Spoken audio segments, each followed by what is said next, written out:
they're all looking at us like we should stop talking and stop eating, so. You guys can eat. We just get us opened up and you can All right. eat while we're going.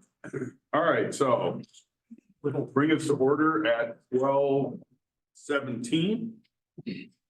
We have the intro to goal setting. All right, You done? you get me for the first hour. Want to? Yeah. Yeah. Okay, then let's do it. I don't care. Better care. Pledge allegiance to the flag of the United States of America and to the republic for which it stands, one nation, under God, indivisible, with liberty and justice for all. Yeah. All right, council, mayor. It says it, it's in the instructions. What? So we have our goal setting session. We do this annually for new counselors that don't know and seasoned officers know. But a lot of this is the goal setting session is to set up as we get ready for our budget season. It's a guide and a direction for us when we're considering different CIPs, CIPs, capital improvement projects. Sorry, I saw you looking at me. So when we're trying to decide on those things and different projects that come before us, we got to answer the questions, how do they fit our goals? And so I'm doing something a little different. We're going to first educate you about goals, what they are, and all the mumbo jumbo, so we understand where everybody's coming from. And then I'm doing something a little different. I'm bringing each department head up. They're going to give you a presentation from their department to talk about what they see as their goals. And what we're hoping at the end of this is that when you guys set your goals at the very end, we can try to incorporate what their goals are.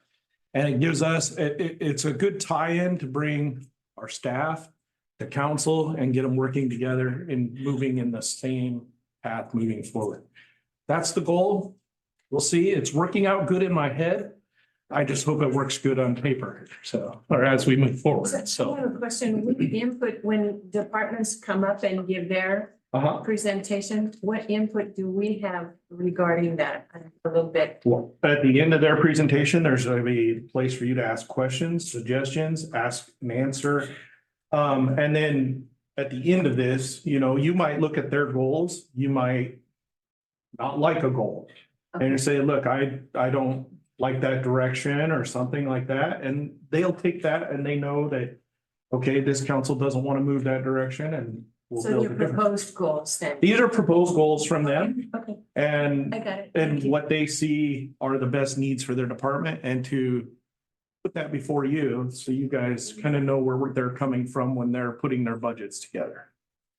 And to keep in mind. So with that, we'll get the first slide. So what are goals? Typically, these are an endpoint accomplishment. Target any, whatever wants to achieve short or long term. I look at our goals and many of the goals that we have right now are long term. We got to have some short term goals too, because if you get only long term goals, the problem with just long term goals is they tend to drag out and then there's not sense of accomplishment. And when you get no sense of accomplishment, that's when things start falling apart and you feel like you're stuck in a rut and things don't move forward. So we got to have a good mix. We got to have those long-term goals where there is an end in sight, but we got to have some short-term goals too. So when we're thinking about our goals and the goals that they're going to be bringing to you, some of these are 1-year goals. Some of these guys are 2-3-year goals. So they're going to be bringing those to you in what I've seen so that there's a little bit of mix of both. And that's important to have so that short-term goals help to achieve also long-term goals.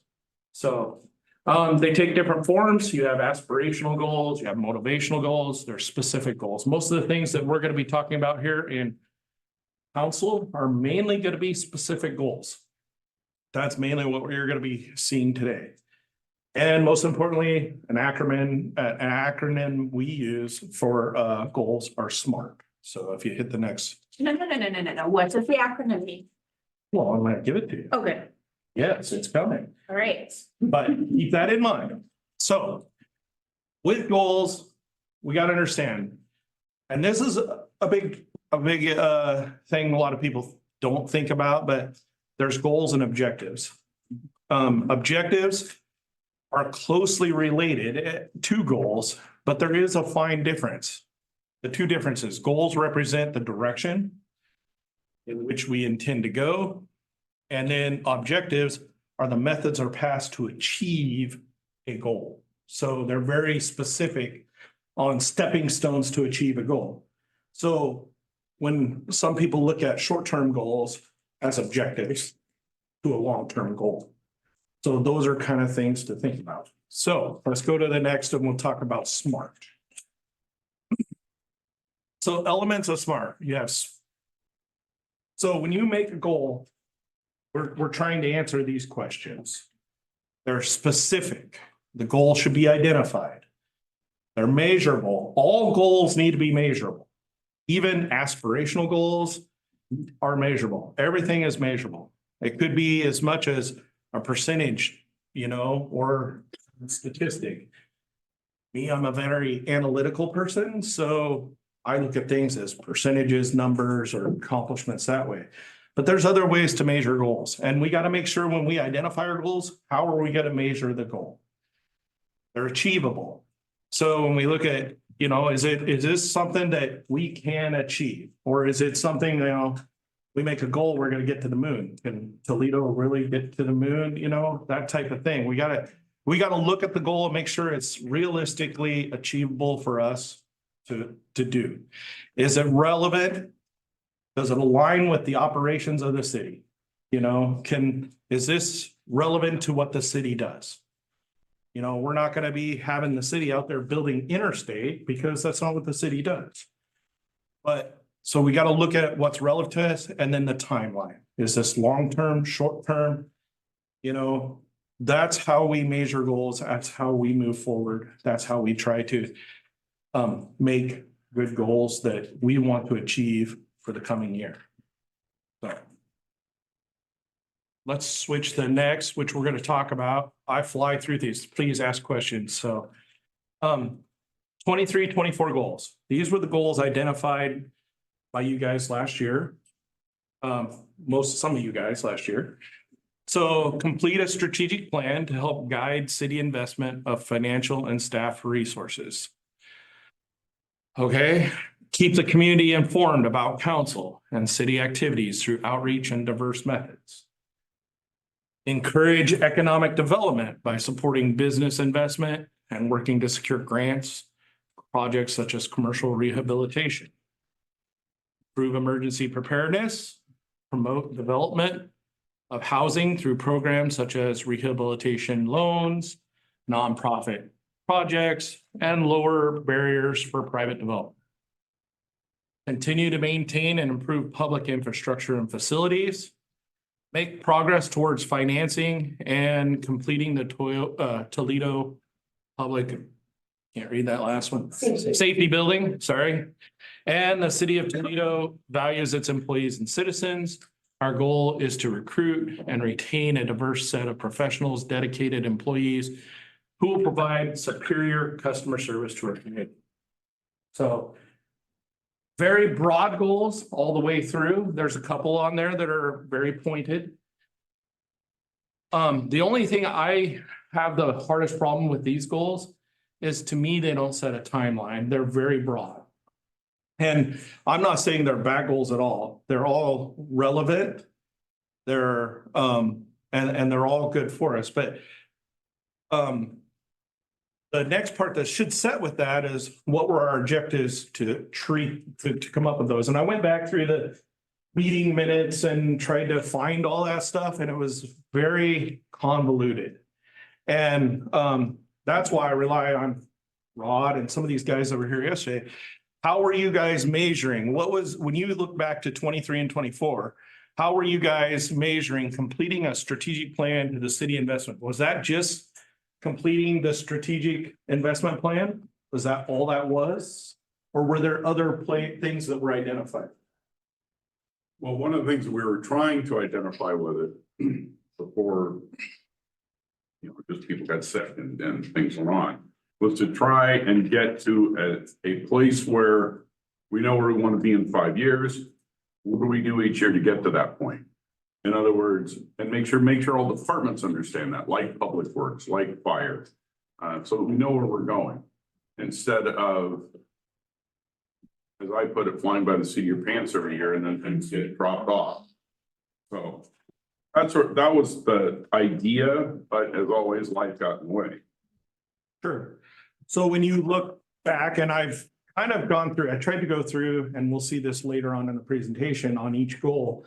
I tried to identify how we accomplished each one of those goals or tried to accomplish it. And it was based off the RCA's, and I don't know if all those got encapsulated, but we'll see how it looks. You guys might think of more as we're coming along that I might have missed too. Yes. RCA. When you guys get the request for council actions Thank you. and the little sheet there that says what goals it has on it. So if we keep the community informed about council and city activities through outreach and diverse methods, very broad. I assume the timeline's a year on that, just what are we gonna do this year? When I read that as a general citizen, I'm looking at that as, well, we're gonna be getting out. Is it stuff we're already doing? Or is it our newsletter? I don't know. That's getting information out, but is that something we've always done? Is that really a goal? Or is it, what are we doing to change what we're doing now to accomplish that? Because that's the way I'm reading it. And how do you think we did that? How did you guys take it when you met that goal? Well, we had town hall. Right, we had town Town hall. halls. We want to get back to where we're doing 2 to 3 of those a year. We're working on the radio loop. Yeah, working on the radio. That's that was the big one for last year that we were really trying to shoot for, was getting the radio up and. The radio loop and that, okay. We worked on promoting our town more. We did some advertising. We tried to the events. We did some other events, like the community events, and tried to get more information out there on that. Just trying to find ways to reach out to people. It was kind of the beginning of, okay, how are we gonna do this? How are we gonna reach people? So you guys new to council. She was very active on Facebook as far as that's concerned, Yeah. getting information out about council meeting seats and everything, and that's actually I found out about it. Well, And so after I that's where figured I'm out coming that's back to Jackie and Frank, new on the council. Do you feel, when you read that goal, do you think the city, had great outreach? How do you view that? I do. I mean, you felt informed about what was going on to the city? Because I know a common complaint, and Lisa can tell you, Amanda, Mike. Nobody ever brought this up. Nobody knows. We don't know. Nobody ever told me. That's because people don't take the time to do the research themselves. But we're not reaching people. No. And it's frustrating because especially through this whole livability ordinance, that's the big one. Yeah. I'm getting calls, when did you discuss this? When did you do this? And it's like, Where have we been in the last 6 months? yeah, but they're offended that they would need to look into what we've talked about during council meetings. Somehow they feel like council meetings is just us, and we're supposed to somehow call them all up and tell them what we talked about that pertains to them. Now, I'm being a little bit cynical, but as somebody who shows up, puts in the time, it's hard to not feel offended sometimes, but it is definitely a metric telling us that we're not reaching people, and we're gonna have to either add something to our arsenal or change how we're doing it. Because me getting on Facebook, that's one thing. But I'll tell you what happens when I get on Facebook and say, oh, we need this, or oh, we need that. Immediately I have people tell me, well, send me links, send me this. All of a sudden I'm the city recorder. And then I get people that get mad at me because I don't just hand them everything on a silver platter. And it's hard. Over there snickering, Rod's had 4 of these calls just today. And and so from that's what we're trying to combat with that goal is how are we reaching these people that are simply not interested? So are there resources Oh, yeah. Can be put on. I only found out from your newsletter. Yeah, but how many But- people don't Reading read it. them? But how many people Brown filed the newsletter? Oh, yeah, yeah. Okay, My daughter's one of them. Probably 90% of the city. when I talk to people, they say, number one, have you looked on the city's website? Well, no. No. Okay, well, let me walk you through it. Okay, it's pretty easy to get through and to find things. The livability ordinance has been a big one, a lot of phone calls on those. And I started with, remember when we condemned the hotel? Oh, yeah, that was horrible. We started talking about it then. You will find it in almost every minutes over the last 2 years about how are we coming along with the livability ordinance? When can we start to look at that and start making changes to it? It's there. But you have to put in some effort on your own also, right? As Tracy said, you know, I snicker because and it's young and old alike, but I am appalled at the number of people who think that we should call everybody every week and tell them everything we're doing. But only that pertains to them But- directly. Right, directly. And it's just, I don't know, I was raised with democracy takes some effort. And if you want to know, you've got to take the effort like you two have done. Well, and I'm gonna add on the newsletter, we ran a test. I don't know how many people read the newsletter, even on council or employees or whatever. But we ran a test and it was in December and we ran a test on, I put a little blib in there that, hey, just come in. Write an email, call us. Come in, tell us that you've read the newsletter and you want to be entered into a drawing to get a credit on your water bill.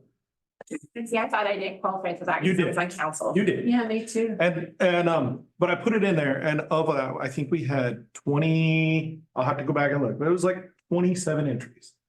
Out of 1,400 of those we printed. Yeah. That's what we get billed for anyway, 1,400 of them. So 27 people applied, 4 winners. I gave out $100 worth, $25 credits for 4 accounts. And I mean, the odds were good. And I even stated that in the article. Your odds are as good as how many ever reply. And when you have a 1 in 27 chance to apply, I mean, that's better than the lotto. So and that's the problem with newsletters. Newsletters are great. They get information out there. But a lot of people, they get their bill, they read that, and this goes right into the trash can. And we gotta find a better way. I agree. I've been talking with Lisa on ways, there's updates, there's things we gotta get out there. We're working with finance. You're gonna hear them talk today about some things. And I think they talked about it at the last council meeting of some things that if we can get some programs, might help us push out some more messages and those types of things. Well, I think one thing that we all know the newsletter isn't a silver bullet. The radio won't be a silver bullet. The website won't be a silver bullet. Nope. There is going to be no one way we can do this. But we gotta hit them all. Okay, but here is one of the things though that has changed dramatically the way to get information out to the public. And that is, does anybody see a reporter in those seats? We haven't had a News Times reporter in one of those seats or online for at least a year. And before that, it was only online if we were doing something crazy or a counselor was doing something at home. I was gonna say, pull out a bong and they'll be here in 5 seconds. I don't know that Trying not to mention a specific day. I don't know that I've seen one since I returned from military leave, February 1st, 22. That's happening all over the country. People had gotten so used to getting their news out of the newspaper from every meeting. And now that doesn't happen. Now And they so, just log on to Fox News or Google and get the Exactly. Google News and And- that's their news. Well, it's social media now. Or social media. I get a lot Exactly. of mine on social media. and that's why we've got to spread everything out as best we can. I think the radio station is going to be a big boost. I really do. Because at both ends of town, going in and out, you'll know what station to flip to. You know, you can get your 10-15 minute blurb of what's going on in Toledo all the time. I think Lisa's thing about putting the meetings on YouTube is Yep. great too. That really helps. It's another avenue. But see, Yep. that's what we were looking at, was anytime you're doing something, look at how it could increase our communication. I mean, if you're putting in a new financial program, is there something that you can add something for public outreach? Yeah, You know, that's what the goal was. I would like to see us have a festival this year, and when I'm saying that, I am volunteering to run it. Have a what? A booth at Summerfest. I think Summerfest is one of those places where we Yes. reach people. Yep. And I think that we could have all of our major projects outlined there. Yep. Talking points, things that we want people, you know, the police station, you know, all of our goals, if we could have some displays, demonstrations, whatever there. And have that ready, I think we would reach so many people. We'll work with you and set up. So here's another thing, and this is a different take on it that I have on reaching people. And reaching people, to me, the best method, and we talk, and the livability code is proof of it, is word of mouth. So, and that's, they got one person out there that discovered it, and now all of a sudden he starts talking to somebody, and next thing you know, you got 15 people talking to you guys. But he didn't discover it. Well, We had to go to him. Stu went to him. And otherwise, they would have never even known. it is too, though. It's word of mouth comes from Stu to him, to them, and getting around. However, to me, word of mouth is good. And how can we best promote word of mouth? And I'm saying you have 50 people that work for the city almost. There's your word of mouth. And we gotta get them to buy into everything we're doing. And that's where I'm tying this all together is if we get council and employees all on the same page, moving the same direction, word of mouth's gonna happen, and that's gonna help with communication. Now, yes, you have all these other methods, and that's to enhance what the word of mouth is, because if they can get it out word of mouth and tell people where to go to get the information, and we have it on the website, or we have it on Facebook, and we have it on that. So our best communication is ourselves, is what I'm trying to say, and getting it out there amongst ourselves. To let people know, like Stu did, to go to them and say, this is what's going on. Or even you jumping on Facebook and saying, hey, read this or read that, or Good. I think whatever. you can ask Rod. I've been really good on Facebook lately. Me too. I don't know who she is.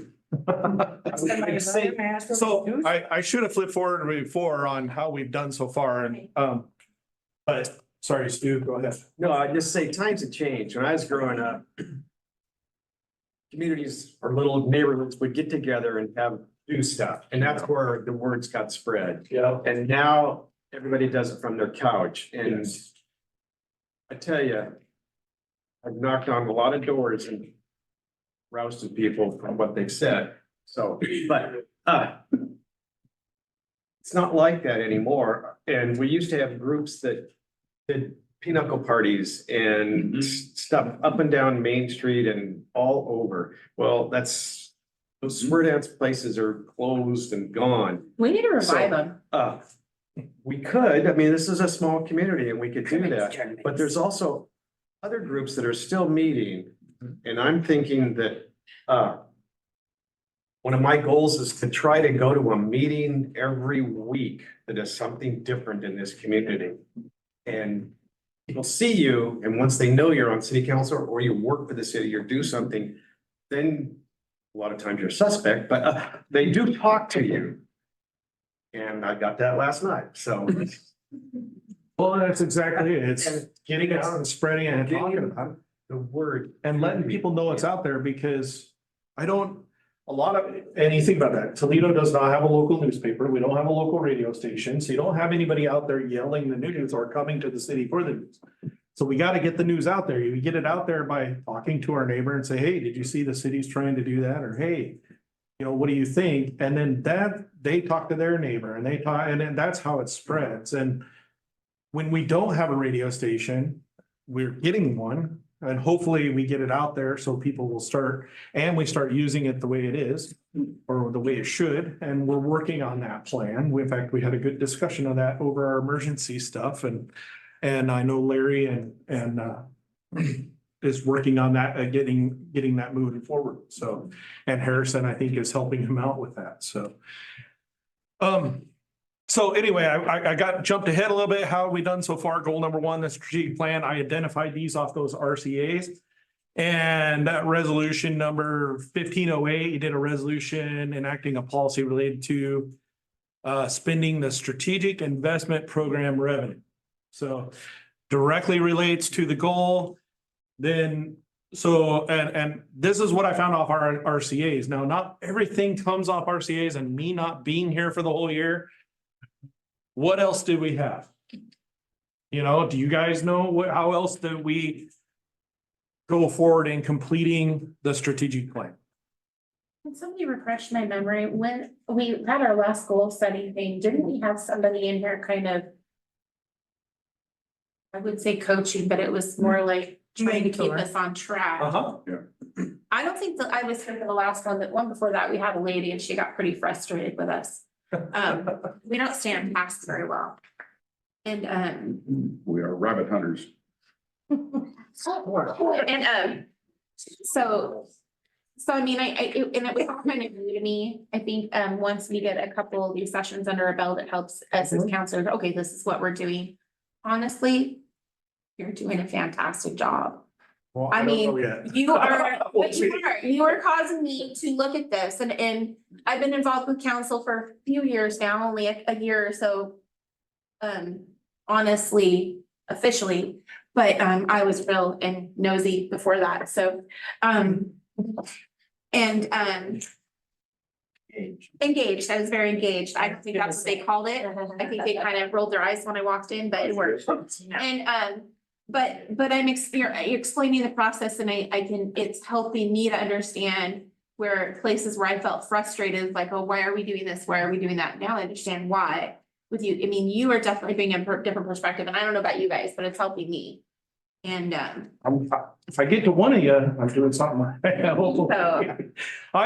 What I'm trying to do though is go back and look at our goals, how we're going, and then just trying to, so it gets us in that frame set of, well, was this, because at the end, you know, was this a good goal? Did we do what we wanted to do? When I look at this, I don't know that we accomplished everything that what the mayor said we were looking for in that goal. So let me sum this up.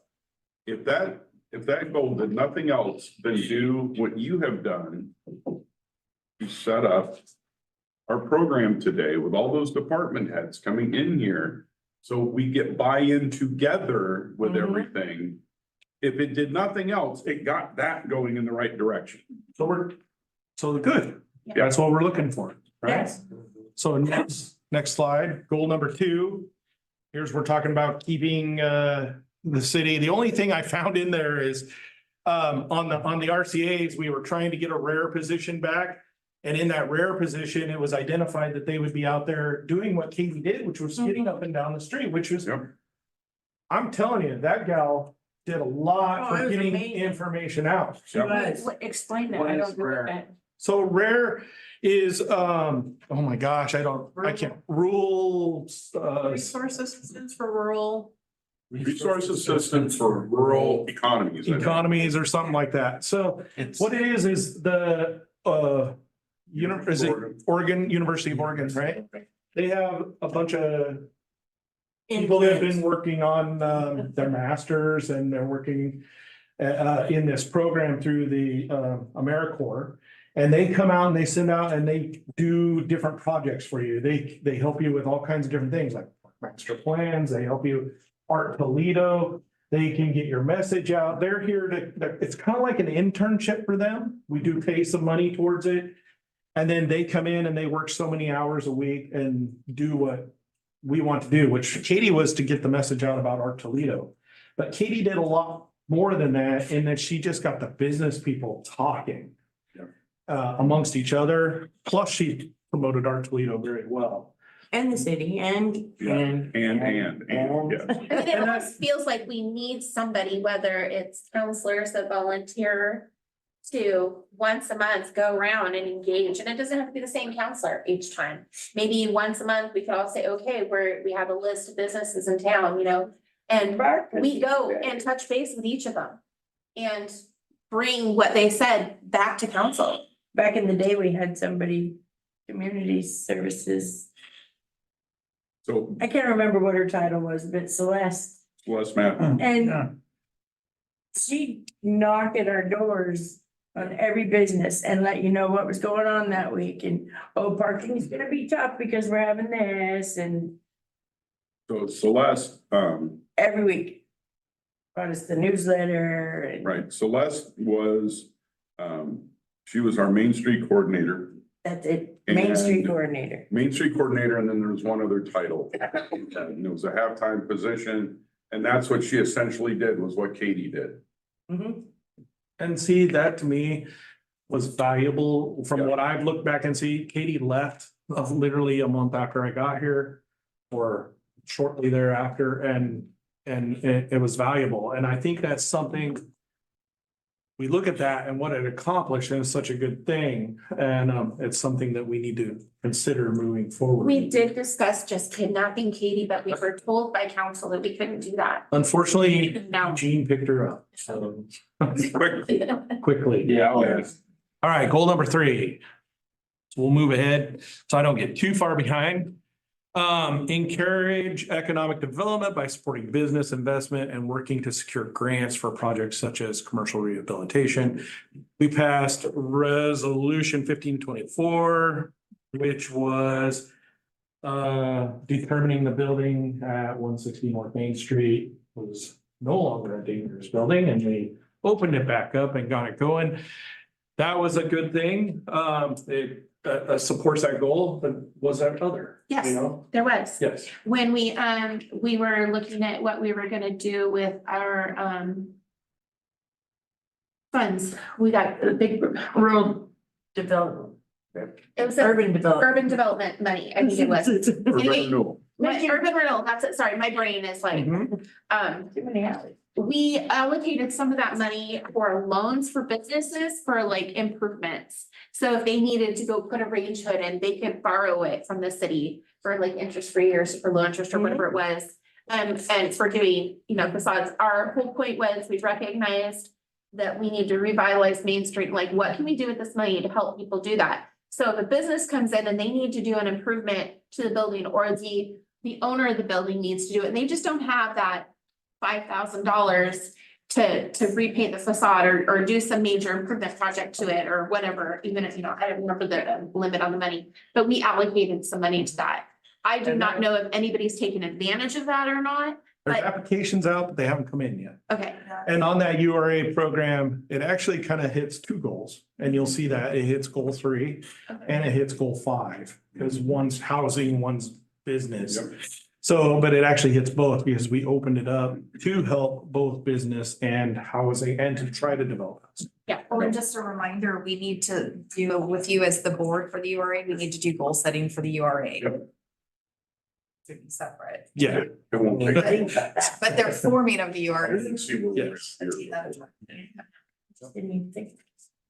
Yeah, I'm learning on the URA too, and as we all are, These are. we're learning new stuff, so. So how soon do we need to set that date for the URA goals? We'll probably do that in February. Isn't that another one that fills that goal? What's that? The Development. URA. The URA, Yeah. yeah. That helped with that. So I must commend the 3 people that were on the city council when, so after 21 years trying to get an urban renewal agency, we finally got one. And it's for stuff just like this. Mhm. Yay. And it, That was the biggest. you guys made me very happy that day. Number 4. Improve emergency preparedness. This is broad grant. It's broad. Well, this last storm was practice. on the But back we end. had good practice at the last storm. I think COVID. you can ask these 2 guys that are sitting here. They were heavily involved with that one. But we also look at that we passed ordinance 1414 to amend fire prevention code, which is emergency preparedness. You had resolution 1531, grant funds for wildfire response. And about any of the grants that the police and fire get as you go through, they support emergency preparedness through and through. And yes, You're gonna ask, what else did we do? I am. You are on track. National Night Out. I had Light up. many conversations, stole a couple babies, talked to their parents, handed out preparedness things, made sure that they had, numbers, knew who to call.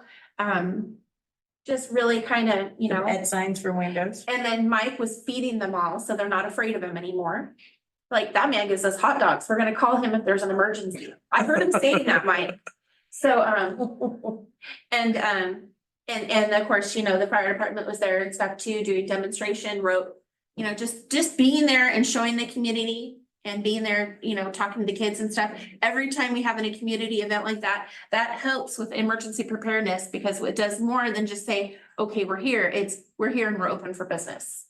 And then another thing I thought of that, I'm not sure, maybe you can fill me in. Didn't Ron do something that helped with the emergency preparedness? We did an emergency preparedness fair, but I also want to point out that every Thursday market, this guy is, they're at the barbecue place, Snowball Barbecue. No. That was a workout. He's the emergency preparedness trailer out there talking to people, and I think that goes a long way too. So just getting out in front of people.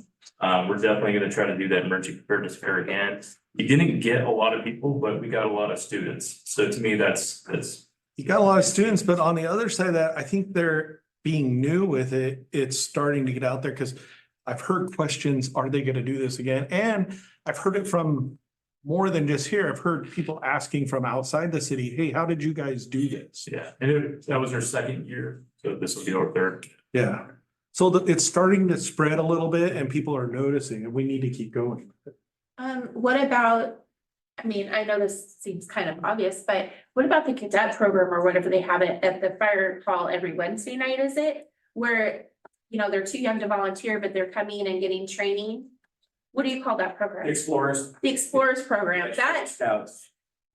That's another great way for us to help in emergency preparedness for community. We've got young people that are talking to other young people that are gonna be able to help their families in case there's a disaster. We're basically, Larry's basically raising up young people to help our community if we have a disaster.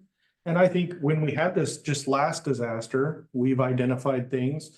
We're gonna have a meeting here in the next week or two that we're gonna sit down and go over what we need to improve upon, because no disaster is perfect and there's gonna be things to identify. And we're gonna try to identify those so we don't make those same mistakes twice and what some of those were, so. We were pretty close to they did a good. They did a job. great job. Actually, I think more of the problem, I'll be honest, came on the administrative side. And mainly one, I'm not from here and don't understand ice storms.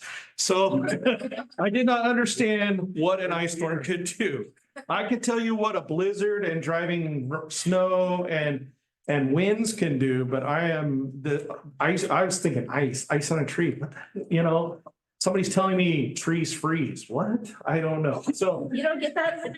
No, not like that. Not when you have an inch of ice sitting on their branches and trees falling over and exploding in front of you. Every time I heard a boom, I thought somebody was outside shooting a shotgun or something, I'm not used to that. That and you've got us coasties that don't know how to drive it. Hey, Coach, you don't know how to drive in the rain, so what do you do? No, the ice storm was an uncommon occurrence. That's only once every, 5, 6 years? I was gonna say 5 years. But fortunately But for it does me, bring up points and Yeah. exactly what the chief and such was talking about. Some of them may be the things that we do need here. In the past, I know the fire department and the city and such, there was some other programs, and one of them was it a CERT program where they gave people hatchets and learned how to chop Yeah. roots in, it was citizens involvement.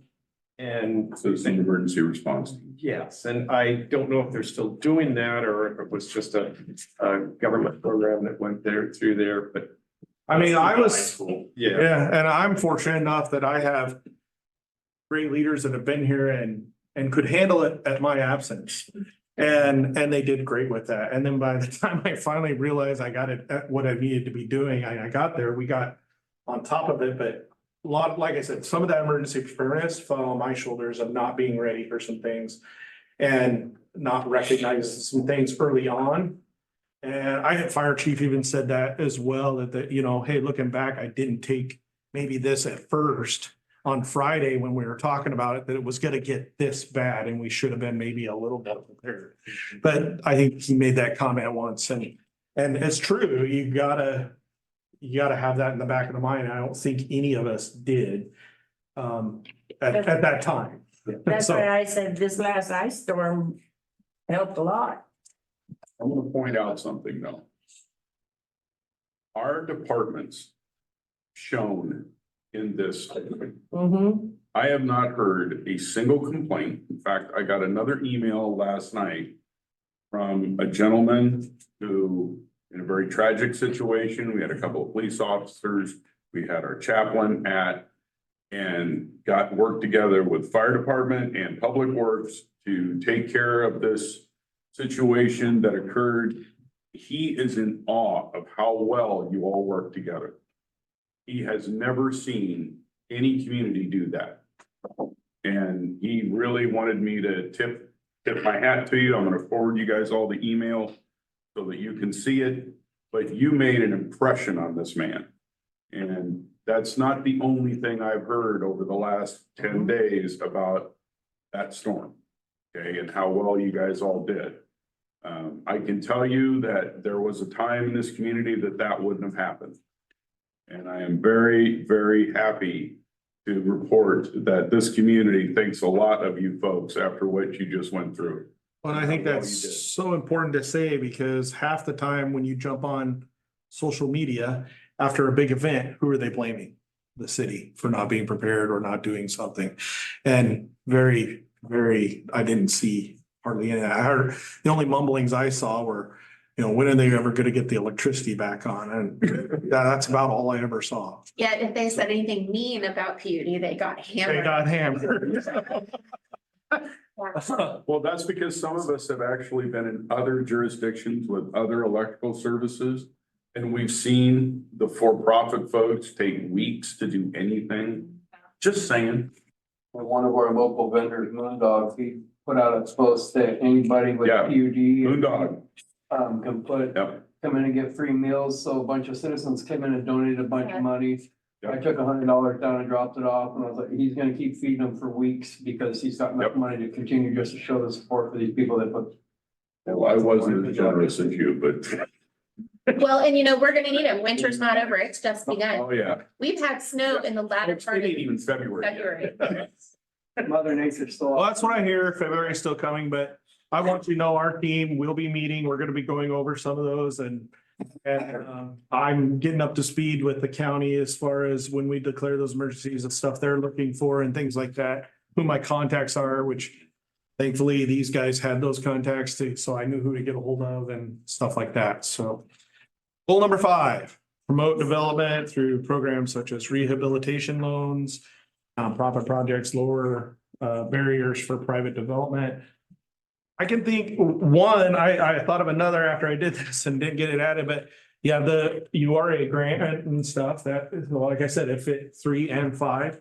The other one is the work you're doing for the veterans home up there, waiving fees and things, the Blackberry project, and the work you have started on the Olala project as well. So I think Follow that project.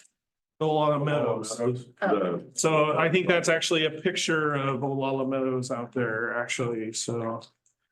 And how that works, and I think you guys have made great strides at this goal, actually, as one of our stronger goals, that we made good strides on. So is Justin gonna be in today? Justin No, IT? no, Justin Peterson, he is here today, he's not in here today. Okay, He's talking, the planning stuff will be in the public works, Oh, okay. presentation. because I wanted to ask him how we were doing on the lowering the barriers. Oh, I have another one we did. I'd like to back Do you have any up. comment on that? Like, the red tape. The red tape, the the red tape, the redundant. I will say on that, he just, I think they're gonna go ahead. see a lot of master plan, you know, there's a parks master plan, there's a stormwater master plan, and what have been the other couple master plans, do SDCs, you know, redo that. I think then you can redo the SDC. Yeah, because we'll have a basis to do it then. Yeah, and then from there, and I think that will improve a lot. And something Mike doesn't know, Justin just came and talked to me right before this and said we just received a $10,000 grant from DEQ. Or, not DEQ, sorry, DL, Yes, DSL to upgrade our Division of subdivision, State lands. Division of State Land, to upgrade our subdivision ordinances. Yes. so That will be, and that was something that's on the, that's the bullet point. And so I had Justin and Arlene and then we kind of worked on them. Those couple slides got. we literally just got the notice this morning. Good, So, good. So I know, back on goal 5, and I know you're kind of moving on from there, but, you know, as far as, encouraging development, one thing that we had discussed is about, talked about whether, and I can't remember if we actually made any decision items on that. But when we were going through the codes and stuff of, you know, the livability codes and whatnot, as to what kind of homes could be put where. And we had talked about, well, you know, we could always change this and that. And the other thing we did, it's not really so much this issue, but battling the homeless one we threw in there. And I don't know that that was really one of our goals for the year, but we kind of really tackled another big one that is related to housing, but not so much development of new housing, but where we've allowed people to apply for, I can't remember, permits, so they can have like an RV in their house. yes. Or something like that, because we're trying Lowering a to barrier. Where there's residents. barriers and trying to make it so, Yep. you know, we can Yes. have more grandmother's residences or mother-in-law residences or whatever, Businesses. yes. Industrial, commercial. I didn't even think about that and that Yes, was, instead of the, how do I say this? Instead of the cut and paste on our homeless camping ordinance, I have to tip my hat to Mhm. Mike for thinking outside the box and coming up with even more ways that we can help people to get through this crisis. Thank you, Mike. I mean, and I guess thank you. And I guess one way we did that, Justin, we started looking at tiny houses before I left for the military, but we did cottage clusters are allowed in the city, which is kind of novel too. Yep. Yeah. Yeah, and a lot of people, let's just say, a lot of people with flat ground that's really developable don't like them. the other side of that is the involvement from our community through actually the mayor being involved in a high level with LCHAB and in getting Toledo more recognized for its homeless population, because otherwise we would have been passed over for our 3 homeless people. So that's, I mean, More than that. well, but yeah. that's what they had, you know, three homeless people, but you got a mayor that jumps in, gets involved with the county, and of course, that's a state thing too, but it all comes together that, you know, that we're getting that representation so that we can form that basis, which we saw from Stephen, is that his name? What can happen here to help out and get housing going, hopefully down the road. I wish our citizens saw how hard we work as a council and as our council and our staff. When we have to, like when we had to do the animal ordinances. And when we had to go through the livability ordinances. How hard we work to take this ordinance, and I like how Mike does it, where he takes one that already exists for somebody else. And then we say, okay, now we need to make this work for Toledo. Because Toledo isn't Corvallis and Toledo isn't any of these other big towns, and we don't need such hefty restrictions on our populace. And I love how we have been able to work together as a council and with the staff and their contributions, and how we always try to keep in mind not restricting our citizens by telling them, oh, you have to do this, I mean, I don't want our town to feel like you're living in an HOA. And that's been one of the things, you know, I told my husband, I said, you know, sometimes even with my work schedule and stuff, I'm so tired. But And I love to skip council meetings left and right. But I feel like we're doing good. And whether our citizens see it or not, I can see what we're accomplishing. And I really feel like we have in the past couple of years accomplished a lot that our citizens don't even seem to realize. There's a lot behind the scenes that they don't realize. That's why it's so important to do that. And what they see is what you're gonna see on this next slide. Thanks for the lead in. And that's the continuing to maintain our improvement and improve our public infrastructure. That's what the city sees. They see public works, they see them out and about, and they see the new buildings, they see the new pipes, they see the stuff going in. They don't see a lot of the policy and stuff that goes behind it that enables a lot of these things to happen. And like you said, that's kind of the problem, because it takes that policy to make some of this happen. So, but when I talk about this goal, this is one we hammer. I mean, and it's easy to hammer. It's a big area, and that's what the city does, public works, correct? So, yes. That one's on there as a constant reminder. Yep. That we don't ever go 20 years without fixing shit again. I hear you. And that we don't set up, I won't use your. I'm sorry. Metaphor, but we don't set out a plan Oops. within specific infrastructure and then don't do it, and then wonder why we get in trouble down the road. Yeah. Right?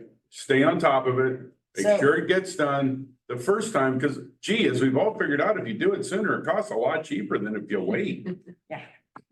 So that's gonna be my first suggestion for rules for next. So when we look at resolution 1518, this was our GO bond for the 3.65 million. It failed. But we tried, right? And we're gonna try again. We're coming back with another bond for 2.65. So you're looking at phase 2 Mill Creek water line. It got completed. So about a month behind schedule, but it got done. And you gotta think in that month why it was behind schedule is we had turnover between Judy and Mr. Zussman and myself. So that created our little backup, but it got done and it moved forward. Sewer pipelining, we did everything that was required by DEQ. And we got that report in, and we're just waiting to close out that MAO or whatever it was. So that I think they gotta sign off on it, but that doesn't mean it stops. We're gonna still keep going on it as well. Resolution 1537, the PFAS class action, that's the lawyer looking out after us and getting us involved. And hey, if we get some money out of it, that's great. We make our own chlorine here instead of buying it. We make our own chlorine up at the water treatment plant. So that's a good thing. I mean, that's saving us thousands of dollars a year by making our own chlorine generator plant.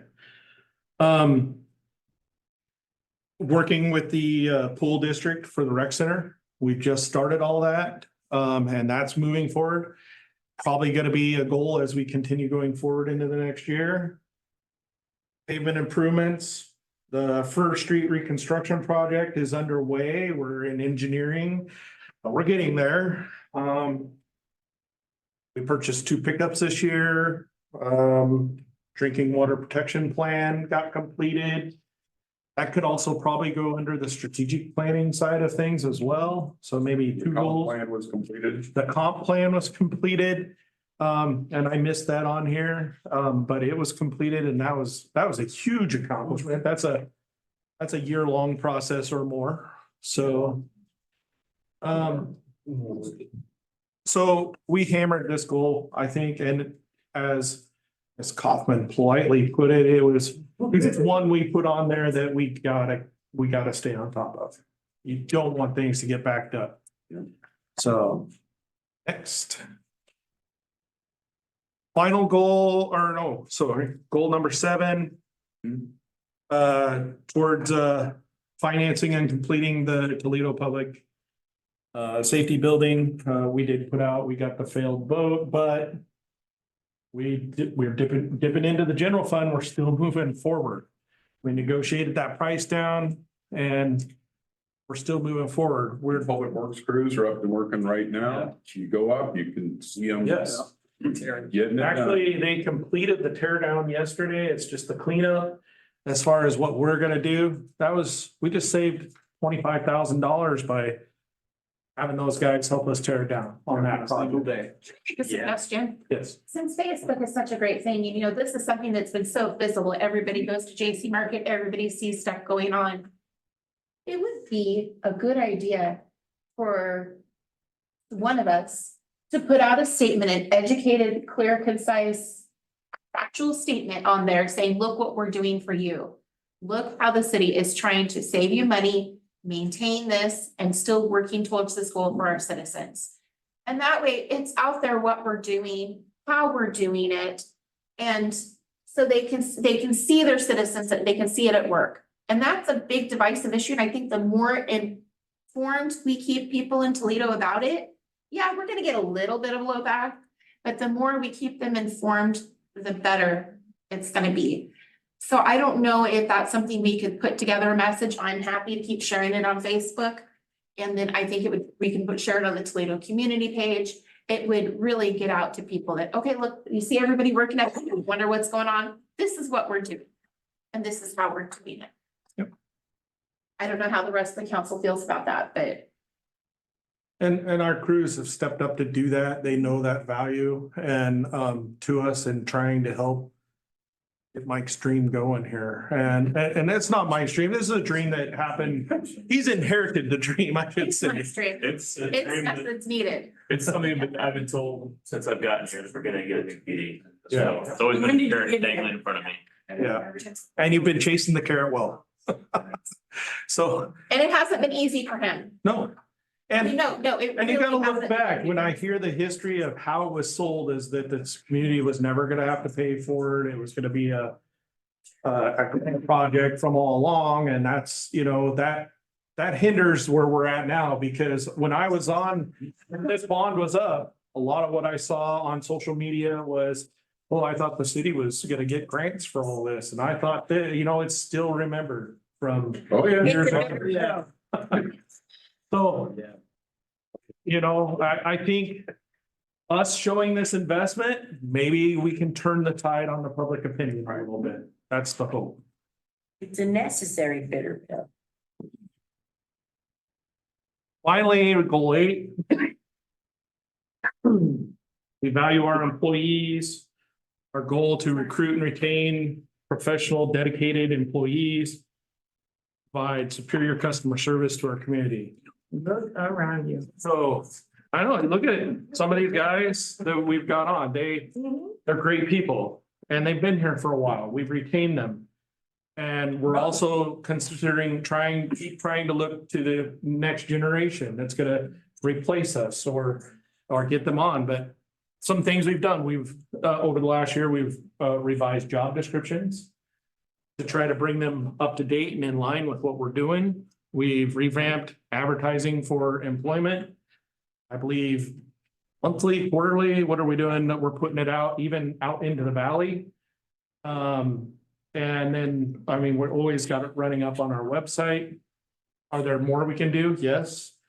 The revisions to the employee handbook that is 15 years old or 13 years old is under revision, that we want to get it done to bring back before the council. We're hoping by the end of this fiscal year, we had goals, lofty goals to get it done in December, but it didn't happen. And everything went. As you guys know, we had a bomb go off, so we're getting there though. We're Amanda has tasked herself with that and compiling it and get it put together. We got to bring it back to our management crew to go through for some final evaluations before we bring it towards you guys, but we're getting there.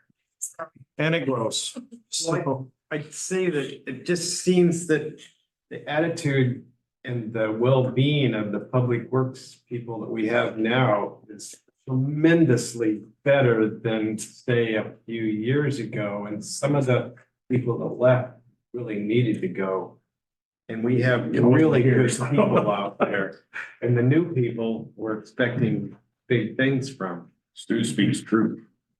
I can tell you that I do know that at this point in time, No pressure. The public works, fire, ambulance, I believe, or fire and police seem to be getting along real well. And I think there's a lot of good, and the storm is good evidence of that, where they work together on projects. And showcase that. But, even in our meetings, we can sit here and talk amongst each other, share ideas, problems, and we work through them in our meeting. And, I think the camaraderie is there. I haven't yet seen the backstabbing and those types of things, which all come with it at times, and we're gonna have rough times and rough moments, as any place will be, but I like to say the group we have right now is very versed at not being, of being able to stand up for what they say for, and they're not afraid to hear things they don't wanna hear. So, I think that's been good about our crew. One other thing that can be put up there is we got through the Toledo Public Safety Union contract. Oh, TPSA, and we're working on the TEA as we speak, so Correct. that is going on right now. And we brought 2 new people in the administrative that have jumped right in and been doing a solid job. Thank you. It's been very collaborative because of that. Yep. Which has been good. And we've managed to retain others. One of the biggest things that I Thankfully. appreciate over the last. So when I started getting involved with the city, we would have. Well, as we're coming into this, we would have projects that were proposed that they wanted. So capital improvement projects and stuff, and they were the same ones every year for years. They were not getting things done. And I mean, it came to the point where, like, I think the 3rd year that I was involved in budget, bear in mind, I was not on the budget committee the whole time, but I was here. And it just got to the point where you guys just let me speak, and it wasn't much, how do you shut me up? Anyway, so anyhow, but we were questioning, why are these being presented to us if you're never gonna do them? Yep. And then we got a new public works director. Things changed. Now, it was a step in the right direction, and I still see that progress being made. Yep. We are no longer having projects brought to us, asking us to approve them that you never intend to do. Now it's like, well, it's almost like, well, these are the ones we know we're gonna get done. And then when you guys did it under budget, because you're finding, not cutting corners, but you're finding more economical ways to do the same thing, then you're using that money to get another project done here and another project done there. It makes me feel so good for our citizens, because they have another thing they don't really see. That being involved, we're seeing it. I mean, Deborah, how long did you have to wait for certain projects to get done at the library? It was a problem. And now we're seeing stuff happen, and that just makes me feel really good, because instead of just paying out wages for people to be there to do a job that's not getting done, those people are actually being used to save, their labor is being used to save money to get those jobs done sooner and efficiently and effectively. And that's not always, I wouldn't, I didn't realize that was part of it to begin with, but it became very abundantly aware, and that doesn't seem to be a problem for our town or anything. Yeah, sure. So that's something that it wouldn't happen if we didn't have such a collaboration between the departments. Yep.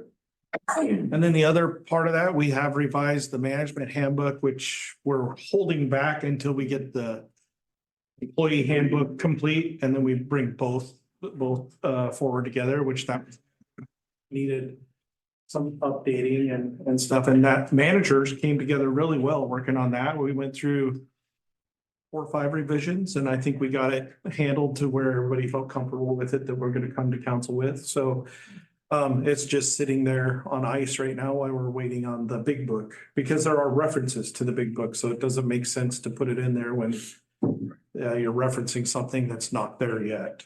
So, and with that, that's what I want to talk about, where we're at, keeping that in your mind, where we're at, where we're still going. And then please ask your department heads when they're up here talking to you. Please ask questions, please give input. They're here to show you what they would like to do. Tell them how you feel, tell them if you think that's the direction. Because they're amenable to change too. We wanna both be going the same way. Listen to them, ask questions, that's all I can ask. And that's what you're gonna get for the rest of the afternoon is these guys up here speaking to you and available to you so we can get moving all the same direction. With that, we got a break and Deb's up at 1:30, but we can go 10 minutes so you can get potty break and then we'll Take a start. 10 minute break. We'll reconvene at 1:33. Cheers and get coffee. All right, we are back. We are now on to department director presentations. First up is Deb with the library. Thank you.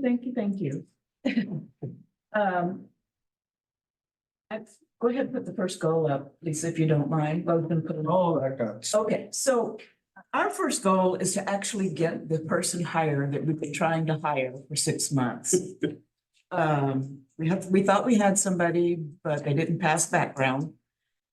So we have tried to move on, but we're just not getting any bites anymore, and that concerns me a lot, and I think I know some of the reasons why, so if you want to ask me somewhere else, I'll tell you what's going on. But we need that position in place for the summer programs, the spring programs, because you know, intent was to have this person be like a children's librarian, but to our adults. And the bilingual piece is so that all adults, you know, I have a real, I was gonna say burden, but that's not the right word, but you know, I have a real desire to see us have more of different cultures, you know, being with each other and spending time together, so understanding and all that can happen. So that's the reason for the bilingual part of it. But of course, you know, we want to have the best because, you know, that's what we shoot for. And the cost of that will be salary. So that's the measure, that's the piece that's gonna let us, you know, that's the piece we have to that's gonna cost the city. The other thing that I wanted to say about this person is that they also will do a lot of marketing and promotion, and that's something you guys have been talking about. It's something that I'm gonna talk about at least twice in this presentation. But you know, being able to really spend that time out there in the community. Unfortunately, being part-time, you know, their time is going to be pretty tight, you know, what they do, they're gonna be pretty tight. But I think that they'll have time to get out there and be part of organizations and work with people. And we certainly know that it can be done because we've watched Denise partner with all kinds of different entities. We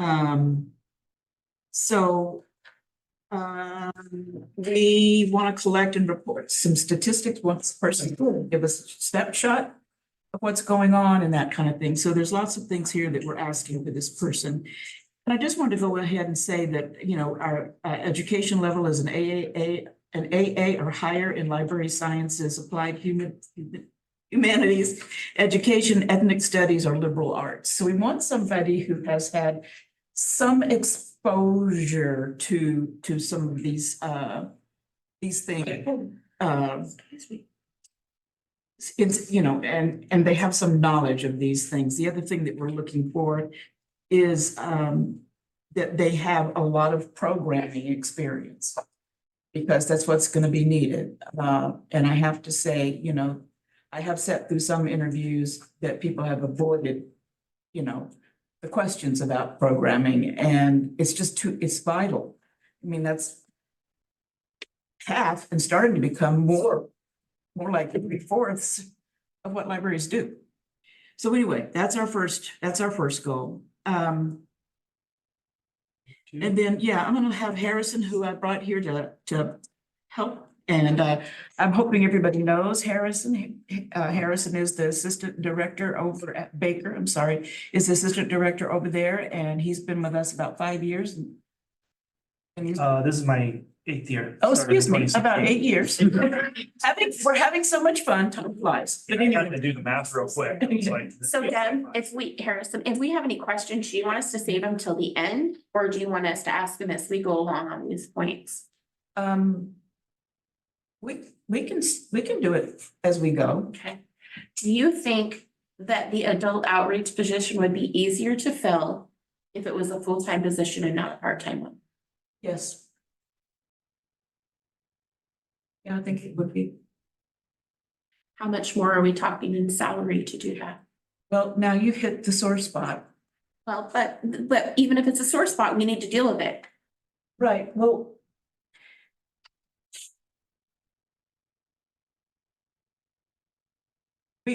The city has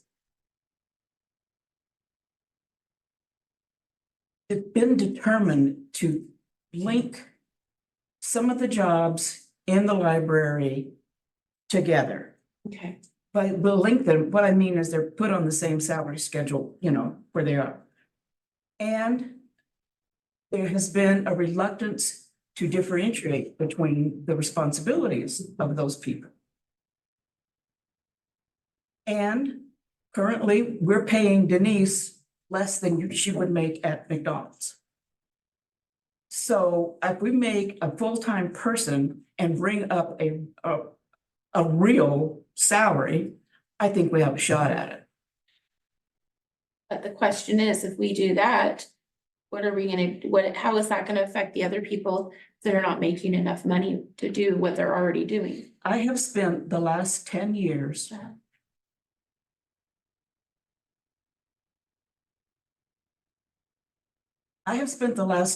trying to convince the people above me that the library people are way underpaid. I have never been able to get anybody to really help me with that. And that's 10 years, going on 11. And since I answered to, the city manager, they're the ones, who say yes or no, carry that project forward or don't. And I have not found anybody who's willing to do that. The other piece of this is that the position will be in the TEA. And that is part of what some of the reluctance has been. Because the TEA, there's supposed to be this big, gigantic, I don't understand it because I don't know how you do it if you don't talk to each other. But there's supposed to be this, this big gap between TEA and management. And we do not, I'm sorry? Toledo employees. Toledo employees. It's a collective bargaining agreement for library, public works. Yeah. Administration. So those two entities are not really supposed to talk to each other except the day the negotiations happen. And so that throws a monkey wrench into it right there. But you ask, so I'm just being honest. Well, I know, because it's something that everybody here needs to be aware of. You have a position that we all can see a need for filling. There are more services that we would like to offer at the library. You can't do that if you don't have people in there to offer them. Right. And so if we're not gonna be able to fill this as a part-time position, then what do we need to do to fill it? And how are we gonna do that? And that's, we just know that this, I ask, so it's on everybody's minds. Yeah, and I appreciate that. The same thing is true for the children's position as well. Denise is only part-time. And that's why because of the restrictions that I'm working under, I had to bring those two things in alignment. And so that's why it's part-time. That's why I did not go for full-time. Anyway, Okay. that's my story. Great, thank you. And you're sticking to it. And you're sticking to it. I'm sticking to it. Yeah. So any other questions on the first bullet point? Hearing none, I'm gonna turn it over to Harrison and let him go with our second bullet point. Our second goal is to increase circulation by 10%. It's a modest goal, but it's pretty sizable in its way. And it's very doable. But the first step in that will be building a plan, building an outreach plan. We're gonna need to increase marketing. That's a cost of, we're at this stage looking at maybe $2,000 to increase our marketing. We've seen that pay off. We did a series of foraging programs through a grant that we got a chance to do some focused, pretty intensive marketing on. We really saw that pay off. We know that there are folks in our community who are not using the library when they could be. We feel like we definitely have something to offer folks, whether they know it or it occurs to them to take advantage. I know how that is. I will sometimes think of some movie or book that I think, where could I get that? And I'll do this while I'm sitting at my desk, as I do every single day, ordering movies and books and imports for people. And sometimes it doesn't occur to you that, oh, I could go to the library and get it, right? It happens. But we definitely have value that not everyone is taking advantage of to the fullest extent. And marketing, that's on us to put out the marketing effort to make sure we're bringing in everybody we can bring in, which we feel strongly is everybody in our service area. Another thing we plan to do to reach this goal is to purchase tablets to increase both digital and physical circulation. Because that way someone checks out the physical tablet and that gives them access along with one of our Wi-Fi hotspots potentially to get access to our digital holdings as well. And that cost, we were looking at some Lenovo tabs and that would run us just $845 retail to get a little fleet of tablets. It can be tempting to think of this as, the new way things are going because it's a relatively recent technology. But what the research shows us about ebooks is the primary audience tends to be older folks. And the reason it tends to be older folks is the audience for ebooks tends to be folks who have vision issues, arthritis, strength issues. It's much, much easier to read an ebook than, especially if you've got a big, thick, whatever novel James Patterson published, right? It's an accessibility thing. Younger folks in, 45 and younger, if given a choice, prefer print books. The research has shown much prefer print books. So there's a use case for every format. There are pros and cons to every format, but we're realizing we've got a lot of folks who don't have regular access to devices, to the internet. With tablets, we can provide our digital collection to a lot more people who need them.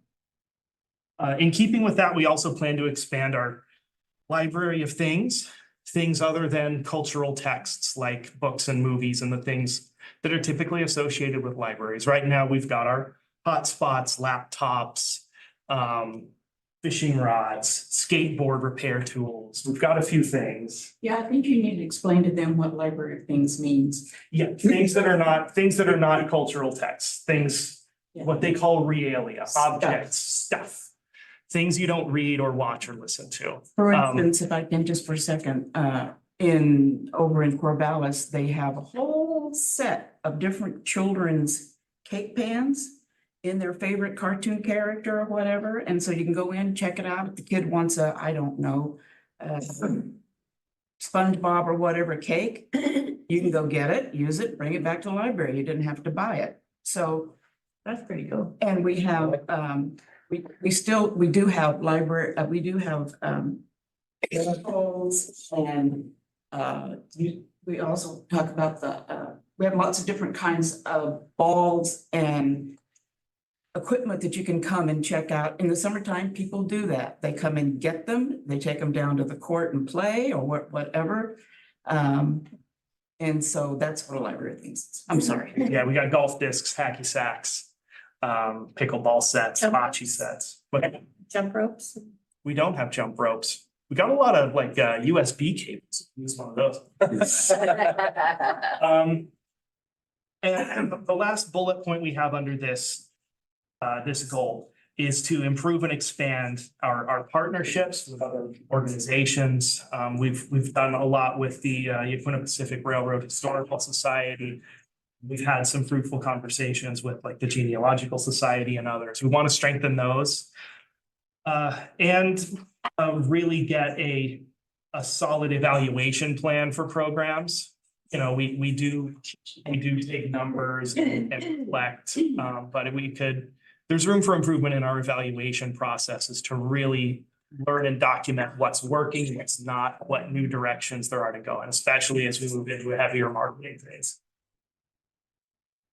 You have anything to add with number 2? No, just that, you see that we didn't always put a dollar sign. Sometimes it was time. As a matter of fact, this one's heavy with time, and that's what I believe it's gonna take is time. And money helps. We'll always say thank you, but time. Deb, I was thinking of something, and I don't know if I should talk to you this later or talk to you about this now. But I was gonna see if you would like me to come in some night and make myself available. We could advertise it for tax advice. I would sit down and people in the community could come in, and if they're questioning what they need to do with something, I would be available to ask them. I'm thinking about maybe making myself available. So let's talk about that later. Yeah, sounds good. So Harrison, you kind of answered this a little bit, but I'm gonna be a little bit more direct. How does our Wi-Fi hotspots, how can we track how that affects our circulation? So the Wi-Fi hotspots, those are physical items that are checked in, checked out. Right. So those circulate like a book.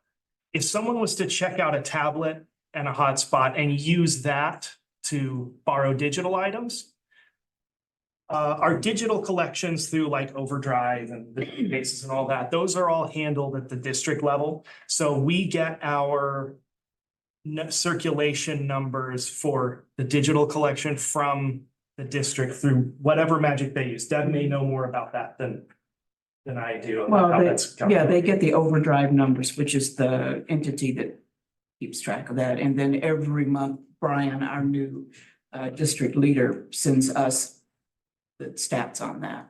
And it's much higher than my, much higher. So, what if they use their own device? So it doesn't matter as long as it's being checked out through. Okay, that was my question, because Yeah. I was kind of hoping, because these Wi-Fi hotspots, as I pointed out to you, the first stage of COVID was so new that most places didn't even know about it. And being able to do that, like in the ice storm and such, was a godsend to a lot of people who were shut in. And I want to make sure that we're capturing numbers on that so that, you know, you can show we are doing this and this is, you know, that type of thing. So I just wanted to ask that question. Thank you. The mechanism, I'll just take a second, the Yeah. mechanism that does that is that we have a unique starting of the sequence of numbers per book, on a book. Mhm. The sequence in the very beginning is unique to Toledo Library. Okay, And that's how we get it. good. What's your current circulation, and is it measured in all those different aspects, or is, you know, your number 2 is to increase circulation by 10%? And so how do you measure it? Well, you guys actually see that every month. It's in your stats that I give you. Yeah, at the end of our council packet, you'll see the dashboards, whether it's for fire, police, public works, library. And in there you will see circulation of physical. And then you'll see circulation of digital and that sort of thing. Okay, thank you. You're welcome. I'll check it out. Well, Welcome to the party. Any questions on point number 2? Good one. Okay. I'm up again. Okay, so our next bullet point is to create meaningful connections with all of our patrons. And again, it is time. So the first question I have to ask myself is, to achieve this goal, it again, like I said, is going to take time, but one of the main things is that you have to get to figure out what it is that people care about. What is it that they care about? Am I capable of delivering that to them? And, just evaluate, do I have the resources? Do I have the, including people, and the support to deliver whatever that thing is? Because many of you are aware, there's a lot of different kinds of services going on right now in libraries, and lots of different ways to definitely connect with people. So I think trying to find out what it is that they care about is the first thing that we have to do, in order to find out what they care about, and to look at. And in Denise's case, she's got people care about their kids. So they're gonna find something good for them, they're gonna bring it right out, to bring them out to do that. Does our community want more electronics spaces? Do they want us to have longer hours? Do they want more personal assistance? Can the city afford these things? Those are some things that we're thinking about. And the other thing, and you guys were talking about this a while ago, is trying to take a survey. How many of us actually, we've called in to ask a question, and they answer our question and they say, would you stay on the line, with this survey? How many of us stay on the line, to give them what they don't? So, you do have to figure out a way of actually getting them, to respond. And, so what is the ROI on that? And one thing I wanted to say is that several summers ago, myself, my husband, and staff and board members were at summer festival, and we had a booth, and it was hot, but we sat there and we had a big spread of paper in front of the tables that were covered in paper, and it was just write down what you think is important about a library, write down what we can do for you. And the response was a little, it was a lot of people walked by and go, and kept going. And that's because the purposes were at, a little bit at cross purposes, because they were there just to have a good time, and we were trying to collect information from them. So they, the kids were like, no, pulling the parent, let me get over to the merry-go-round or whatever. But anyway, that is one way that we have tried to survey and find out from people before, but I think that's the big challenge. Getting information about what it is that they want. And then we need to look at, the current users that we have. What is their motivation for using the library? What brings them there? And it's not always what you might think. It's the books and it's the newspapers, and God help us with the newspapers because they're disappearing like left and right. Yep. You have to go online to get your news source anymore. So, and there's all those things that we expect that people might come in for, but we're like bartenders in a lot of ways. Because people will ask us and tell us things that they might not tell anybody else or ask anybody else. And, so we are always answering questions that are way out of our purview. But we are an information hub, so we find the answer. We make sure they walk away with that answer. When you said that you're bartenders, I imagined a 4-year-old with a tippy cup staggering their book, Yeah.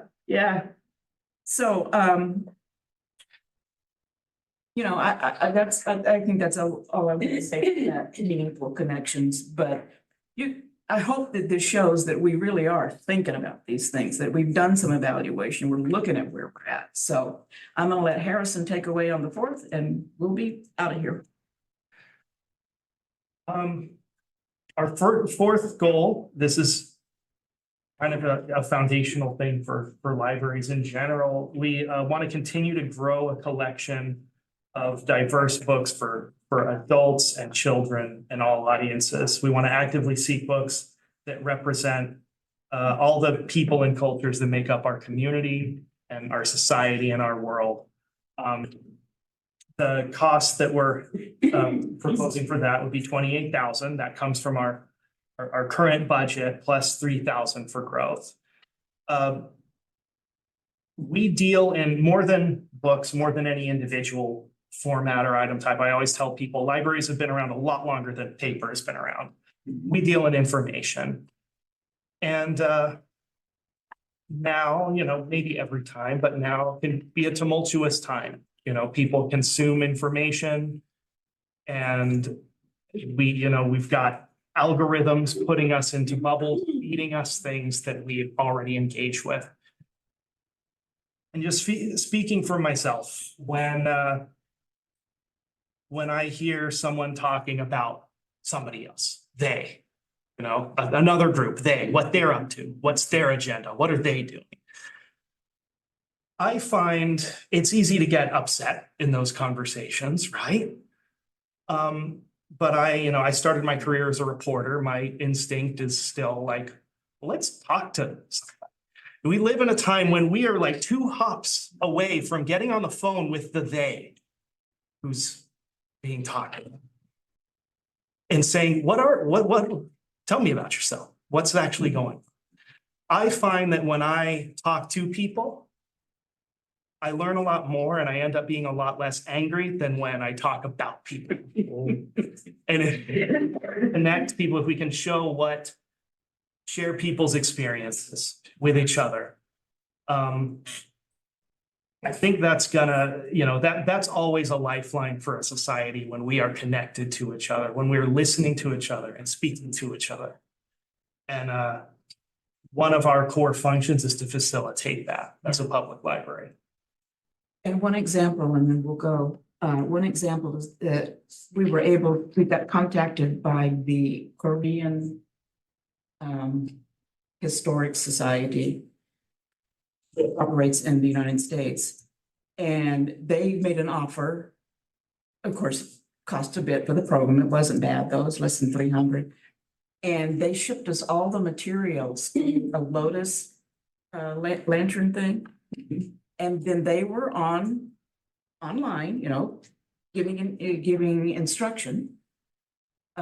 So, they had what we had and they were showing how to put it together. And that was one of our best attended events that we had that summer. People really, really loved that. And so people are curious and we hope to be able to help that curiosity grow and answer some questions for them. So are there any other questions for us? 2 questions, one technical and then one aspirational. Technical question, how functional has been our district's resource sharing and the statewide resource sharing? How have the prices, let's just say, have the prices stayed low enough to make that a very good viable option for us? Yes, if I may,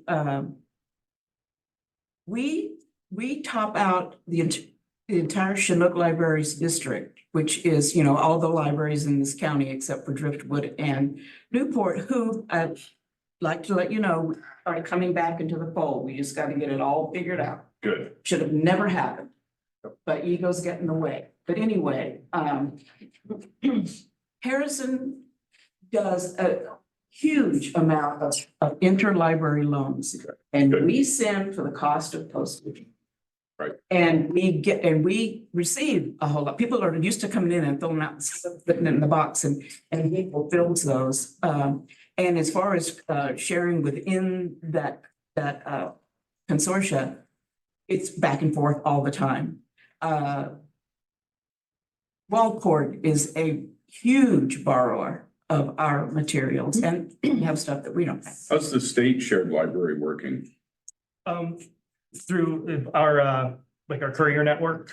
Well, so when I was young, in our little town, we had a library, Brownsville.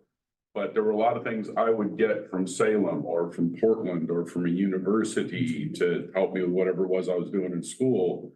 And the cost to me was the postage to get it there. So we are in the Orbis Cascade Courier Network. Okay, So if it's within that network, which is most places in Oregon up through Washington Okay. and some in Idaho, they travel through the courier. We don't pay postage. Courier runs every day. We send out and receive brown bags with excellent, items in. good. Anything that's not in that network, we send through the mail. We don't charge our patrons the postage. So the increasing cost we see is just the postage cost. We do pay library rate, so it's lower than the usual like parcel rate. But you know, postage rates go up.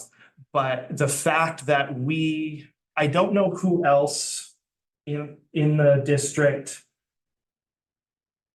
I know that a lot of libraries do charge for postage and we don't, which I think drives circulation our way because of circulation. we budget to pay the postage. Well, that's what I was gonna ask is, you know, my follow-up to that is, are we advertising?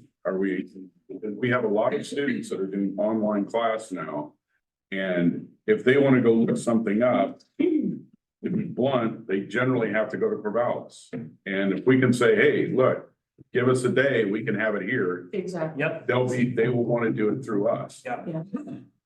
So if there's a way we can push that word out more, that would be very, very helpful. Yeah. Especially with because it amazes me how many students are online now, even in 2- and 4-year colleges around the state, Yes, just here.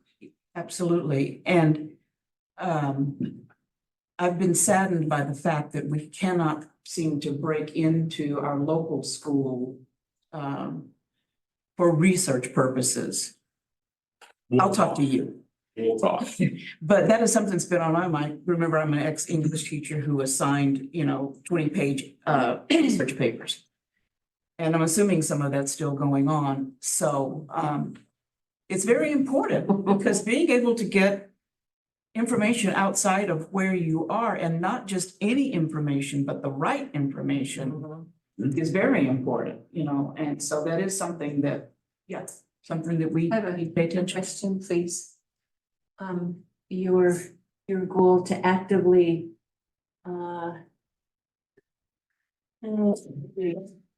Seek books and materials that represent all people and cultures. yes, cultures. So are we, and I love about the lotus. That's beautiful. That's so cool. So are we also are you seeking for the woke kind of culture materials? And if so, what might they be and are they age appropriate is a question.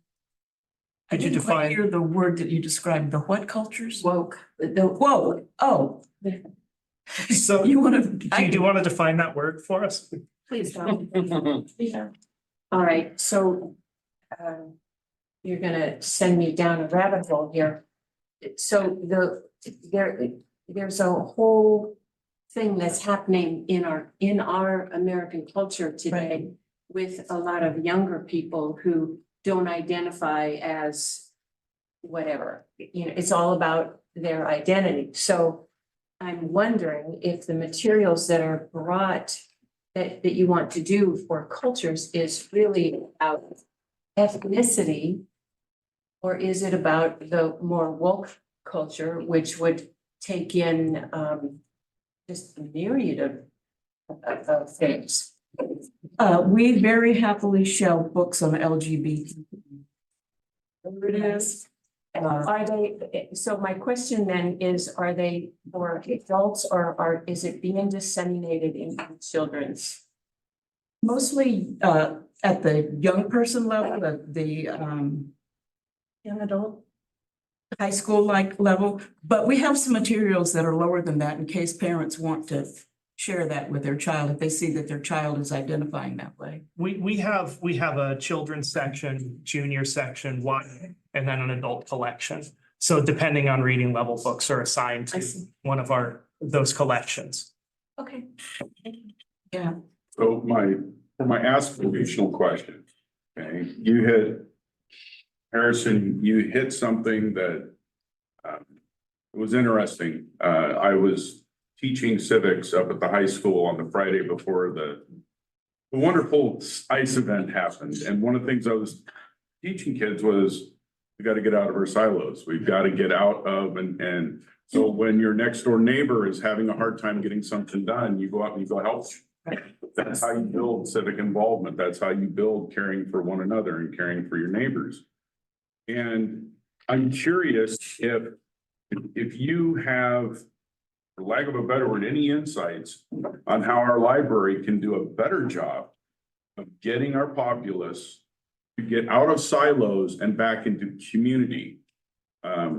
Community to me, I'll share a personal story. It reminds me of growing up. My dad's backyard and our patio was the neighborhood meeting spot. Trust me, the neighbors did not always agree on things. But at the end of the night, they shook hands and everybody went home, and they knew that, next time there's a party, come on by. But, old men tend to disagree in very loud voices and with very multisyllabic terms that you may have never heard before if you're a young person. And that didn't stop them from being neighbors and from getting along. And one of the things I see today is that neighbors don't talk to neighbors. Two, I only talk to people who absolutely agree with me on every point impossible. And to me, that's not American. We're supposed to be a melting pot. We're supposed to have differences of opinion, but we're all supposed to come together and work hard to make things happen. So how can the library help get us back toward that American dream?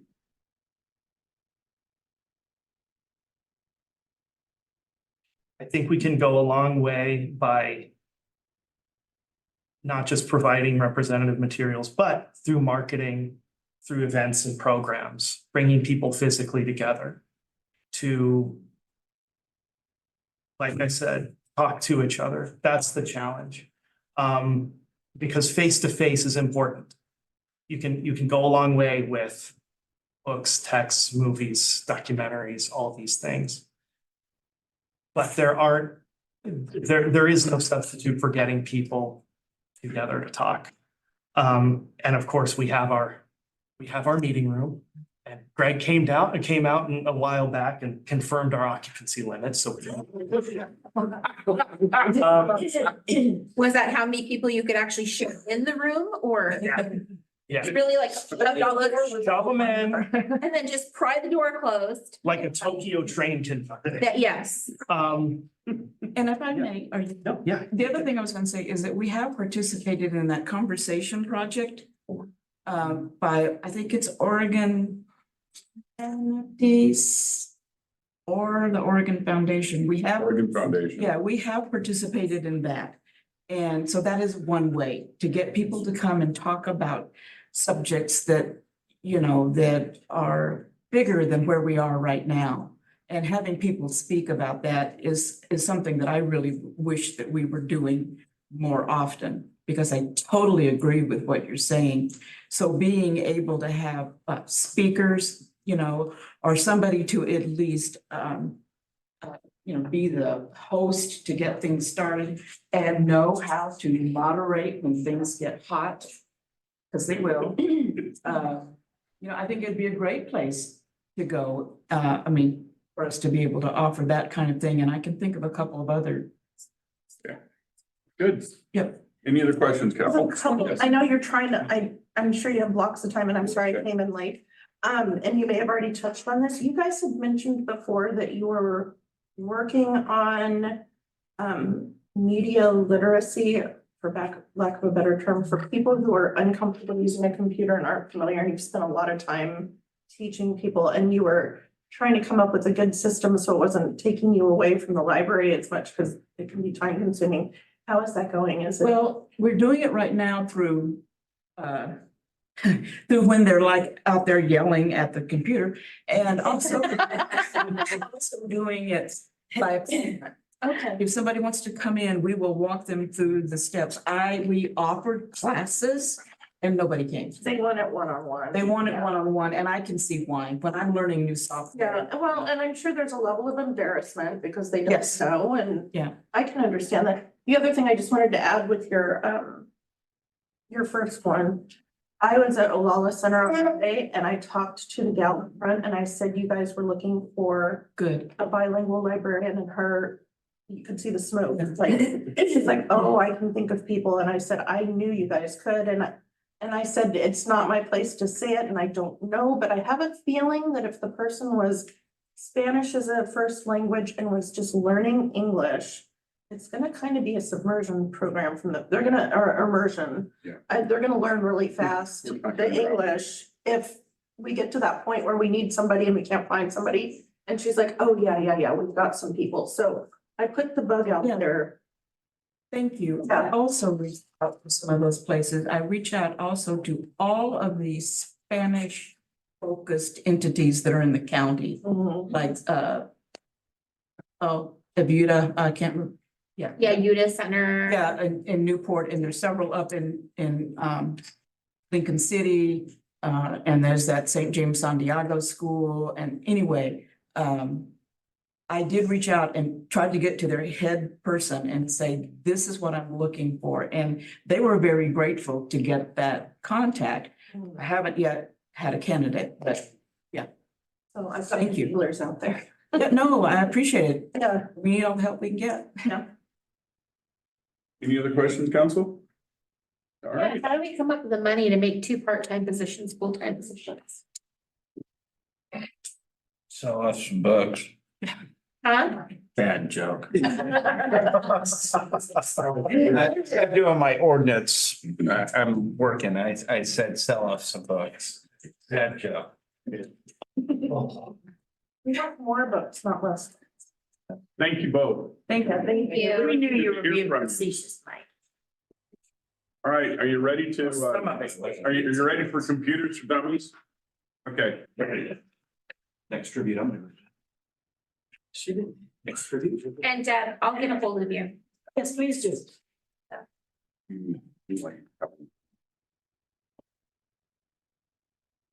So my list, I've got a couple things that we really need, a couple things I kind of want, and just kind of some ideas in the future, just to put the idea out there. They can be a bit more expensive, but it's better to start talking now about it. Go ahead and go to the next slide. So first up is our firewall. Our current firewall is great, but it is reaching its end of life. Its end of life will be March of 2025. But what that means is that our system is actually pretty old. They're no longer, we wouldn't even be able to continue covering things like email and stuff like that after that date in 2025. But we are starting to run into an issue of compliance, most specifically the criminal justice information systems requirements include one that our firewall is not compliant with. It's not a feature that we're currently using, so we could probably float that off in the distance a little bit. But it's something we're gonna have, well, when we're forced to upgrade, if we do decide to wait that long, it'll be a problem. The other thing is reliability. We currently have one firewall. If I update the firmware and something goes wrong, the city will be down for 3-4 days without internet, which would mean dispatch would also be down, fire, everyone would be affected. If it just dies, it's gonna be about the similar amount of time before I can get Sophos to, hot ship us one, reinstall the configuration, get it running. Could be 2-3 days. Could be longer if we are in the middle of an ice storm when it decides to die. So Emergency preparedness. There you go.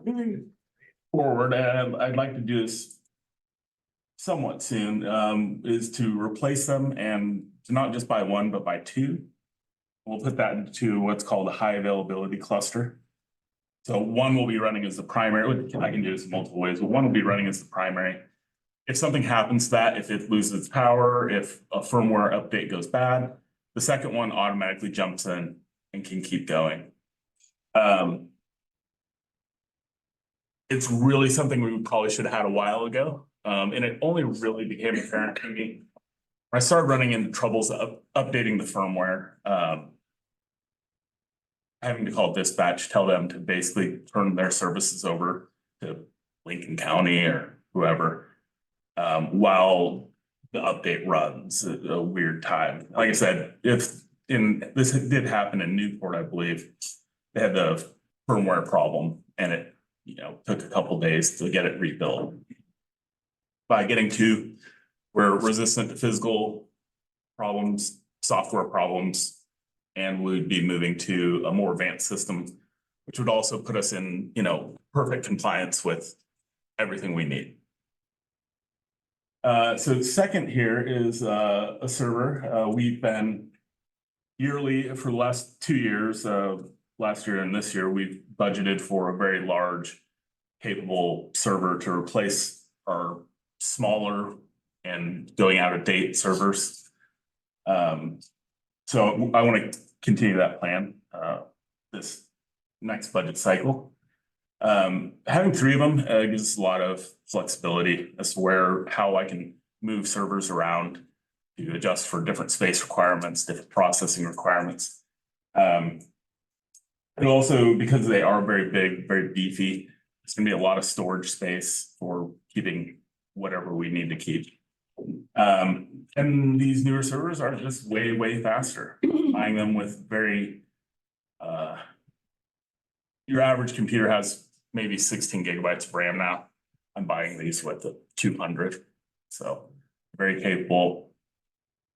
And the price is well within what we've been paying for both of these things. So let's go to next slide. I got a question. Sure. So if you do this new firewall, how long will that one be effective before you've got to replace that one? Probably about 10 years. So, and maybe 6. They don't have a publicly listed one now. Microsoft is nice when they come out with Windows 10, they tell you exactly when they're gonna stop upgrading it and then eventually they stop supporting it. We're already in the phase now where Sophos will not sell you our current firewall. You can't buy it from them because they're no longer selling it. They're no longer adding features to it. All they're doing is updating the rules essentially that it runs on. So is the $3,000 for that firewall upgrade the one, or does that include both? That's both. That's both. It isn't including the subscriptions, essentially virus definitions, email, SQL. I think if we replace our current firewall, I can roll those subscriptions over to the new firewall. So it would add another probably per year, probably be an extra $800. But we usually buy them in 3-year blocks, so it's about $1,500. That'll be per firewall, so it could be an extra $3,000 over 3 years.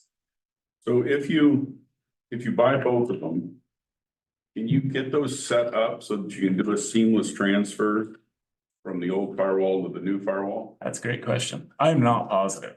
I would love it and I will push hard for it. But at the same time, if I have to redo it, you find stuff when you redo. I find things that I might have done wrong, could have done better. So either way, I know just enough to get in trouble, so. Yeah, but I can run them essentially side by side. There would be no downtime switching firewalls aside from maybe minutes. I wouldn't have to spend a day with the city not having internet. So it'll be fairly seamless to switch between the two. And I do think that Sophos is a very good company. They're really highly rated as far as firewalls go. And for them not to have a good way to port over configurations would be a big surprise to me, but I didn't want to say for sure unless I knew for sure. All right, so we're talking about budgeting, right? So like we haven't budgeted for the 3,000, but it sounds like, have we already budgeted for the 12,000? We did for this year. Okay, This is the third of these, so we bought one last year. We're gonna buy one this year, and then we need to buy the third of the triumvirate. okay. You know. So we still need to budget for that last one. Yes, Okay, gotcha. And the firewall. and the firewall, yeah. And the subscription. And So we're already paying that. well, yeah, I'm not 100% positive if you could port them over. Sophos is great, but they do make you talk to vendors and stuff, so. Yeah. I'm just glad to hear you're gonna have more storage when, you know, my email says you can't take any more messages because you don't have enough storage. Well, I can increase that. I know you can, and you do every time. Yeah. It just cracks me up. It's like, yep, I got a lot of email. At some point, actually, email mailboxes can get so big that they start having problems. I never ran into it here, but I worked ago in Portland. And we had some sales guys with 70 gigabyte storage or email boxes. And they would have problems. And we were like, well, yeah, you have a 70 gigabyte storage. It's half your hard drive is email. And it's most of it was in their sent folder because they'd send out these high quality PDFs to clients, you know, and just spam, you know, anybody they got their email for. And so you had, you know, hundreds of these, you know, 1 megabyte PDFs in, yeah, from years and years ago, and we could never get them to clean up their own stuff. So, but yeah, I can increase storage for people as they need, and we can also clean stuff up. I can help with that too, but. So I want to remind though, everyone on the council, all of our emails are public record. And so you cannot delete them. Make sure that you put them into a spam folder or, But I'm sure they're in a deleted file on my computer. okay, then you better make sure, Yeah, I haven't okay, done that. because. Yeah, I have, Sometimes they will automatically come around 30 days later and delete what's in your deleted file. Yeah, I so hear you on that. that's why I have a giant spam folder. So- Stuff I don't care about, I check into the spam, so. Exchange handles most of this for us. So we have a default retention policy of 3 years for emails. And after that, the server no longer cares what happens. The emails. Even if you're deleting it on your computer, it's backed up on the server. okay. I love deleting things. Make them so Well, happy. welcome to the state of Oregon. Yeah, sorry, guys. Just keep in mind with record retention for emails, the retention is based on content. So anything that's gonna be a longer duration, best practice would be to get it out of your email and save it somewhere. So we can save that on a city folder and drive, and we can retain any storage according to We retention. learn as we go along. Oh, yes. Life was so much easier when we didn't have computers, this, and that. Send. Yeah, but I was less employed, so. Including our city address. But if we're on the city address and we want to send it to our personal thing, what if we can do that? Yeah, it's called forwarding. Yeah, yeah. I know what it's called, but does that open up our computer? Yeah, I thought it did. It's not. Yeah. And depending on the content. And Yeah. But generally, if you send something from your city email to your personal email, we still have what you sent. Right. So So I if said, well, if there's a litigation request for the email that you sent, there's a copy in the city system. right. Versus if you're doing all your city email on your personal email account, if you're doing all your city business on your personal email account, there's litigation that's related to that subject matter. Yes, you could make your personal account, your personal laptop that you're saving all your city business on part of that litigation. They can take it. They would be punished because I have over 30,000 emails I have not deleted on my personal email. So I don't use it for. I have the exact same. In case you're wondering, in 2007, I had to bring my personal computer in and give it to the recorder so they could send it to Salem and scrub through everything, because that was before we had city laptops. That was before we had city email. I begged at that point because I was without a computer then for almost a month while they went and made sure that I wasn't involved in something. So that's when the state of Oregon says they want transparency, that's exactly what they mean. Yeah. So.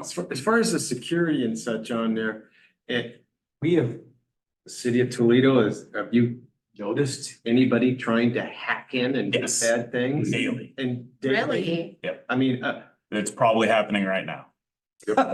so Sorry, this didn't is mean to laugh. really truly vital. I know, I was So they're involved. getting crafty. A lot of the attacks are very low level. They're just people looking for opportunity. They're not employed either. Yeah, So, they're unemployed or some of them are employed, unfortunately. but as far as outside hacks and such on there, I mean, you've got a tremendous amount of personal information about people's accounts and everything else on there. And that security then, the firewall protects not only us as counselors and staff, but it protects For citizens. the citizenry, and that is the word to get out. It is really it's very much the perimeter defense and it's the easiest way to Some protect everything. operations too. Yes. It covers some operations. Yeah. Yes, but there are internal barriers as well. I know you were talking about doing some other things in the treasury department and such, and that will coincide with all the rest of the city stuff by spending and getting a better security system. Is that correct? Yes, yeah, and then for me, the biggest thing is that is being able to update the firewall without having to take down 911 dispatch. Yeah. That's it's a big problem every time I have to do it. I don't like doing it, so I put it off. That's just, well, it's fine. I wouldn't put it off if it wasn't fine, but it's not something I like doing, and this will make life easier and safer for the city. I appreciate your talking about the window of length that it should work too, because this stuff travels so fast that, and there's always somebody that's trying a lot harder than the regular people. Like I said, I can go into our firewall every day and I can see people have been scanning us daily. Or trying to brute force ports that aren't open, so.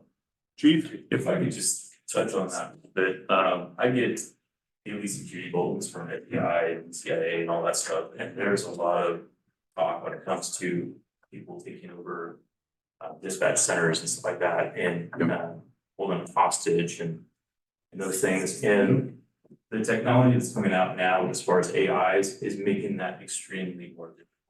And by having a robust system like this will help deter that considerably. So Justin's doing an outstanding job in testing our employees about how not to get be vulnerable to these attacks. So I'm in support of this. Yeah, and also you may see emails. I can't remember, I haven't checked to see how many have done it, but you may see emails from a company called Know Before, and that's cybersecurity training. Feel free to partake in that. There's some interesting information in there. It's called Know Before, KNOW. KNOWBE and then the number 4. Oh. Yeah. I've seen that. I'm sure you have. I might double check and make sure I've got you guys all. in- Oh, I know I'm on there. Yeah, I know you are. You've been going I am. Yeah. You haven't gotten, I don't think so, no. you're all okay. I'll double check and get everybody on there if they're not. Great. So Microsoft 365. Yeah, next slide, please.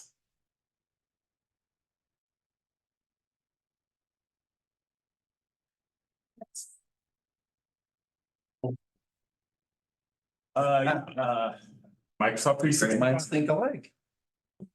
So yeah, this is also this is a need. It doesn't absolutely have to be Microsoft 365, but I feel like we'd be missing the boat if we didn't.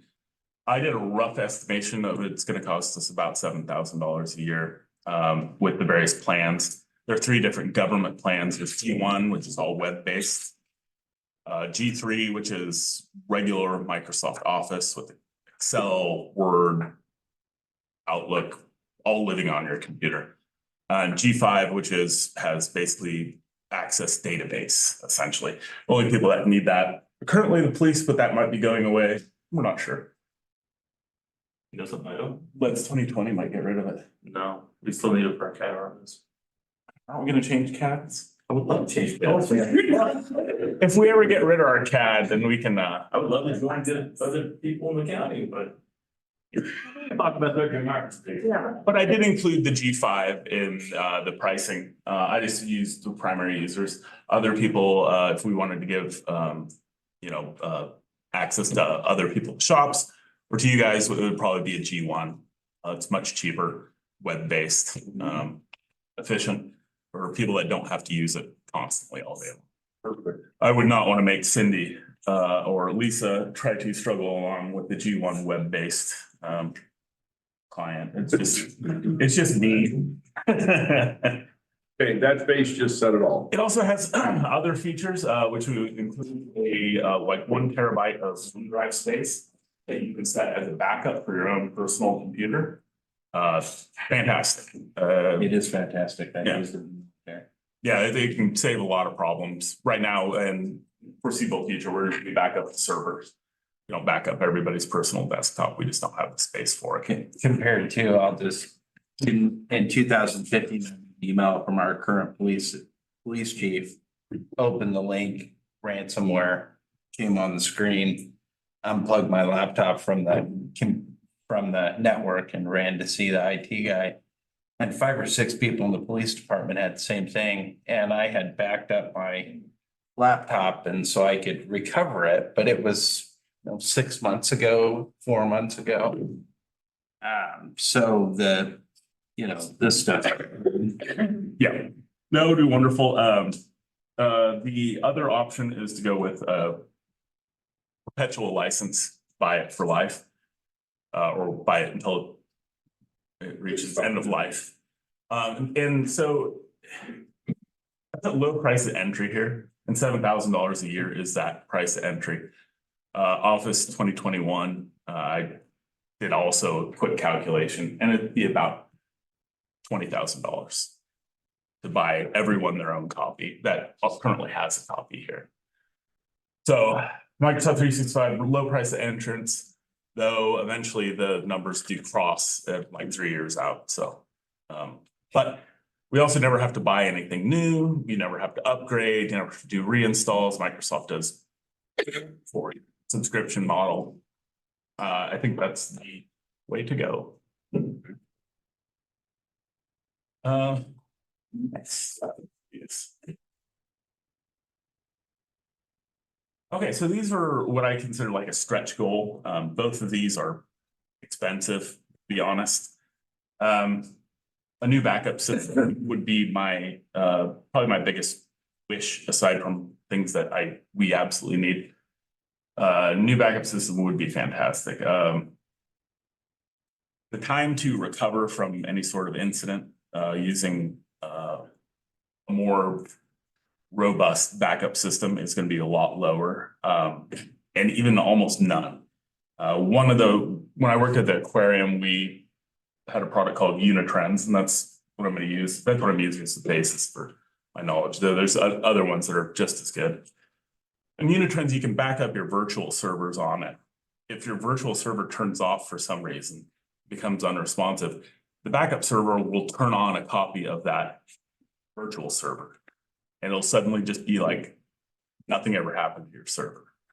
So if we got ransomware, normally you gotta reinstall the backup onto a fresh server that isn't infected with ransomware.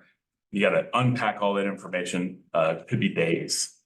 What I'm proposing, the style of backup I'm proposing is it could just be minutes. Oh, we got ransomware. You turn that server off, you turn on your backup. You lose a little bit of data, but you're rolling like right away. It also takes care of cloud storage for us. They have multiple mirrored sites throughout the country that can't be affected by a single natural disaster. And the beauty of that is what you do is because backing up takes a long time and extracting backups takes even longer. Yeah. So what you do with them is you do a full backup of everything and you do an incremental backup like the next stage. It's just you back up the changes that have been made in the next day. And you stuff it onto a really big drive and you mail it to Unitrends. And Unitrends sticks it into their cloud, and then you're only backing up small amounts of data. You're not trying to push out 20 terabytes of data all at once. You're doing a very small, just the updates that happen since you mailed it. And that So makes, physically mailing it, like Yes. seriously physically mailing. it. yeah. Because otherwise you get into, it takes forever and it eats up your network resources. The nice thing is, if you need it, they'll mail it back to you. What's the cost on this? Unitrends is about $30,000 for the unit and an additional $5,000 to $7,000 a year in support. And the support is 24/7 support. You know, when you're paying this kind of money, they don't play around too much. So, and that price can go up and price can go down. I picked the $30,000 unit because it was about 20 terabytes, which is a lot of storage, not infinite, but a lot. Yeah, so that's why I picked that number. We could go higher, we could get 40 terabytes, which is huge. Yeah, so as an example of this, new servers I'm buying, I think depending on the RAID style I'm sticking into, the way I organize the space, they're about 8 terabytes total. So 20 terabytes to keep our file server, email server, and multiple copies of that going back in time for potentially months. So. Lisa, how are we coming on digitizing old records? That'll be covered in my presentation. Well, reason I'm asking is because of size of this unit. So in other words, A lot are of we- work still needs to be done. okay, so I can help with that, with a lot of things, like things that are not backups, it would be considered an archive. right, And we can use other options for that rather than using our backup server. We can stick it in the Amazon S3 cloud, deep freeze. It goes in there really cheap, takes forever to get it out, but it's archive stuff. You don't need it now. You need it, you know, it takes a week to pull it out of there. Hey, you have to wait a week for that document from 1978, you know. okay. And it used to be, we just had all those on microfiche. I was gonna say, this is not microfiche. I like microfiche. It's cool. Microfiche was Oh, cool. seriously? Cool. I see it in the movies. It's awesome. Yeah. I work with it. It is cool. It's not cool. It's in real life. mind blowing. Hey.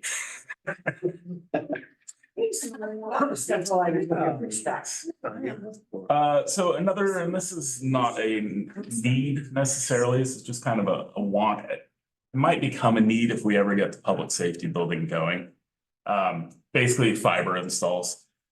The public safety building needs to be on fiber because they're very much integrated into our current network at their current location. The city shops would be nice. We currently use a wireless bridge between the 2 points. That every couple years it has a problem and it's really annoying to fix. But it's not an absolute necessity. The public safety would also be the cheapest of the installs to do. Basically, you just have to go across that road to those telephone poles by Bricor and splice into the fiber we already own. And that's measured in feet, not, you know, hundreds of yards. I think, I can't remember, it's something like $1,000 a foot for fiber, something like that. I remember, I think a mile is about $50,000 per mile. So getting water treatment, wastewater treatment may not be as convenient or affordable. But I just want to throw it out there. It'd be great to have them on the network. Now, is that the cost or is that the cost of the actual cable or is that the cost of cable and install? I think it's cable and install. Okay. Yeah. I have not gotten hard numbers on that yet. Been meaning to have someone from North Star come out and look at the public safety building and look at the city shop. This would be the two. They said that new public safety has to be integrated. Shops is already integrated. it just isn't the most stable connection in the world because it's wireless. It would be nice to have costs for each of them, and I know this is a big ask. And you know, that would, and it might be a tool for you, because you know, if this is gonna be an ask that we see over the next few years, you might be able to do one over each year or two over each, you know, each year. And Right. okay, this is what we're looking at. For budgeting purposes, that would probably be helpful. Yeah, I'll try and have the North Stars, it does a lot of fiber installs everywhere. They did fiber installs for Astound when Astound was getting something set up near South Beach, so. Yeah, I need to have them come out and do like get a professional estimate on it. Do they charge for estimate? No, Good. I don't think so anyway. I'm sure they don't. Any other questions for Justin? Thank you, sir. All right. Next up. Mayor, we are. We're running the bus. Yep, Way behind. I don't know if you wanted to take your break now or still do your one more before break. let's do one more, unless you need a break. I just gonna go over and get something sweet. Oh, okay, go get something sweet while Larry gets set up. I'll get over there. I know you will. You and I make great race partners. Oh, I'm back to the cookie. Oh, my favorite cookies. This morning, it's like, oh, my back. What the hell? I'm pretty sure last night that the front was gone. Let's put it that way. You can tell, can't you? You got a good one coming in, it looks like, too. Be another atmospheric river on top of all that snow melt. But you're just a bundle Oh, of cheer. and don't forget king tides. Awesome. Kayaking. Larry, you don't have any of these at the firehouse, do you? Is that the life jacket thing? No, for right on. I don't believe so, no. I'm gonna call him and have him, you guys. Okay, yeah, we have a little kiosk thing in the front there with some Yeah. tires in it, rifles, whatever. I much prefer rain over ice.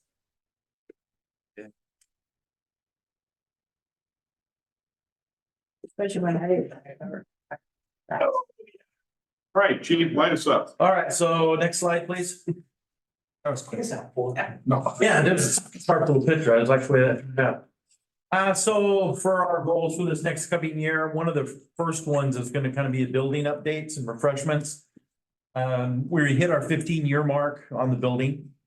And in the last few years, it really hasn't had a lot of exterior care. We had it painted, but it's the grounds around it now that are kind of getting a little tired and some of the other things. I got photos coming up on that one. But with the building, we want to work on the front and the back. I got some pictures and some information there. With that, with this summer, we want to increase open houses, and we hope all that combined improves recruit and increase retention of volunteers. Kind of a average now for the industry of volunteerism. And it's been that way for a while. About 2 years is what you get out of a volunteer, unfortunately. And we've been above that power curve for a long time. And we still are. We've got many of them that are over 5 and people over 10 and a couple above that. But we've got a lot that are running the 2-3 year mark, and then life catches up. And so we're trying to increase the numbers. We're always trying to increase the numbers on that. We have a training site that we've established here in town. The footprint is there through a grant, and we want to try to increase its capabilities and robust. And then one that we've been working on ever so slowly again is the establish our call billing for responses. Next slide, please. Can you explain that one? I surely will. It's actually, I can do it now, or it's in my final slide if you don't mind waiting. Oh, wait. Okay, all right. So in the very front of the building there, that parallels Burgess Road, this is what we built. And I say we, the volunteers, were the manpower for all of this, and it started out as bare dirt in 06. And we did all the groundwork and the rock work and built the walls, and it's proven to be a really nice place, but it's dated. The river that is there, the little water feature, next slide, please. The little water feature, it's good enough. I didn't have one of the slide that, I guess, but it leaks. It's a very fragile ecosystem, if you will. It is. If anybody who's ever had a pond that you've made yourself, it flows beautifully, and then a bunch of leaves fall in the water and it backs it up, and it starts causing leaks perpetually throughout the whole dang thing. Or worse yet, somebody steps in the river and completely changes the rapids.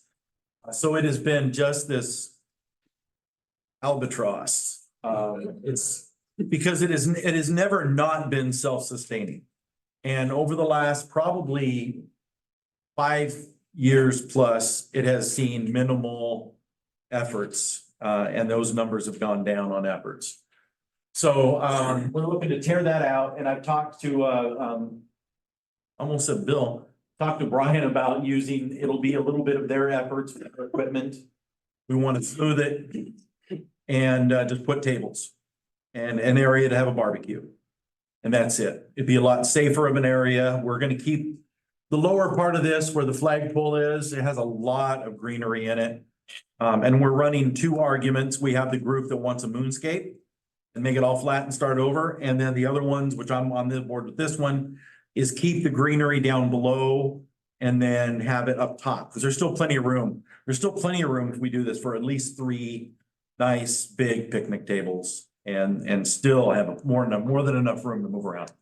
So that's how it started. And then within that, on the next slide, there's a lamp post, both left and right. The one on the left is the one that it was in that area. And the one on the right is in the back, where there's a big cedar fence and shrubs that are a lot taller than that. But the camera is right over the top of the other one, but it looks just like that one either way. The one on the left got damaged in a storm 10 years ago at least, never got put back. So the power is still there, the concrete base. The other one, the whole top broke off in the same storm and we never went back.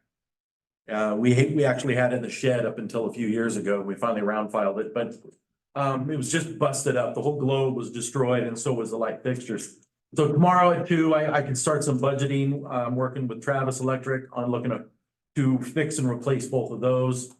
And get light on the back side of the building here a little more for safety and security. And then the front would honestly be a little bit for light for safety, but aesthetics as much as anything else, quite honestly. Next slide, please. So that was about it for that. I guess the one thing I didn't put in there was there's some paving on the backside. I guess this is the explanation for it all. So we want to rework the riverfront, like we said. The north side in the middle bulletin there is a little area of, it's considered rock, but in more realistic, it's pine needles, and it's 26 by 17-ish footprint of rock that is never been hardscaped. It's concrete on one side that we did, and it's the asphalt parking lot on the other. So I'd like to get that finished out and turned into asphalt, so it's a cleanable space.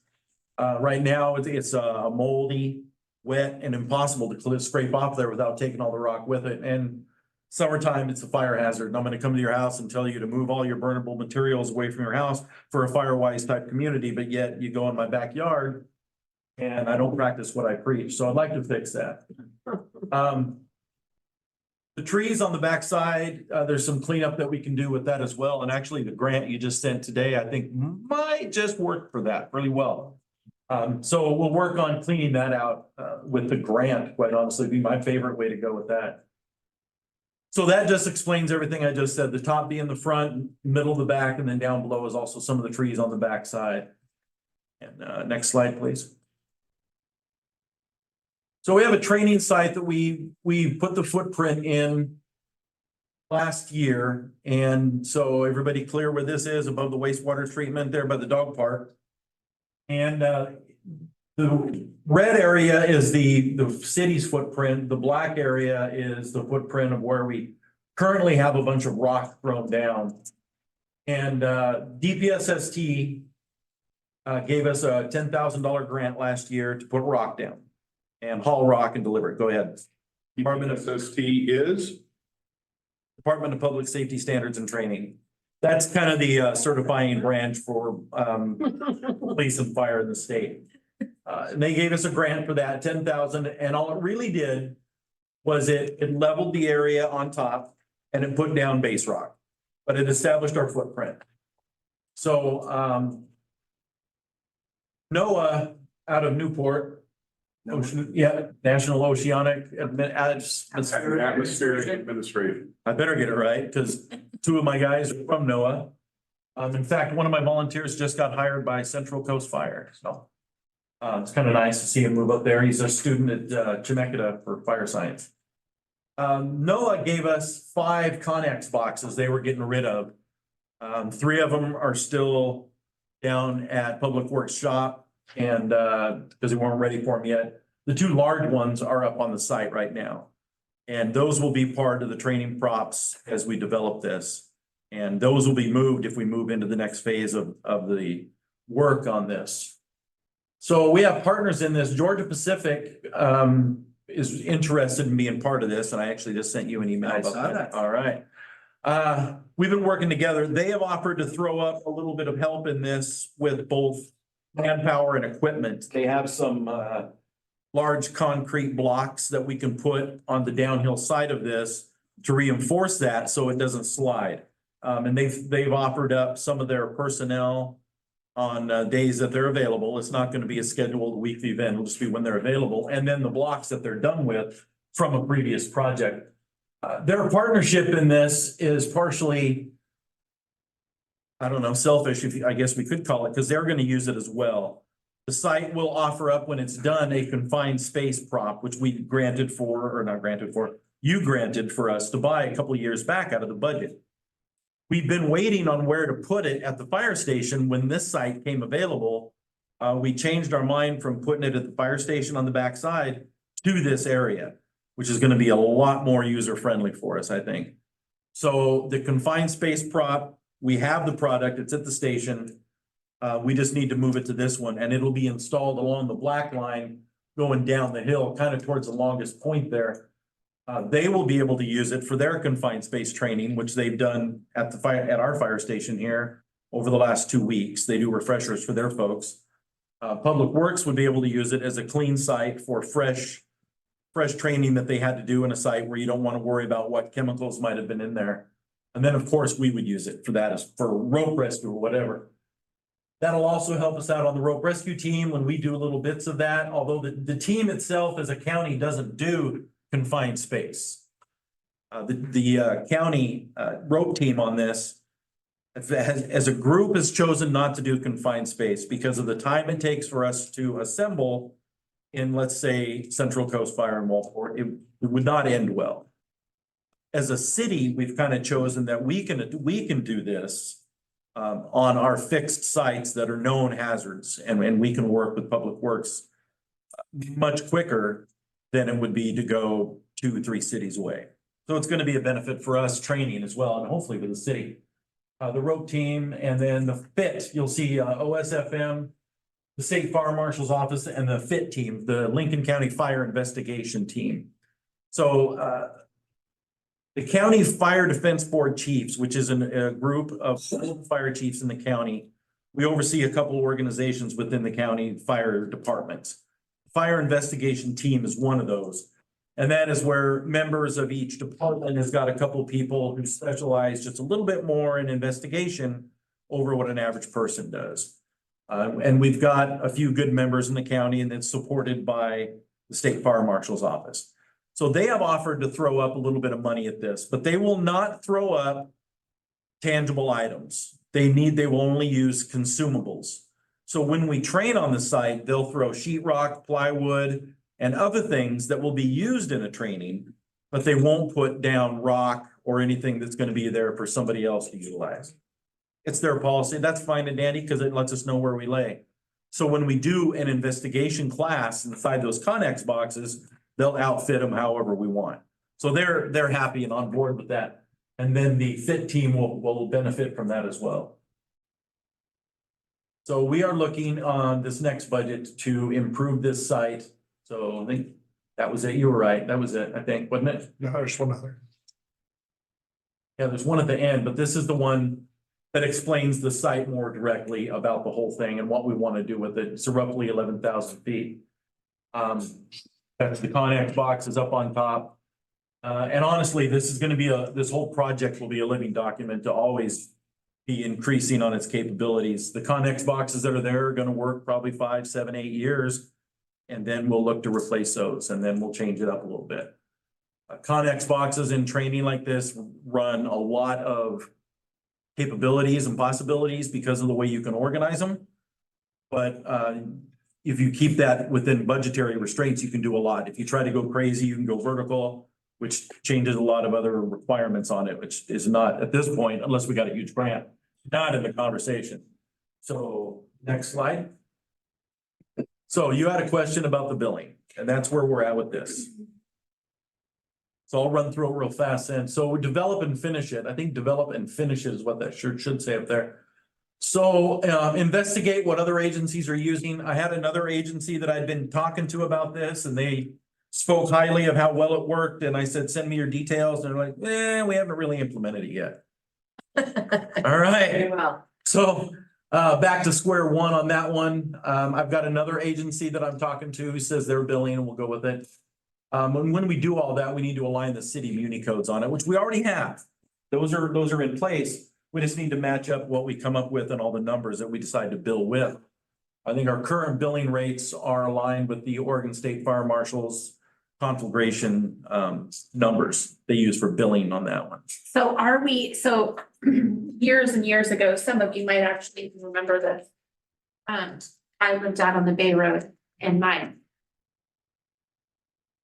ex-husband, who was not the sharpest tool in the shed, thought it was appropriate to burn in October during fire season, and not only got the property on fire that we were renting, but also fields across from us. And the state was involved, and the city was involved, and I ended up. Were you at the Newt Slough fire? Yes. Was that you? No, was it the Newt Slough? Yeah, well, That was the one where it jumped to rake straws, I think so. or not rake straw, it was, yeah. That was a hoot. Oh, man, it was not a hoot. Anyhow, that was a nightmare. I should have forced him sooner. Anyhow, that was, but I did get the bills for that. Yes, yeah. And I stayed on it for years until I moved in the city, and they told me it wasn't my responsibility and I didn't need to pay it anymore. Yeah. But so my question is, are we not currently billing those situations right now? I mean, if we have another, say there's another brilliant man like my ex-husband out there who catches something on fire, is he still gonna be billed for those In services? the last fire code revision, we added authority for them to respond out in the district outside the city limits Uh-huh. and to bill Okay, and make sure that we updated the billing reference. so we weren't for a while. In that type of fire, most likely we wouldn't have, because you would have been in the district, although the field itself would have been ODF, and I think that's who was billing you was. No, both, I was billed by both because it was considered arson. Oh, Why he didn't get charged, I do not. I believe she used the word stupid. that's where I was going with it. You said- Dumbass, but we're recording. But, so I think if we ever had to back then, we could have. I don't know how we built that one for sure. I was way low on the totem pole back then. And now, like Mike was saying there, we can a lot cleaner do that. Oregon Department of Forestry's had the ability forever, Yeah, and their fines are a lot higher than ours. Oh, I know. Billing is a lot higher than ours. So if somebody wants to be kind of redundantly stupid, then we just bring them into the party and they can get real aggressive with it. So Larry, just to clarify for everyone, this would also be us being able to bill for responding to vehicle accidents, things like. Primarily vehicle Yeah, accidents. so- Yeah. Fire currently, but this is expanding that, so. Right. so we would ordinance. be billing people for responding to a Specifically, vehicle accident? We could. It's I'll still go the into- insurance. Bill their for insurance. costs. It goes to the, but I'll cover that a little bit deeper since you brought that up. When we collect taxes, whether it be on the city or state roads that we're on, we really don't get any money for that as a department, any department. So you don't get money for any beaches, state parks, lakes, or anything like that. There's no real kickback money that dribbles downhill to the departments. And so a very common thing you're seeing is on primarily traffic accidents in the beginning, although fires out in the district can be one too. Bill agencies are starting to bill for that. And then like she said, it goes straight to the insurance companies. Okay. Now, let's say a citizen got into an accident on Main Street with another citizen. Pretty unlikely that would be something we'd bill on. It's honestly Highway 20 stretch and probably 229, but Highway 20 would be our big one because anything out in that area, especially if you throw a tractor trailer into the mix, can be a pretty lengthy event. And I think we should bill for pulling these Swift drivers out of Sunny Ridge. yeah. Yeah, I got in behind a chemical truck turning around at the old fire station on my way in today. It was I don't know how he got turned around so good there, but he done did it. I was impressed. So the billing on that one would be for primary vehicle accidents at this point. And it could go further. It could go to fires and that were out of our district, or out of our basic response area, out of mutual aid areas.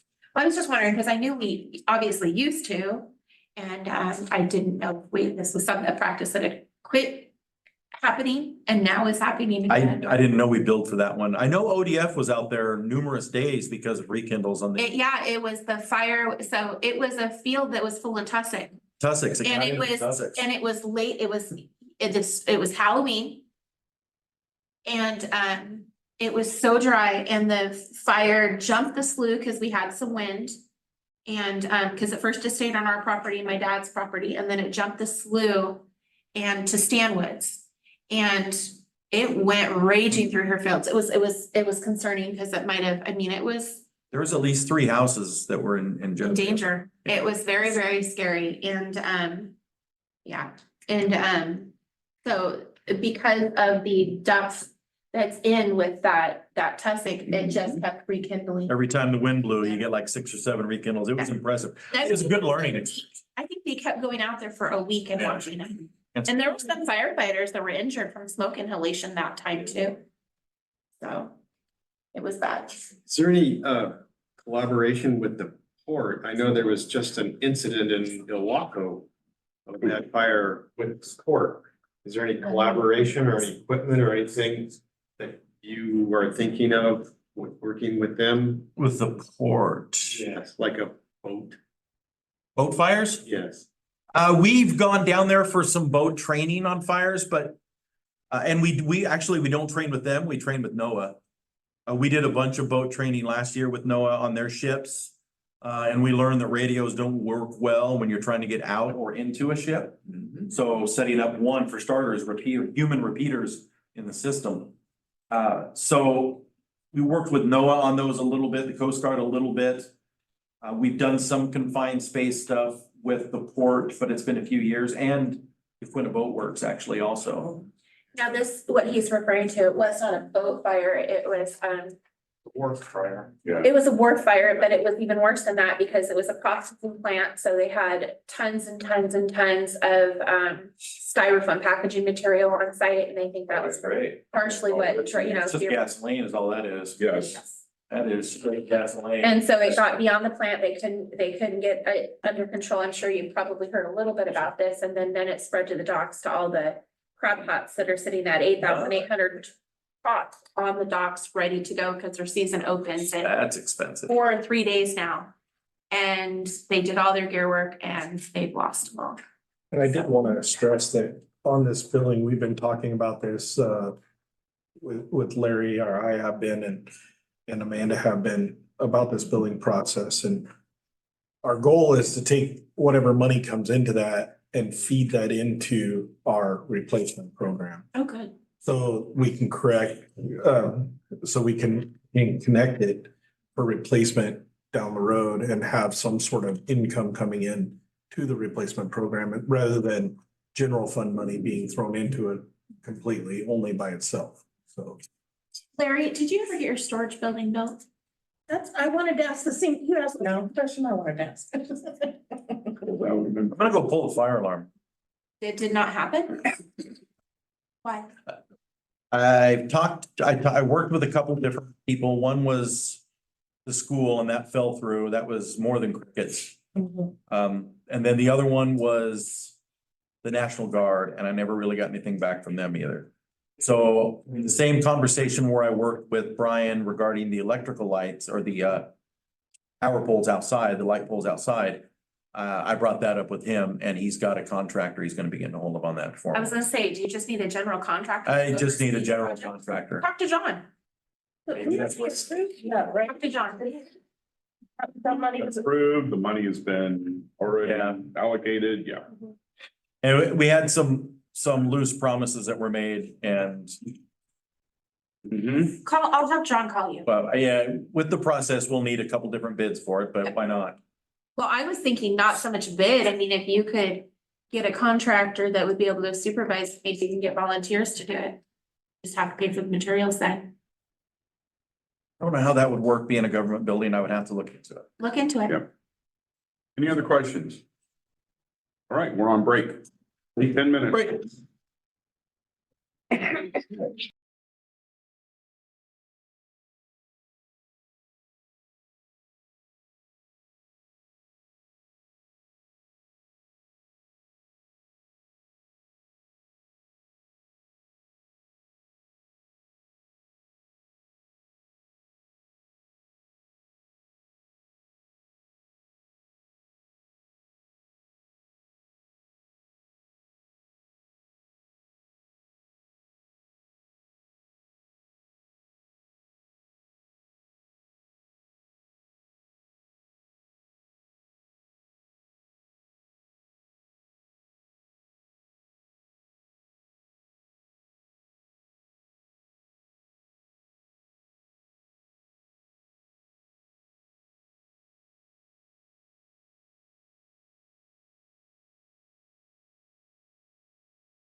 Twenty 2025 goal setting reconvene.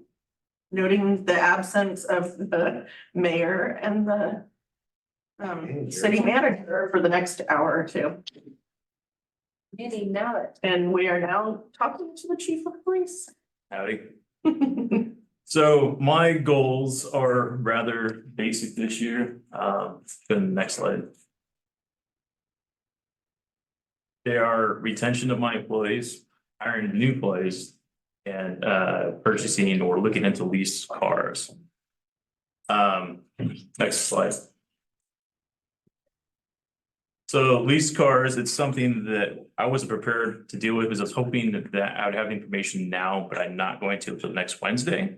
That'll be presented by Enterprise Rent a Car. We're looking at leasing cars instead of purchasing them, which we have done in the past. It's a concept that Doug had encountered in his previous law enforcement career, and he asked me to look into it. And that wouldn't only just be for police cars, but it'd be for all the cars throughout the city. So it's something that we're looking at to see if it's something that potentially that would save us money in the long run for the city. The cars that we have now, we can sell back to them and use for equity for purchasing new cars. And we can purchase those cars after 3 or 4 years if we wish to keep those cars. So it's a new concept for me. I'm not quite sure how that all going to affect us now, but I do, regardless, I need to purchase new cars in the future. I've got 2 cars, 2 Ford Explorers that are basically redlined. I can't use them for patrol. And I've got 2 Chargers that I can't use for patrol either. Why? Why? What does red line mean? Red line means that they're not pursuit ready. If they will on a pursuit, there's a chance that it'll fail in pursuit. So mechanically, they're, Mechanically, they work, but I can't trust them to not fail on an officer when they're in a high-speed pursuit. oh, gotcha, okay, thank you. Yeah. If the benefit of the lease cars is, we shows short staff right now. We only have myself, Sergeant Pitcher, Dalen, and then Connor that are officers. I normally have 4 patrol officers, 1 detective, myself, and the sergeant. So we're half our personnel right now. What happened to Cross? Ross is in the academy, so he doesn't count right now. He doesn't count until he gets put on his own so that'll be probably June. Oh, boy. So, and then I've got another guy that he's taken his Ahmed test, which is, so when you get hired, you have multiple tests. You have your regular test, and then through NTM is what we use now. And then you have an interview process, and then you go through a psychological and a physical, and then chief's interview to get hired. So right now he's at the last phase, which was the Ahmed, which is the physical test. And if he passes that, hopefully I'll have him in by the middle of February. Takes 16 weeks to train field training evaluation program for an officer on site. Takes another 16 weeks at the academy. So we're looking at 32 weeks. That's almost a year for just an officer to get them onboarded, to get them so that their souls will run. So the reason I have the lease cars is one of the incentives to retention is that I'm gonna assign a car for each officer. That way they could take it home. They can't take it outside the city. So if they live in Paloma, they're not taking it home to Paloma, but then driving back and forth. But what that does for us is that enables the officers that are off duty to be an automatic backup. They can further gear on and back up the officer. During the ice storm that we just recently had, that's all we did was as soon as I woke up, I was suited up and I was ready to hit the road, and I came in and I worked alongside the other officer because we had no backup. County wasn't able to respond to backing us up. OSP wasn't able to respond. We were locked in. So I had Pitcher and Connor working 16, 18 hours, and I came in and worked, another 12 or whatever on my days off. So I mean, it was just three of us working. And then when Daylin was able to get through 229 to work with us, and she was able to put some extra hours in too. But it's just the way that the storm hit. Next slide. Retention of employees, like I said, it takes 32 weeks to get an officer onboarded, and it takes 19 weeks to hire and release a dispatcher because they have a 3-week academy, and then they have 16 weeks on the job training as well. Sometimes that is extended, and a lot of times it has to do with the call load. If we don't have a lot of call load, the dispatchers just aren't exposed to the things that they need to be exposed to, so they may push longer. If they're having problems understanding the training, we may push the officer and the dispatcher a little longer too. I don't want to release anybody until they're ready to go. So what I'm finding is that there are usually two reasons why the dispatcher, one of my employees stay or go, and that's either they usually stay because they're incorporating within the city. They have homes, they have family here, they have a spouse has a good job here, and they're really rooted into the city. And they don't want to leave. So those people are like me, Pitcher, the longest people we have right now. And then the rest of them are around 5 years. But the other employees that I've got are the ones that use us as a stepping stone. They'll get in, get trained, and then they'll move on. Usually when I see them moving on is at 5 years when they talk about their salary, because they're like, I'm not making any more money. Why am I sticking around? So then they leave. So when I'm looking at retention, I'm like, oh, how can I get these people to stay? Well, one of the ways we could do that, and I can't do that without you guys' help, is to extend the salary range, making more steps. So that way I can move it from 5 to 7 to 8, give me eight more steps in the salary range, right? So I mean, yeah, we're going to be paying our officers and our dispatchers more money, which is another way we can retain them is by paying them more, giving them more money. But at the long run, it costs so much money to train people. And right now I'm spending so much money in overtime. I mean, my dispatch, I only have four dispatchers at the time, and I don't have a dispatch supervisor. So, and that's about half of where it should be right now too. So everybody's working a ton of overtime. So it's like, it's cheaper to retain the people we have, to have the experienced people we have,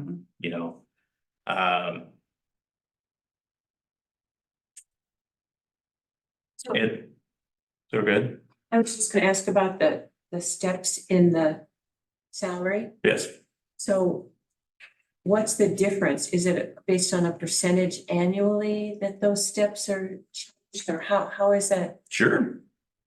I mean, is that the way it's been working, or is that like? Yeah, well, we have a set salary range, and it's, I think it's on this website, isn't it? It is. Yeah, so we have a set. The employees for the city, they are all on a step program. Right, so our salary, master salary, schedule, I'm gonna call it, is divided by 3 different sections: the TEA, the non-represented, which would be your admin people that aren't in a unit, in your TPSA.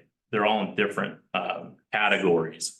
But within those are classifications, like your dispatchers, your officers, your community service officers, all those people are different classifications. And those each have their own series of steps. And their steps are 1 through 6. 1 is somebody that just came on in and has no experience whatsoever. And then you base upon if you're gonna place somebody in that stepping system, you base upon their experience. Like I've got, Daylin came in at step 5 because she's got like 5 years of experience with law enforcement and like 10 years of dispatching. I'm not gonna put her at step 1. For one, she wouldn't even consider working for us at step 1. So what's the, in between the steps? So if we went beyond 6, what is there like a percentage? Is it just incremental by percentage then? So at step 6, since they're no longer getting a step in the salary, what they would be getting is the COLA, which is the cost of allowance. Cost of living of it. Okay, so. Right, and so currently their COLA is at 5% for TPSA. For TPSA, it was 5% last year and 5% this year, right? And then it's gonna be like 4 or 3 the next year. So that will, it's a COLA. So once they reach the top of their salary range, essentially, a step is just going through the range. So the low end of the salary to the high end of the salary, and it's broken out in incremental increases to get to the top. And those increases are usually about 4%, 4 or 5%. It's not very much between each step. But then once they reach the top of their salary, is what he's saying, their salary can't increase anymore. They're at the top of the range for their position. Then the only increase those employees see is the cost of living adjustment. Right. Now, they do get a COLA every year. So say that somebody's at step 3, they get their COLA and then they get the step 4. So they'll, depending on when their anniversary is, they may get 2 raises during that year, so there's that. I understand we're limited in funds that we have based upon, how we're getting our funds. I understand that.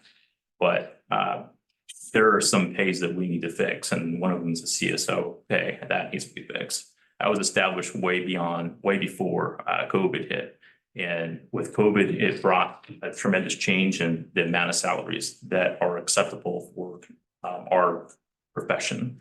What I would urge you guys to do is to support a wage benefit analysis, another one. We had one before COVID that gave us some good details, but we need to have one that's after COVID that will help us assess it where we should be within our industry standards. So, Mike, I think that's something more than it's just something that you should want. I mean, I think we have seen so much inflation. It costs so much more to live here than it does anywhere else. When we were having the housing analysis, when we were presented with that, we were shown that we are one of the most expensive places to live in the state. oh yeah, But our wages are not on par with them. No. So I think we do need an analysis to show us where should we be. yeah. So I've lost a lot of employees during my time as a chief. And the reason I've lost those is better paying jobs. They've moved on to better paying jobs. They moved out of the area. They're getting hiring bonuses. I can't compete with that. There's no way. And some of them are just burned out. And that's because we're working so many hours and I'm asking so much of them. I mean, I was down to 3 dispatchers one time and I was like, and we had a meeting and it was rather emotional and they were tired. And I had 1 dispatcher that went on medical leave on top of that. So I had 2 dispatchers running a 24-hour operation for 2 or 3 weeks. And I had to ask them for more. And I don't like doing that. I don't ask, I mean, they've given so much and I got to ask them for more. And, honestly, if you would ask me what's the most difficult thing ever to do, that was it. Was asking my staff for more. Because I couldn't be there for them other than they hear them, and I was listening to them and we need more people. And so that's why I hired the on-call, dispatcher stuff to assist with that, right? And that's why we need to find other alternatives in helping with the situation.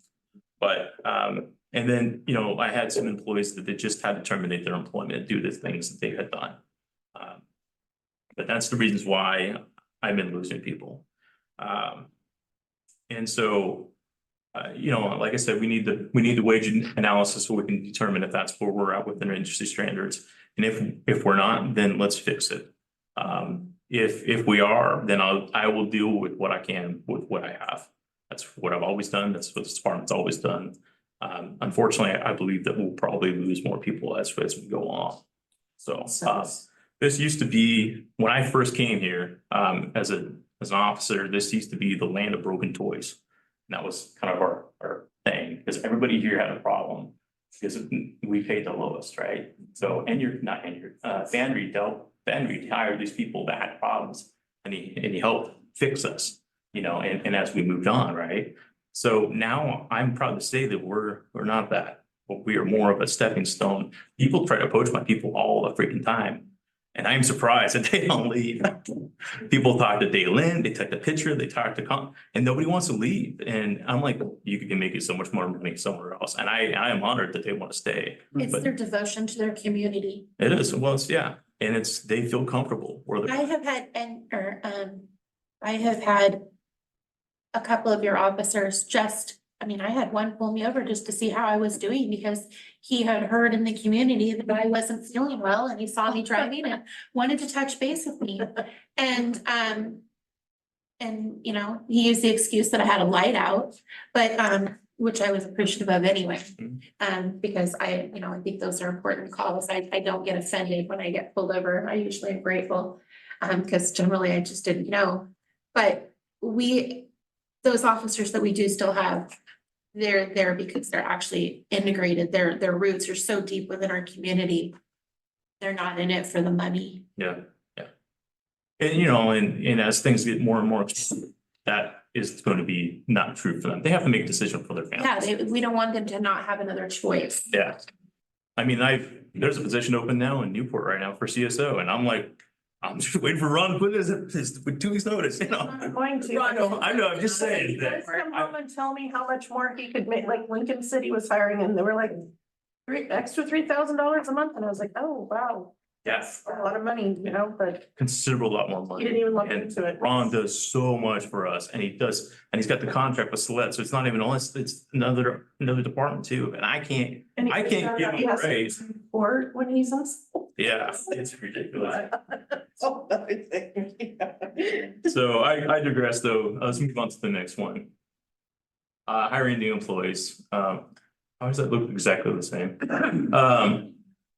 So the problems that we're having is one, our pay is low. Okay, not a lot of people are gonna come to us because they can make money somewhere else and everybody's.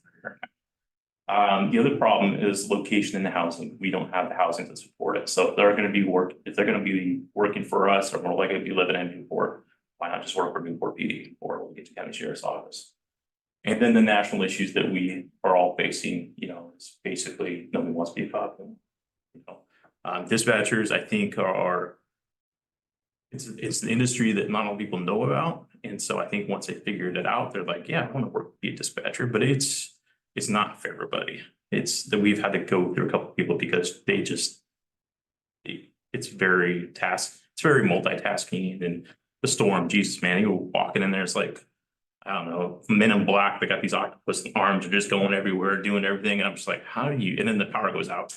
And then they just redo it over again. I'm like, how do you even do this? I'm gonna go outside. Or they are falling, falling beside me and stuff like that. But it's crazy. Mentally, what they have to deal with responding to those calls. I mean, I couldn't do it. I'd be bawling my eyes out like 2 minutes after, not even 2 minutes. 911, what's your problem? No, that would be me, not them. I wouldn't be able to get their information because I would be, they have to have that temperament and that training to be able to, and I couldn't do it. And that's the big thing about burnout, right? Because Yeah. you've got to you're dealing with somebody else's trauma. You're not directly affected by it, but it is a secondary trauma that adds up. Either you're going to be involved in a traumatic incident and you're going to get trauma from that, or you're going to get trauma from buildup of, secondary trauma. And that is the major thing that kills dispatchers and police officers is trauma, PTSD. So how far beneath or below what the industry standard would be for wages? I mean, how far below Newport are we? That would be a question for the wage benefit analysis, because it's not just about salary, it's about the benefits as well. Salary and benefits, and that's something that Doug and I have discussed that I would like to evaluate for the city. I know it's an issue for public works employees, it's an issue for libraries, it's an issue for. Because it says across here, the it says board. here on the website, it says the salary range. And then depending on qualifications and competitive benefits Yeah. package, so. Are you listening to Oh, for Newport's Witchery or are you reading ours? I'm on the Toledo. City of Toledo website and police officer. So Newport doesn't have dispatchers, it'd be Lincoln City, their closest Yeah. person. But just for the city as a whole, I do believe that we are overdue, so. Cities tend to be slower to respond than the rest of the labor market in adapting salaries. Coupled with the huge cost of living increases, the inflation we've seen since COVID. You've seen the changes. I mean, you can work at Taco Bell and make $18 an hour. Yeah. So it gives you an idea when we're paying librarians or public works a similar wage, we need to catch up. So I do believe there is a strong need to go out and get comparable salaries, do an analysis, bring that to council so we can evaluate where we're at, how far we are behind. And look at adjusting wages across the board so that we can. Is that in the works then? Is that? It's being discussed, there's not an active plan. Doug and I have talked about it since just the short time since I've been here. I think that's something that needs to come from council.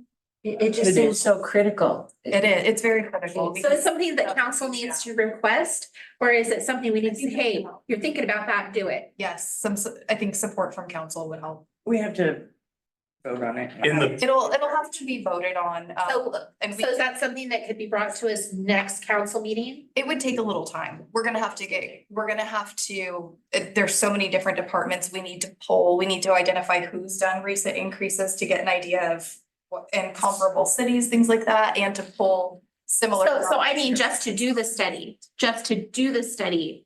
is that something you need us to ask you to do the study or? Start doing it. Okay, that's what I was asking about. Yeah. two different ways to do I'm not expecting results next week. Okay, yeah. No, that wasn't that, so good, now we're on the same page. There's different ways you could do a study. One, you could hire a firm to do it, which we did last time. Yeah. Or you can do it yourself. Well, which- there are salary surveys out there available as well, which we could also use, but yeah, we can hire someone or do it ourselves. Last time we hired HR Answers to do our wage benefit analysis. Yeah. And then they also helped us redesign our job descriptions, so it was more equitable. Because at that time, that's what we were facing, was that problem with the new House bill about equitability. Yeah. Equity. And so we wanted to bring a professional service in to make sure that we were not going to get sued by Bullseye or anybody else. And we didn't want to put anybody in a position where they weren't being equally paid either. So we wanted to have an outside source to come in and do that analysis. But and then the other way is for in-house survey. So So, and seriously, if we're talking, it takes 8 months from the point of hire to where we've got boots on the ground, then how much time can we spend in trying to do the analysis on the wages so that we can get some? They're not, Would one's that- not it would dependent on take- the other, they're I mean, separate it wouldn't issues. take Yeah. that long. So That 8 months is rookie status, going through training and everything. Right. The other question is, Somebody who's been an officer already. been to a couple other meetings and they're looking for some outside funding to do these because a lot of communities are doing that and that might be something to look at too. Funding to Grants and. that to kind do of the stuff. study or for to help To do the supplement. what study, you do? yeah. Oh, okay. Yeah. And really, depending on if you go with an outside consult or if you do it in-house, I've done them in the past in-house and I've used other agencies. And we could do kind of a hybrid as well. We can evaluate the path forward. I think a realistic plan forward would be we start doing an analysis and we would be working on that right now to be budgeting for it for this coming fiscal Yes. year. So can I ask you a question, being that you're the financial guru that you are? Last budget season, and talking about salaries, it was said a lot compared to other cities of our size. And I don't know that that's That may not, that's one factor. right. So you have to take that with a grain of salt. You do want to be comparable to So our competition isn't of our same Yeah, size. we also have to realize, yeah, for police, for fire, that's, your For the competition city, isn't yeah. limited to a small city. Right. You have to look at the industry. Mhm. There's many things that play into it. So So I we don't take all only that wanna, in. yeah, I wouldn't only pull salaries from Depot Bay or Waldport, for example. We need to look at what's going on in the region, cities and non-municipalities. Right. For some of the departments, to get a whole picture of. Good, I was thinking you would for say those that. industries. So the other problem is that we're facing is compression. What that means is that, so every year we have a CBA analysis, right? I mean, we're looking at the collective bargaining agreement, like this year we're looking at CEA. And they're looking at wages and they're gonna be contracting a wage for their union representatives, right? So, and then the following year is gonna be TPSA, which would be the police department and all the emergency services people. And then on the third year, it should be all the non-represented people, their wages are assessed. That has not been happening on a regular basis. So what happens is there's a compression, whereas you have the union people and then you have the button up next to the salary of the non-represented, which are usually your supervisors. So right now I have a compression problem of my sergeant fixed his compression problem a year or two ago. And so he got his salary reassessed. So he's at 8% from the top six of, so salary 6 to his number 1 is in 8% difference, right? Which is reasonable. The dispatch supervisor is 4%. So you go from top 6 to number 1 and your dispatch supervisor, it's only at 4%. That's only a couple $100. So when I'm just thinking about hiring, I'm gonna be filling that position in a month. So my problem is the people that are wanting to fill that position are like, well, I don't want to make less than I'm making now.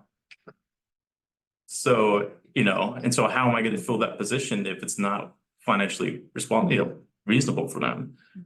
And for the top, so you have 4%, you have 8%, and then you have the sergeant's top step is 6, right? And to my first step, or the chief's first step, is 0.26%. So there's a huge compression problem throughout Yeah. throughout that. And so that causes a problem. Like my sergeant was thinking about leaving because he was like, my guys are my people I supervise are making more money than me. And he went to Judy and he was like, hey, what can you do? And she goes, well, tell me which one. And then so they negotiated that. And so it's gonna get to that point again because they're getting another 5% and another 4%. So their compression is gonna get shorter and shorter and shorter. And So it is, what Chief's not saying too, is he's got employees making more than he is, because when you I was have, picking up on that, when you have the exempt, and that makes it harder not only for us to retain people, but then looking at keeping and growing our skilled workforce, the people we want to hold on to. What's the incentive for them to move up into those leadership positions when they're gonna take a pay cut? but my sergeant does not want my position. Yeah. Cause he sees, so I put in when you see the stats and I see it's non-compensated, that's my overtime. And I put in a lot of overtime because we're so short-staffed and I get paid salary, I don't get paid overtime. And so my sergeant's looking at that and like, hell no, I like my overtime, and he makes a lot more money than I do, That's because he more- puts in the hours. There's more justification. We need to look at all of the salaries as a whole. If we want to keep our people and to attract the right people to serve the city, we have to. And of course, us up here are thinking, God, where are we gonna find the money to do this? But I think we all know something needs to change. Yes. Because the last thing we want is to be a town without a police force. Yes. Or a town without a dispatch. Can't we just have your salary be, instead of salary, go to hourly, negotiate it for a certain time period? Is that possible? There are very few people in my position that have an hourly Of course. pay, because of the overtime, because the overtime will just. Yeah. I mean, with a working chief, you get a lot of overtime. I'm a working chief, and what that means is that I am a chief that goes out and does patrol, right? Because right now, in like 12 minutes is when my shift starts. And so I may have to leave during our meeting to go handle a call or something like that. But, and that's why I have my phone in front of me, so I can keep an eye on my time. But you have other chiefs like Newport and Lincoln City that don't necessarily do patrol because they have so many people underneath them. And so they're out there doing other things, you know, going to meetings and stuff like that. Right now, currently, I have 3 jobs that I'm working. I'm working patrol, meaning I investigate all the crimes and I take people to jail and I go to court and stuff like that. I do dispatch supervising because I don't have one right now, and I do my chief job. So that's what a working small town police chief does. And I love my job and I love the problems that it brings to it, but it's so tiring sometimes. But all my employees are getting tired, you know, they're just, they need people. And so that's kind of why I'm making these 3 things, retention, hiring is my most important things. These are the goals I'm going after. Taken. Yeah. So I just wanted to touch on one more thing. Can you go to the next slide? I don't think I had any more. Yeah, so go back. No. So you guys were asking about the CAD RMS, and it got brought up during the IT's thing. So what CAD RMS is computer aided dispatching, and RMS is work management system. So when dispatch gets a call in, they put it into the CAD system, it gets sent to us, and then we write a report based upon what the crime is. And that's our CAD RMS system. We are the only department throughout the whole county that is not on the county's CAD RMS system. Everybody else is interconnected. Newport, Lincoln City, and Lincoln County Sheriff's Office. They all have the same system. They all can look at each other's calls. They all put each other in each other's calls. We are the only one that's not on that system. And the reason why, because that is a while back when there was a chief, another agency came to us and asked if we would provide dispatch services to them. And at that time, we're all on the same system.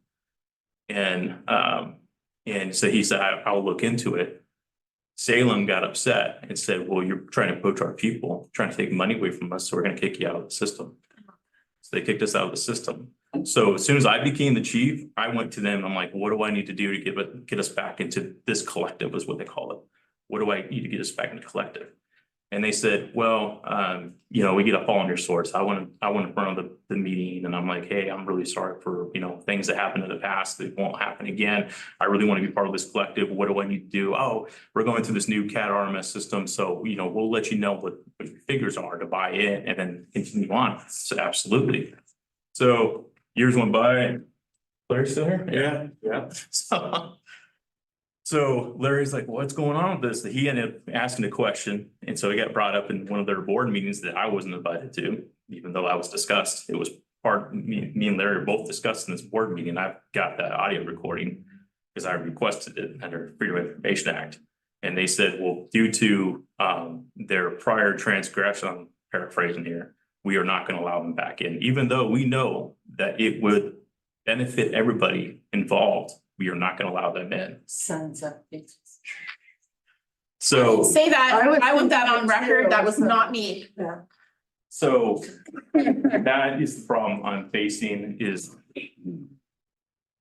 it's irritating as hell, because when we were all in the same system, when a call came in, my dispatch would be able to punch it out and then send it directly over to the WCC. Everybody. So they weren't having to get them on the phone being, hey, I got a call for you. It is sent directly over to them. And then everybody within the county would get the same call, basically. I could look at county's call if they're going somewhere close to me. I look them up and like, oh, they're going to a crash. I can just make myself en route and go to that call. Is it because we do our own dispatch? No. No, they No. don't mind that we're not doing our own or they don't mind that we do our own dispatch. They're upset that we considered doing somebody else's dispatching. That's correct. Now, when I was down to 2 employees, 2 dispatchers, I asked Lincoln City and I asked WCC for help. And I was like, I need to give these people a break. I need help. Can you cover? I don't care, 2 hours, 3 hours, a shift. I don't care, a day, whatever you can do. No. They said no. They said no, but I tell you what, if you guys fail, we will present our contract in front of the city council. They're waiting for us to fail. Well, is there a high hierarchy to this? Somebody up the food chain from, Senator, mayor, governor. okay. Is that really, is that what keeping us out of that is politics? Politics. So it, I mean, I would be happy if they said, yeah, I mean, I guess I would be more understanding if they said, yeah, okay, we're gonna let you in, but your buy-in's gonna be $100,000. I'd be like, well, I can't afford that. You know, to me, that would make more sense. But for them to say no because of what you did in the past, doesn't make sense. But you didn't even do What it. somebody else did. I didn't do it. Yeah. And if they're wanting me to fail, if I was them for a business model, I'd be like, hey, yeah, let's bring you in, have you pay for all the equipment, and then when you fail, we'll just take you over. And I don't have to put any money into it. But it's all politics. That's the reason why we're not. Well, we need to just succeed on our own and let them. We've been doing so. That's- Well, I know, I mean, I think we are, but I mean, we need to continue. We need to somehow make this work. Get our ranks filled, show them how it should be done. Yep. We need to grow and then take over. Might But we happen. can't grow without. Yeah, we need to. Without the base. but you, other than that particular issue, we are still cooperating with sheriffs and. Oh, absolutely. The rest of the force on there, it's just the dispatch. Yeah, at RMS, yeah. Yeah, no, we cover each other. I've got county guys showing up at night just to hang out with dispatchers and make sure everybody's okay. They come out, I told them it's an open door policy. You guys need to use bathroom, get something to eat. I got food in the cupboards. Come in. Because they don't have a satellite area this far east. So they're welcome to come and hang out my department anytime they want. It's something with OSP. Then they come in, do reports, come in, sit down, have a cup of coffee, whatever they want. I have an open door when it comes to. Even P&P comes down and visits for a while. Who's the EMP? Patrol notification. What's the name of that system again? Tell me. Bad. Well, Maybe. the overall, the thing is called CAD RMS. We use Justice. The Justice is the system that we use. They use Tyler Solutions for their CAD and Mark 43 for their RMS. Tyler Systems for their CAD and what was the Mark 43 for their RMS. Marvin? Mark, Oh, yeah. okay. Does anyone have any more questions? I know the chief needs to get to work in about. Well, no, I'm not going anywhere. I'm just saying that if I get a call, I gotta go. I don't want to keep you if you need to go. No, I mean, I'll be sitting here, but if you Okay. see me jumping, put my gear on heading out, it means I'm heading to a call, so. You know, the thing about being a servant leader, which is what you are. Oftentimes you do things that nobody even knows that you're doing. And it's easy to get burnt out on Yeah. that. It's important to stay focused on the why. Why are you doing it? Like you said, you like it here, you want to serve your community. And I really hope that you have opportunity in your service to get your cup filled. Yeah, I appreciate you seeing that perspective. I really do. It means a lot to me that you see that. I get my cup filled by helping the people below me succeed. Yes. You know, I mean, when somebody comes and poaches, you know, like when Dean left, I was like, dude, because when he came to me, we had him as a cadet, and then there was our reserve program, or not reserve program, or our pre-21 program to teach people on law enforcement. So he was our cadet, and then he moved on to another county. He didn't do so well there. He came here and then he learned skills and abilities that made him successful, and then he moved on. And I couldn't ask for anything more. That guy, he was freaking awesome. So, I mean, I'm glad that we're part of his law enforcement career and stuff, so. Thank you. Yeah, absolutely. Any questions for me? Well, as a council, to maybe address this issue that you have, is there stuff that we should look at and do, or are you just gonna keep us informed on? Aaron, to get you up to speed, we're talking about the CAD RMS problem. Yeah, so that would be my suggestion, is keep us in the loop, and there's stuff that we're supposed to do or can do. Yeah, Rod understands the CAD RMS problem. Yeah. I sent him the, Our day in a car talking about the cat arm. yeah, I sent him the whole bullet points and this is what happened and our timeline and all that stuff like that. So, And I was here and wrote the draft letter to pull us out of that, but yeah, I was doing so what I was told. he was here too for that. To whom did the letter go? WVCC. Willamette Valley Communication Center, it's kind of, I think it's set up by the city of Salem and they kind of So have those are the the, gods in control, the public. yeah, they're the ones that have the buying power for all And the, then above them would be probably this. House Rep and our senator. Yeah, Well, I wonder if we might get some traction with the city of Salem. but we won't. You know, They were part, oh no, they were fire chief and. No, Landers was the one that was the presiding person over the meeting that said. So we would have to go higher. Landers, So, so it'd have to be Gomberg or something like that to put some pressure on them. But Let me know when you're ready for that letter, I'll craft it. yeah, I've got a couple other people that are willing to jump on board too when we're ready to push that button. Okay. I wonder if news outlets happen to find out about it, if public outcry would do anything. Okay, number one, my first question is, what's a news outlet? Oh, yeah. Well, what about a petition drafted that could be sent to to governor or to Andrew, both of them? You stick them both on there. Unless that petition had 10, 12,000 signatures, letters from us would do just as good. What? Oh, good letters. Okay. I think probably the best solution might be to have, put it in a bill. That we'll have legislative council craft language that says that no.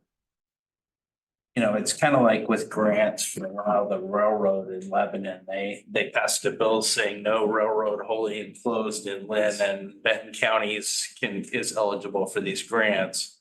If you did something like that with and described the geographic area that, and said that anybody can join the CAD system. I don't. Lisa? I'm just wondering if this is a discussion that we should put on a future agenda. For further discussion. What do you think, Chief? I mean, it's something that needs to be talked about. Okay, let's do a deeper dive. Because this is something that's gonna take multi-pronged to get fixed, I think. And so we're gonna need to come up with a Battle plan. I'm trying to think of what Doug's, a robust strategy to attack this issue. Like I said, it wouldn't bother me if they just came and said, hey, it's gonna cost you, some astronomical money, but they're talking about a political move. The reason why they're not wanting to do it is because of politics, and to me, that just rubs it the wrong way. Yep. It's against OEM, it's against the Oregon Emergency Management Protocol of us all being able to communicate in a disaster situation. I worked with the new director of OEM that's a retired general. Okay, so we're gonna move this to we're gonna move the discussion about the CAD to a different thing. Okay. If you else have any other questions, No, thank you. No, but thank you for everything you do. Yeah. OEM. Even when he's dumbfounded by driverless cars. What? Driverless car somewhere? My car went on a trip. Oh, by well. It went on an adventure. Uh-oh. And I called to have the water turned off. But they sent the police. Thank you, and the Larry. fire. You on the next one? Did it hit a, Thank Yeah, I you, broke up Chief. alarm me. Thank you. See you later. Hey, Larry. His first question was, well, who was driving? I don't know, ask the car. Car did it. The car was driving itself. Oh, you're looking for me. Oh, way back here. Oh, I could have just stayed put. You could have gone. Ryan, you're an hour late. But it's not your I fault. was gonna be early, but Amanda told me to stay in my. I was texting him telling him I'm late. He's a busy guy. I'm not sure who talked too much. It was Rod, I think. We'll blame it on Rod. It was wrong. Yeah. You weren't here, so we can blame it on you. I'm like, don't blame it on me. Well, I was told that I need to talk faster than normal, so you guys can brace yourselves, because I gotta catch up. Don't pause so they can't ask any questions. Well, I see lots of pictures. Oh, no, there's some writing there. It's really hard to read these. It is. Well, I'm sure that our awesome reporter would send us this PowerPoint in our mail. I will put it on the website for everyone to access. That's even better. You are I just awesome. have to do it one time. Just love her. I really do. Yes. Really, really do. She keeps me in line. Nobody keeps you in line. Yeah, probably. I didn't know how she tries. actually. She tries, she tries. Well, Sorry. Fire away, Brian. so first attempt at this, so y'all just bear with me here. We're just tasked with putting together some goals for the Public Works Department, and so automatically I thought about roadways and things of that nature. And that's what I jumped on right out of the gate. Obviously, there's many things that need improvements around here, and we can only do so many, but roadways, and we'll get to it, some parks also be due for some upgrades, I believe. But so as you see from Southeast 10th Street to East Slope Park on Southeast Sturman Road there, Horrible. pretty bad shape. Really? I can tell you firsthand, I myself put over 20 bags of cold patch asphalt into some of those cracks, and it's gone. Yep. But I think this is a good step in the right direction if we get this taken care of. I don't know how many of you traveled on a regular basis, but it's gotten pretty bad. Well, and it's got all that truck traffic too on it. Yep. You know, we get all that truck traffic on that. Yeah, and that's another thing too. The mainstream of the truck routes, those take the brunt of, everything in, coming out.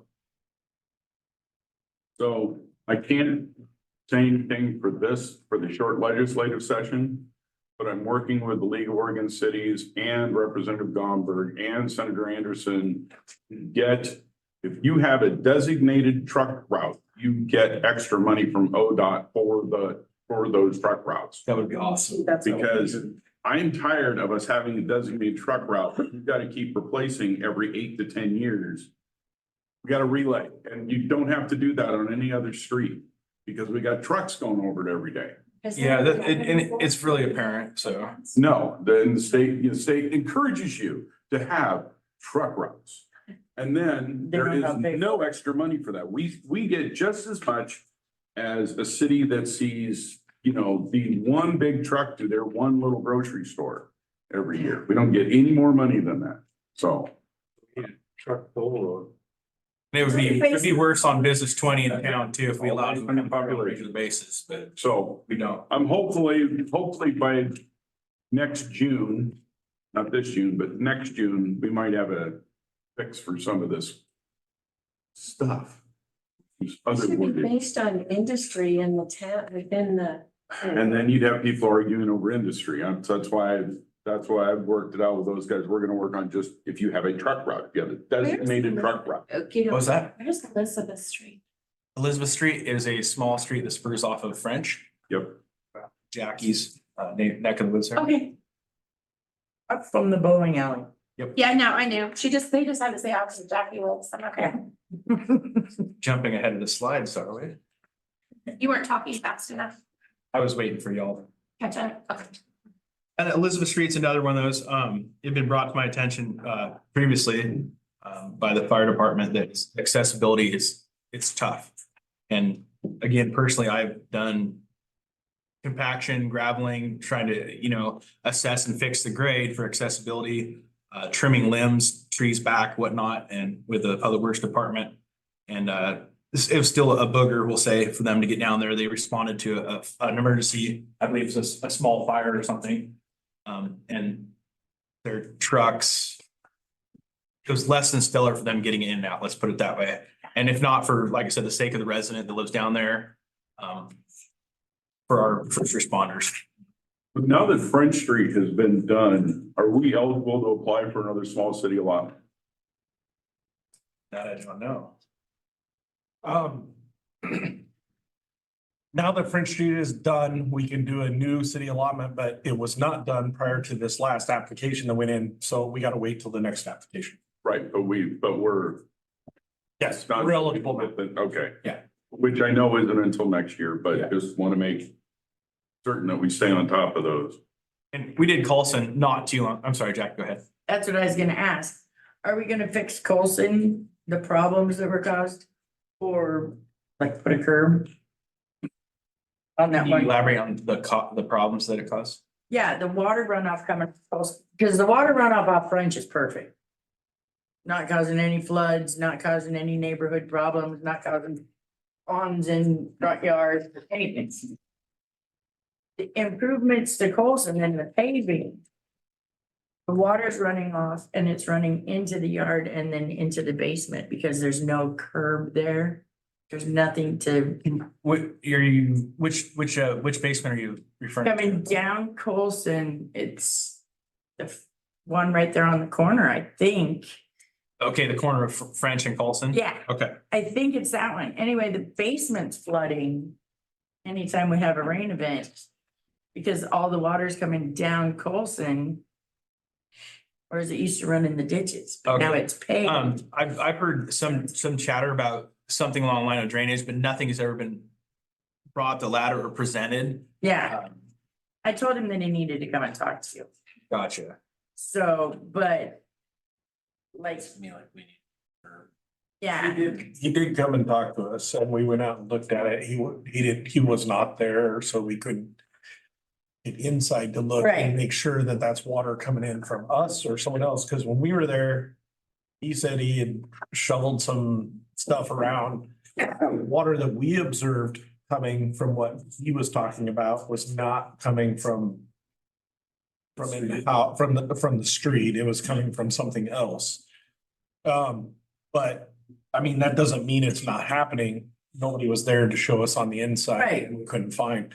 The other thing on that project on Colson that happened is prior to us paving that, the prior public works director had cut out the curb and gutter on that. right.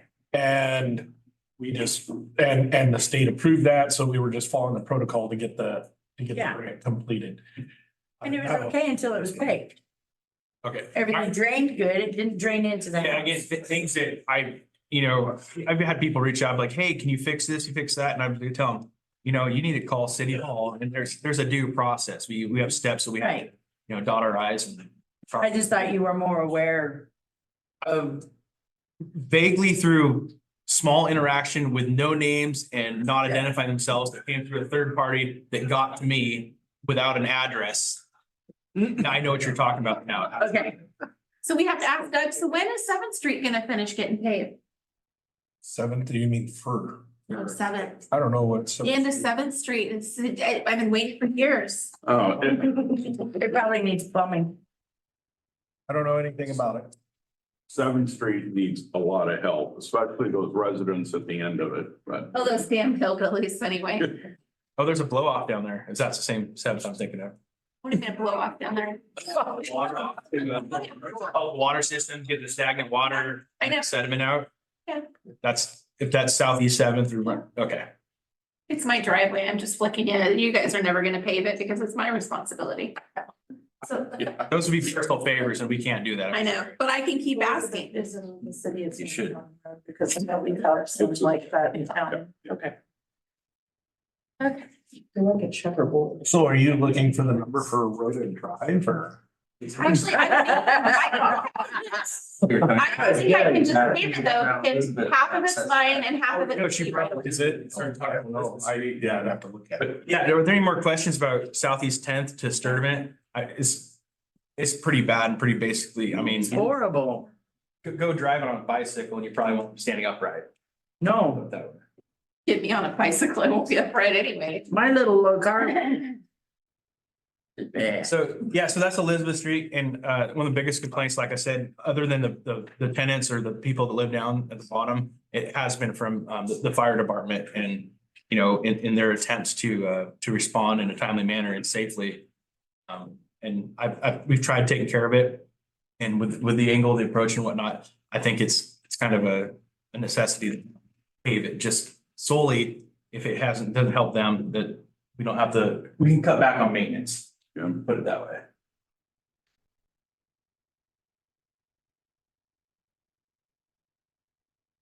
Then there's the railroad crossing. Sure none of you are familiar with that one. No. No. That's been an issue for quite some time. That's where my pig used to go, because that gate free. Yeah, we've pushed a pig back several times off that street too. But She doesn't do Yes. that. and in the works for a while. I reached out to Georgia Pacific, communicated with them, let them know what needs to be done. We're gonna have to shut down the roadway to do this the proper way. Contacted the railroad. Railroad's gonna assist in it. They would like to do some maintenance on their track at the same time. They will actually handle part of it. They're gonna do the tear out of the asphalt that's existing. And in talking with Road and Driveway, they'll assist also, and it's just like a four-part, Four-part harmony? yeah, four-part harmony. I was like, three-part works better, but we're working together to get that done. The city's gonna provide the flagging to cut back on costs also, Okay. but it's something that needs to be taken care of. And about 5 feet out from the railroad tracks, the exterior is where the last overlay cutout was done. We'll have you, we're gonna go 6 to 8. So add another new base and dig it down far enough to where it'll have a stability, it won't be an issue. And then less issues of people attempting to pop tires and bust rims while driving over. If you've driven over, you know that the condition it's in, it's just not good. Any questions about Butler Bridge crossing? Yeah. Westwood? And Westwood is, Off of Lincoln Way, that's what I thought. off of Business 20 Lincoln Way. Westwood's the one. It was Westwood Terrace, now it's Westwood Yes, Street. it was Westwood Terrace until the terrace part of it slid all the way down the hill. Whoops. Not exactly sure what's going on, except for there's a lot of cracks, sinks, sinkholes, deviations, separations. So I don't know if you have the history on that, but in the Thanksgiving deluge of 1999, when we got, I think it was 11 inches of rain in 36 hours. Because that's what did in the old police department. It's what did in Westwood Terrace. Westwood Terrace was down to about a 2-foot walkway to the house that was back in the corner of it. And they had to redo that entire street in an emergency setting. I think that's probably what we're dealing with is it had to get done and it had to get done rapidly. You think, and it was due to the amount of rain? Yeah, oh yeah, we had enough rain in that short span. County roads were out all over the place. It was the biggest event I've ever been in rain. Actually, I do recall that because that was the year my mom died and we were working on a place on 229. But that's probably what the underlying issue is there may not be a good enough foundation in there because they had to do it rapidly. So that's just one of those that's nagging. The citizens have been the most part pretty well, some vocal, others have been pretty patient. We've had to do patches right there leading to the sewer, several lifts on it, and there's a lot of asphalt in that too. I'm not sure if it was the base did not get done correctly initially, but a lot of times. Wet and quick. A lot of times you'll find it, and we've seen it on Third Street too, and Third got redone, that as opposed to having a good base of aggregate, it's basically some of the asphalt was actually laid over, which is more of like a clay surface. And so what it tends to do is water gets underneath, be it a line break or natural runoff, it'll create these little, say, wormholes or slip and slides, and it just basically, it will undermine and deteriorate that surface.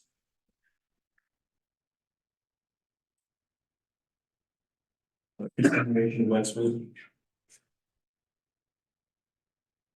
Any questions on Westwood? Pictures help. All right, well, this is the granddaddy of them all. Southeast First Street has had just been nothing but problematic with the line breaks, 6-inch AC line underneath there. I don't know if you guys are familiar with AC, it's a asbestos concrete. And instead of just breaking and, mainly have just a hole, it tends to spiral, a spiral fracture, and it creates larger than, a PVC hole if something came. So it has literally taken the street and changed the whole layout. It does truly need an entire facelift, and we've proposed and been working on it for a little bit of time. Doug's tenure, and just before I started this position, it got brought up that we really need to do something about it. And it can't just be the road. We want to replace that 6-inch AC line, but not just replace it when we do away with it. There's a 12-inch line. There's also AC that has minimal issues to this point, but it is AC. And we have the 12-inch HDPE, which is a really heavy duty, great material pipe. We've got the amount of pipe that's needed to replace that 12-inch AC that's in there currently. And so figured, if we're gonna redo the road, why redo the road if, we might have to, dig it back up and have more issues like this. So that's why we propose to reduce the issues by eliminating that 6-inch line and tying in all the other ones into the new 12-inch HDPE line. And then from 7th Street down to Southeast 10th, do a complete grind down, redo the base too when needed, we call it complete dig out or partial dig out depending. And just redo that so it's not as problematic. And also, we really don't want to dig into something we just spent a bunch of money on to, for an improvement. Thank you. It was literally take the asphalt and make sinkholes and put lifts in it. And it was more like a ramp for some of that water, and it would displace it down into some of the residents' houses and in their basements. And I mean, it was more than visible. Since I've been here, there's been over 4 or 5 breaks total that I've been a part of. I was gonna say, the streets needed this for a while, and it's. I think it's overdue, honestly. I think our citizens deserve it.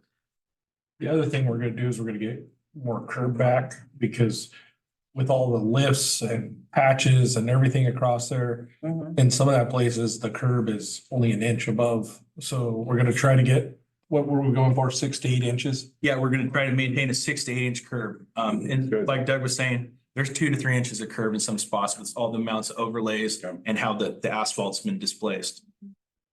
That kind of goes to show too, that you can't just overlay things. Sometimes you need to go down to the bottom of it and figure out what's going on. Yes. Tracy, did you have something? But everything was put on hold until the plumbing was fixed. Well, we're gonna fix Right. the water lines. It just makes good sense to do it all at once. It does. You have to do the lines. There's a continuation and a couple other pictures on this next slide. Yeah.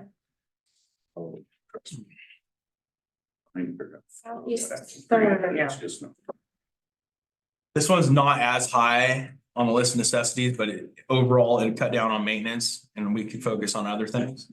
It's just off of Southeast Elder. There's a apartment complex back here. Okay. It's almost like a big parking area lot. not so big. I mean, if this go through, No, no. this one deadheads is southeast second. About there's like 2 or 3, and this backs up to those, and they're about a block apart. Yeah. So, the angle on this, the water runoff, it just creates more potholes. People come to a stop there. It's more of a skidding stop. Displaces the gravel, so we got gravel costs and then the cost of having to fill those potholes. I just thought it made more sense and it helped with the drainage too. Are you gonna put speed bumps in instead? Because that's the only thing that slows people down on some of those. Not in our neighborhood. Well, it's not so much the speed, I don't think, Jackie. It's just the fact of the matter that it goes from gravel to asphalt and it's on an incline. And so people to slow down, I mean, if it came down to it was a speed issue, yeah, we'd look into something like that. But I think it's the infrastructure. It's how It is, but it does slow people down, because up the top of the hill, they drive crazy. Rumble strips would work. Spike strips do too. Well. But only at my neighbor's house. So then we have Brandstetter Park, which Lights. the upgrade didn't happen. I spelled Brandster wrong on there, so I apologize to Sharon. So I would have. That's named after her dad. Sharon's dad. I didn't. Yes. Stop. It's not, it was named after her husband. No. No. Named after her dad. Her dad was the. It's guy Yeah. at the school. Yep, He was the Brandster? Yes. Sharon took her maiden name after she got divorced. But so did her son Steve then? Okay, that's why I was confused. A lot of family in this town. Yeah. Well, I have concerns about this park. I live there. And not at the park, obviously. I don't see the tent. Well, they won't let me put one up anymore. Anyhow, Please go back one. so we have a lot of problems. And when I say problems, we have a lot of people that will park across from the park at night. And, you know, and I'm not talking late at night, I'm talking like dusk time. And there have been times I've driven by and they're having sex in their vehicle across from the park. Kids are over the park lanes. Huh? That's the police wanna know that.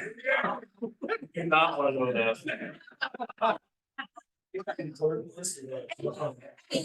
I mean, I'll go up and walk periodically and you can have condoms and stuff across the park and stuff. If we had lights at that park, I think it would cut down on my neighbors walking their dogs and having their dogs eating marijuana gummies at the park. That has happened a couple times. It would cut down on people parking there and having adult meetups. It would probably cut down on drug deals happening at the park. You know, lights in all of our parks should be something that we look at doing more of. And whether they're, and even if they're put on timers. Right, so that they don't run all night long, but if they at least run, you know, till midnight. Only thing I could think of that would be an issue if you had more lighting in the parks is the longevity. You got people doing more dirty deeds or what have you, I think it would. doing the nasty or. deter them, actually. stuff. With more lighting, you think they would? No, I think it's gonna deter them because they're going there because it's dark. Oh, I thought you said it's before dark. No, they're No, going she at said right. at dusk and late. Dusk. So I have a question. So when the lights were replaced, and I can see from my street, and I asked about it, you said that the PUD replaces the lights. PUD, when they replace lights now, they put in the LEDs, okay? But we're talking about putting our own lights. Right, but if we were paying the bill, would they put in street lights at the park? Oh, yeah, and then they charge you for the poles and they charge, yeah. This way, they'd only charge us for the electricity. Okay. Gotcha. I mean, other than that issue, it's a nice little park and the neighborhood kids can come there and, you know, there's always kids there. Maybe not a lot, but there's always either they come and play basketball or on the roundy round thing, and sometimes on the swings. But, you know, so it's a great little place. It's pretty essential for the kids to come, but you know, it's awkward if there's an adult across from the park doing their thing. And, I mean, there should be better places for them to do that. Go up in the woods like the rest of us did. And, oh, like you didn't. What was the, No, I went to the barn, but anyway. Yeah, well, that too. what were the upgrades that the? I was thinking, Okay, so- a structure upgrade or addition, writing something else, a refresher. So Brian. One of the things that we're working on with Justin is getting a grant so we can do a Parks Master Plan. Okay? And once we have that Parks Master Plan, a lot of this stuff we can get through grants because that's the first thing they ask is, do you have a master plan, right?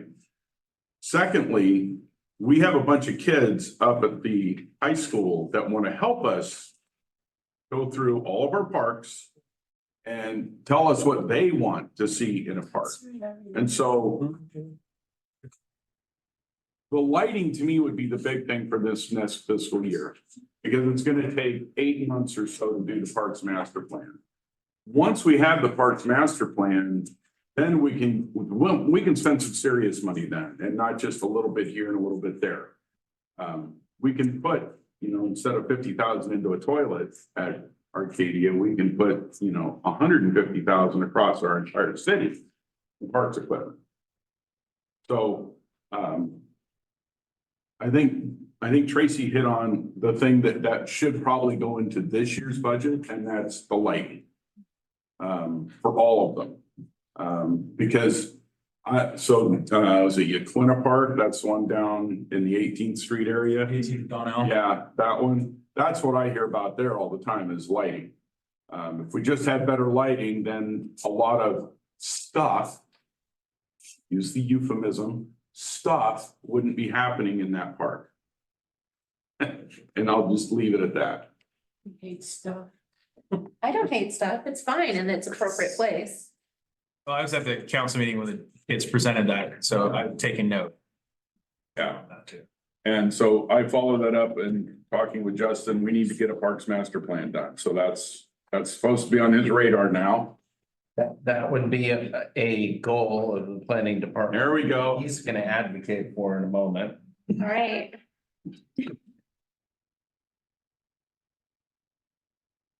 And your Yaquina Park could use some more flair. I think you need pizzazz. You're jumping ahead. Yes, I am. Go to the next slide, please. So now we have East Slope Park, where it's just, Goose Park. it could use an upgrade also. I know the slide was damaged from the storm. So we assessed it. Destroyed is not. Cause I drive by it all the time. Yeah. I know exactly where everything is. Yep. Goose Park. You know what'd be fun is if we could get some of those like. Somebody cut it off. Quarter in and they can get some animal feed out and feed the animal birds. Oh, yeah, let's get even more. Make more duck poop, yeah. You should not feed them on the sidewalk, okay? Yeah. Don't feed them on the So side. back to park improvements, yes, we have a park master plan, that'd be great, but I do know at least the slide needs to be fixed, this didn't happen. I mean, We've got a lot this of, is one thing. we've got a lot of space on this one, this one we use some. Repairs are different, to me, repairs are different than new equipment. That makes sense? I think Yes. lights would be good for this part too. All right, Lisa, next slide. It should already have a couple of streetlights attached to it because of that corner, does it Okay. not? I don't know. Is it? Yeah. It's always- So the Equina Park. And yes, it can use some more flair. Utilize some of that space too, besides the basketball court. Yeah. There's a lot of young families in that area. I happen to live there in Current, and there's a lot of Young kids. young kids, elementary school, probably K through 7th grade, I'd probably say make up 80% of the kids in the area. Yep.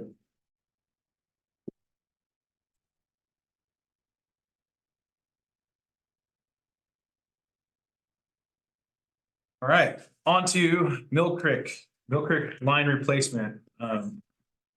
We've had several phases already completed. This is the last phase that we wanted to have completed this next year. Obviously, they're big projects. This one is it's different than the other phases we've done because this one involves the railroad and the backside of housing, ditches, wetland, basically over the river and through the woods. That's what it entails. There's a process called pipe bursting, and it leaves a less of a thumbprint on things because we won't have to we'll disturb minimal dirt and any of that area that's gonna be taking place. Basically, an apparatus comes through, cuts the old piping and crams the new piping in. Doesn't sound glorious, but it's effective. And again, it'll leave less of a footprint on the ecosystem there. The permitting would not be as bad. We'd have to work around the railroad. And I know there'd be some DEQ involved too, if we had to do it, the natural dig out way that had been discussed prior. That So, sounds really similar to the relining of the sewer pipes. Is it similar? similar, kind of. Kind of. The relining.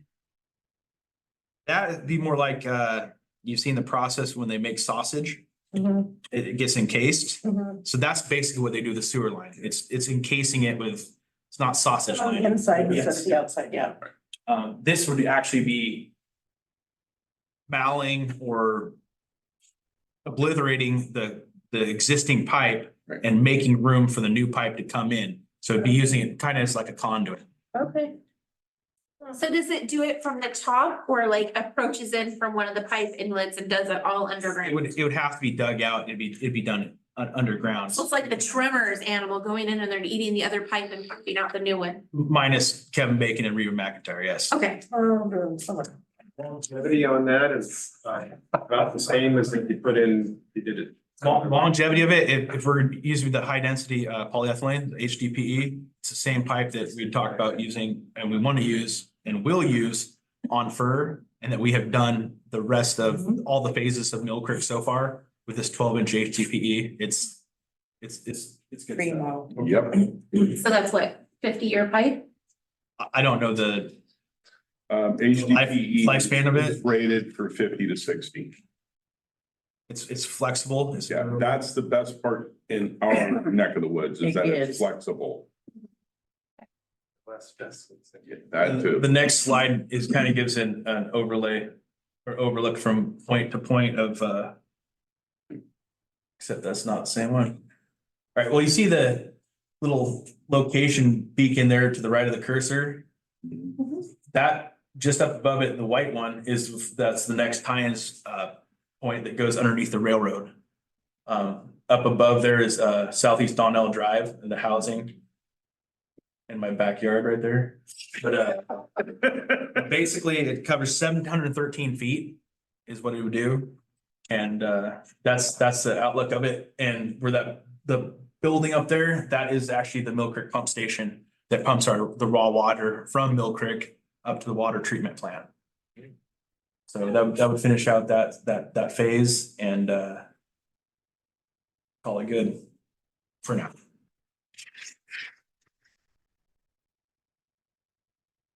Also would like to, and plan on making this happen. Fingers crossed, everything goes good, but extend the 6-inch water line that's already there.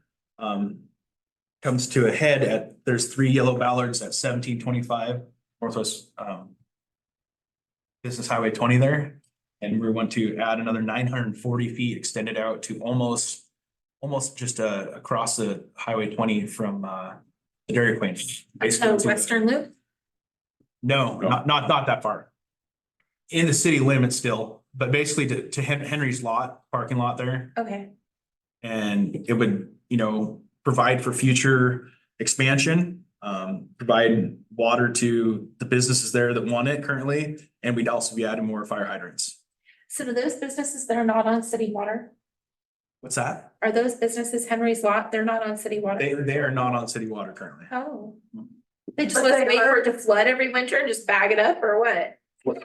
They just wait for it to flood every winter Are and, you talking about Henry's or the coffee shop? well, Henry's, cause I mean, So it seems like currently, every winter that lot floods. so currently, Henry's been around forever. Hurricane time, They've weathered the storm, so they know what they're doing, I guess. so currently, Tracy, because Willie's is. there's only one line there. Our line currently deadheads up at the old, at Foursquare Church, the old hospital. Okay, Okay, and Dairy Queen has a line that runs all the way from up there down to Dairy Queen. okay. We're talking about going from up there down and has Dairy Queen said it'd be okay to? Actually, no, this is going for This is gonna run Lincoln Business Highway 20. Lincoln Way Oh, up the oh, road. we're gonna go that route. Okay. Go along Business 20, like I said, Okay. you can't tell from the picture, so I apologize. But the affordable And more affordable. housing or not. Affordable sheds. Let's lead with that next time. Yeah, Sheds. just before that and for the old radio station tattoo parlor, what we call it, on the corner, there's a shop. And then there's 3 or 2 yellow ballards and that's where the 6-inch line currently ends. And So you're gonna extend it from there out to the highway, basically? just continue it out and go basically just where the Northwest Natural has an access line. To speak further down the line, the goal is to turn the 2-inch line that's coming down from the church into a 6-inch that would eventually loop into this. Even better. But that's going down the line. Additionally, Dolls has always talked about wanting water, and it was always said if we can get a good line out to DQ, which this would, they would look at the next section of getting it to their place. There you go. Add another customer, I like it. Heavy commercial customer. Yeah. Yes. Heavy water usage commercial. And we currently have the 6-inch HDP, if I'm not mistaken, to do this project too. So what would And the we would do it in-house. in-house, Yep, so, yep. okay. Ah, All right. Yeah, Mike, I'm done blabbering. Oh, I'm not. One question. Port is talking about a sewer line that's going to run out to their facility. Is that in your? Has not been put on my radar. Okay. we've been awarded the money for it. Okay. They have the plans for it. Who has? The port. Well, they haven't talked to us about it. Okay, no, they did. It was before your It was time. pre-COVID. Oh. No, they got the money in the middle of COVID, same time the pool got their money. Okay, and that's the last that I've heard of it was they got the money, they have the plans, they know what they need to do. And This is the first I've heard about it, sorry. It's okay, It's in their goal setting. yeah, Thing that's going on, like what we're doing. Hopefully somebody It's in in the the works. process is saying, come talk to him. yeah, They talked like they'd already. Well, they did a few. well, they years ago. did, If I mean, Pre- yeah. not Brian, no. That's what I It was always Bill. getting at. Cause I remember a whole thing about what Yes, size so is it gonna be, where is it that's gonna on go, your- we have to do put this, that on we have your to do radar. that. Yeah.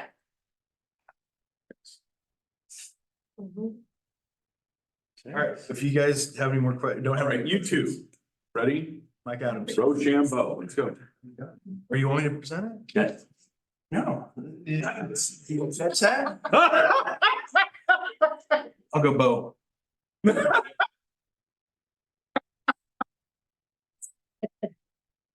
Well, this is, sure now. Rock, paper, scissors. I've ate up my time. Long range current planning needs, Arlene, Justin and I. Primarily those two, the pictures and, some of the comments below to explain, I put the slides together. Our goal is to revise the land division ordinance. Just ease making partition subdivision process easier.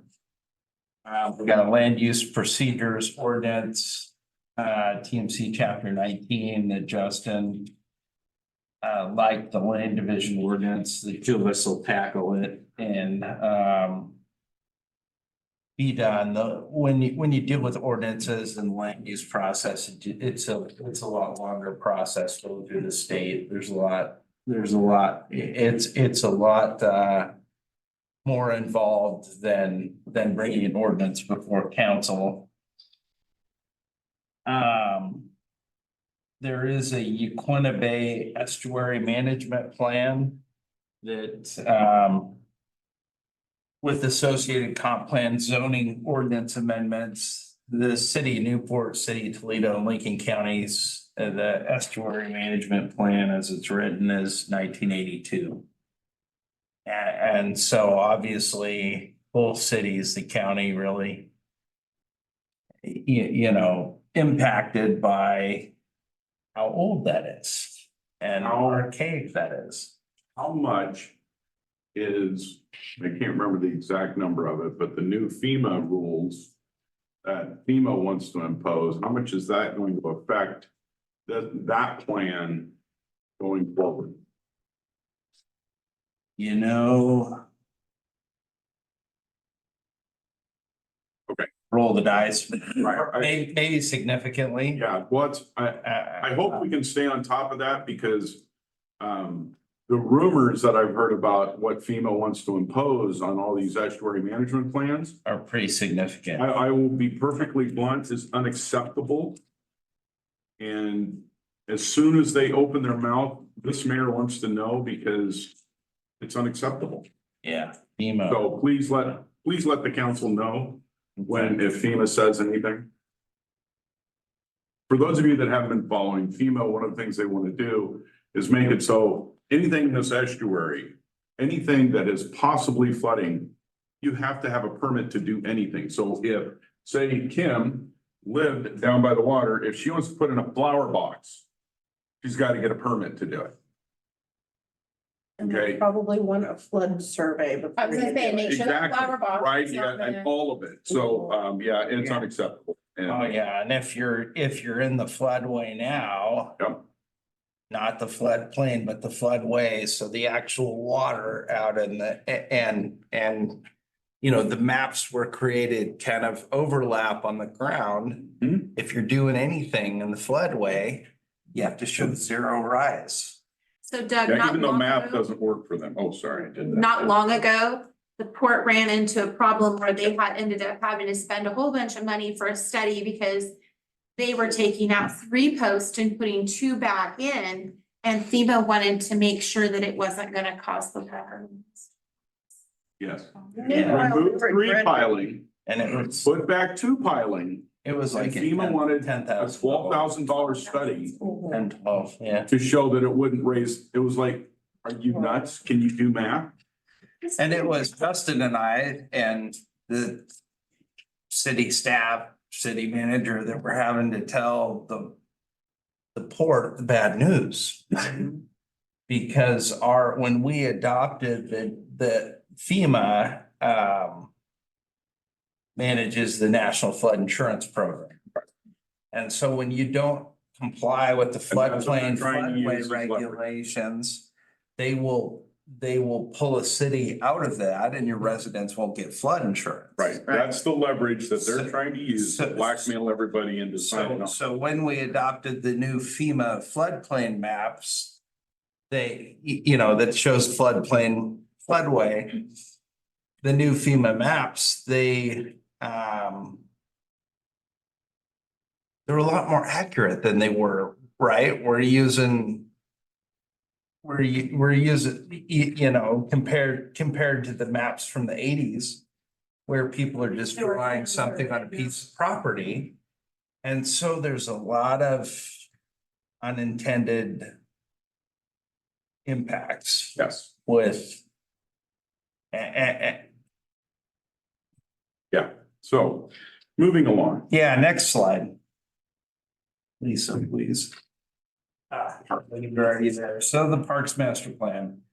We talked about this. It would guide future park development. That is the first question when you do a grant. Do you have a Parks Master Plan? We do not. If we did establish a Parks Master Plan, kind of related to the last portion of the slide, if the council chose to do so, they could also impose SDCs for parks.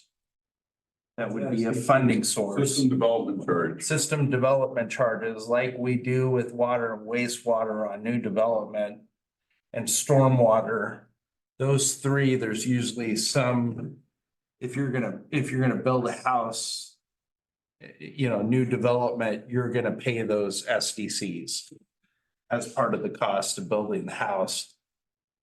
So we want to do a Parks Master Plan, a Stormwater Master Plan, and those 2 are kind of the first 2 steps. And maybe tweak our water, amend our water and sewer master plans. And once those are done, you hire a consultant to redo the SDC methodology. Right. So right now, it doesn't matter if you're developing a house and it's 3,200 square feet, and has, 4 bathrooms, 4 toilets, 4 showers versus your little mini tiny house. Yep. You're paying the same. And so we You gotta would read like to kind of make it more fair. Equitable. What's your impact on the system? Right. What should you be charged? And we've done that a little bit. Not with the SDCs, but with the fees related to somebody that does a cottage cluster development. The other thing I want to talk about on the park master plan is when we redid the comp plan and that just got adopted by you guys. It was lacking the park master plan and once we get that in, we can infuse that right into our comp plan, and even more up to date with that. So how do we go about doing a parks master plan? Do we hire someone to do it? Do we do it internally? Yeah, you have to hire someone. And I'm looking currently, remember we talked about, what was Katie, Rare, Mhm. they do park master plans. Oh, that would So be I'm cool. looking at trying to get possibly a grant for Rare and then I'm reading through that right now, and then if I can get them aboard, if we can get the grant and then have them administer that grant. So the Olala Meadows, the 33 unit low income housing on southeast Sturtevant. We need to do a wetlands delineation study, mostly on the west side. That upper map that you can't really see is really a map of our parks. This is kind of a stormwater master plan example. But the delineation study, apparently Northwest Coastal Housing is unable to proceed with their funding from the state if there's any kind of floodplain, floodway, wetlands on the property. I just put out a call for bids, Yeah. for wetland, delineation Yeah. for the Olala Meadows, so that is in process. Yeah. But there's also some infrastructure improvements with the road related to the county transferring jurisdiction. Pedestrian trail linking East Slope Road, Sturtevant Road, and Toledo Elementary School. I believe they're talking about the long-standing 1992, 1994 bridge to nowhere, the bridge. Stop calling it that. Sorry, Mayor. The bridge that's down at the Public Works Station, there was litigation and a national court settlement that dumped a bunch of gas money into certain projects that were administered by the Department of Justice. And we are long past the deadline that should have been completed, but there is still designated money for that project. And part of it is getting a wetland study, figuring out what kind of path and how those pilings are gonna impact the wetlands. It might raise the water. And then, it's probably a 2 or 3 year thing is hopefully it's sooner, but do this. It's gonna rust out before you get Do the it. SDC update, but kind of those. More homeless people to just go. Well, they need somewhere to go, so, They can go to your woods. no, I run them out of there. So I mean, and that's probably a long shot, and that's probably a long shot and definitely not the priority here, but, do that. but kind of with the master plan update, we can redo the system development charges. That's what we need the most. Yeah, We gotta jump through the hoops to get there. and it is. Any questions? All right, the sidewalk, I'm sorry, the sidewalk was mentioned and this may be going back to Brian and I apologize. There was talk last year about replacing the sidewalks on Main Street because they were so damaged. That's part of the urban renewal. Okay, so. What's wrong with the sidewalks on Main Street? They're cracked by the trees. Some of the, correct, some of the. The trees have gotten bigger than they were Well, that's supposed what to, happens when you plant trees and bricks. but they were supposed to be dwarfs. Yeah, I didn't want to get they it off were. that, sorry. There was a tree. I was tapped as the tree forester in my first couple of years. Yes, you And there was. A tree committee that determine types of trees that should be planted along Main Street. And the trees that are planted there are not really conducive, you know, they're meant to break sidewalks. So any other questions? But their growth was supposed to be stunted. And it Any other wasn't. questions? No, sir. I want to hear what finance has to say. Thank you. Yeah. Yes. Mayor, I think we'd like to take a break to order dinner. Real quick before we start with finance, so, because she's gonna come around and ask you a few questions before she orders dinner and then we'll get started. All right. Have a quick bathroom break if you need. Speaking of which, Mike. I've never been there. Anyway, I don't. Sewer. You go to home, you can always trail. Tell you what, almost sleep, you hear your dad calls, you know. I've driven down back there. See if it's on. I've driven down that way, but I didn't even find it. I'll look at you. It's not documented. Documented. I saw that video. I know, so I didn't even know it was really bad.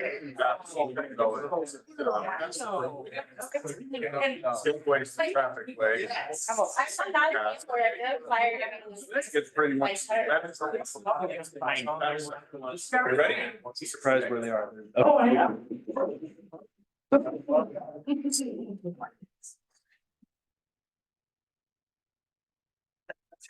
All right, Amanda, give us all the finance stuff. All right. So, I'm bringing to you just a few areas just to tell you a little bit about what I'm doing this first year, and then also to kind of, talk about one of the main things I'm gonna need budgeted, and then also maybe some goals for council to consider both this year and going forward. Next slide. So the first area is process improvement. This is at my department level, just down to the employee level. Again, I've touched on this a little bit in meetings. Kind of evaluating and assessing everything that we have in place right now. There's some things that are lacking. Basically, where the finance department is, we're still using processes that are in place from years ago when all the staff quit or was fired. And the cog ladies came in. That's I heard it referred to, the cog ladies. The council. So basically, from what I've been told, everyone left. No one knew how to do anything. The Council of Governments came in and helped and set up the processes that we They had. didn't know anything either. No, it's bad. It's bad. There were lots of promises made that were not fulfilled. When did that happen? Yes. What year? I'm not sure of the year. It's been years ago. Okay, so it was 16 and 17. it was prior to Judy getting here, but Well, it was. No, Judy was here. That's not No, true. that's, Judy was brought in after the cog lady. Judy was Uh-huh. here while she was here, though. The cog ladies have. I don't think it started, I don't think it had started Yes. until I've 17. The cog staff was here when I started in 2018. okay. So maybe some overlapping time, but Sorry. anyway, the processes we have in place are what was started from the cog ladies. That's what Judy continued with. So there's just some areas, there's opportunity for improvement. That's good.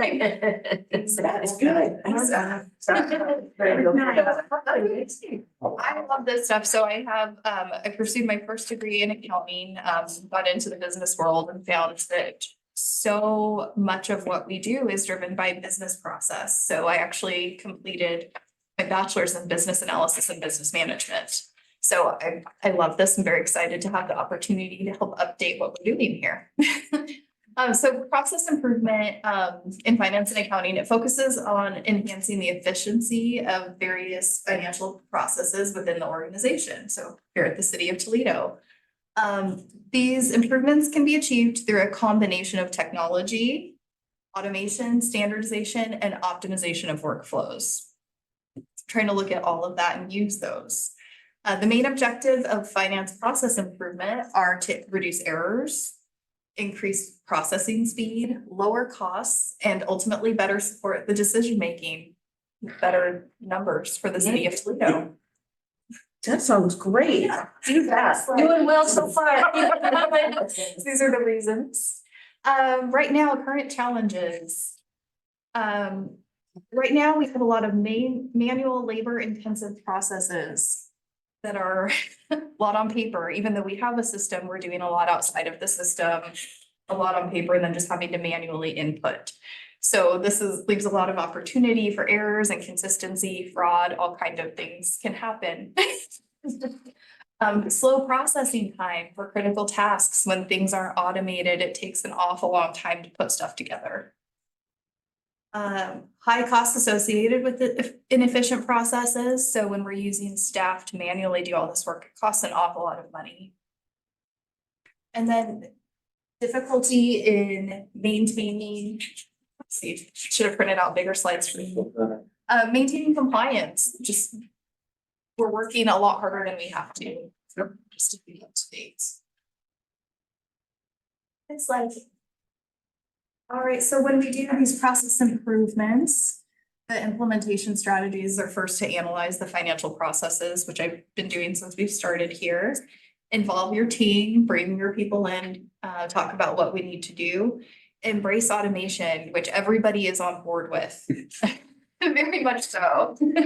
Hearing cheers, and leveraging technology to do so. So that brings me to my next piece, leveraging technology.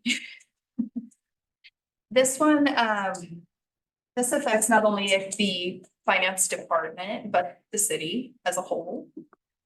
This will aid our department heads, our management, our department, and the citizens. Better use technology to improve what we're doing to provide more services. So currently I'm in process of going towards the new payment, the credit card payment methods. That's the first step. So that one I don't have to wait for our new fiscal year. The new vendor, the price points are really the same as what we're using with our other parties right now, and what they have to offer is a lot better. So that's Express Bill Pay. That's that company that they take over, they offer quite a lot. This will take the place of Civic Pay, which is currently the vendor we're using for online payments for utility bills. They can handle we'll have a lot more options, all kind of different fees can be paid online as well. Permits, anything and everything the city does, they can build a page to pay those fees. So we're analyzing all of the use cases for that with this party. What's great is they only charge one fee, and we can have as much as we want on as many type of payments and screens as we want. Yeah, very low cost. I want to stress too, the automation part of being able people to log online, fill out their Yes. forms and pay. Rather than get an application, fill it out, bring it in, calculate it and put it together. It can all be done. Right Online. online. Bring us up to this century. Now, will we still have the option for people to be able to come in and get assistance? Because Yes. we do have a large portion of our population that is not computer savvy. Yes, That will absolutely. never go away. Yeah, that'll never go away. This will just make it more accessible. Chief? And then the other benefits of that too would be DUIs. Sometimes we arrest somebody on Friday, Monday's a holiday, they're not able to get their car out of tow until Tuesday. That generates a lot of fees that these people just can't afford. This will allow them to pay it right away, get their car out of tow and not be subject to this. They're lucky they get their car back at all nowadays. Right. Oh, yeah. Didn't it used to be that they wouldn't get their vehicle back if they got a DUI? Use of vehicle.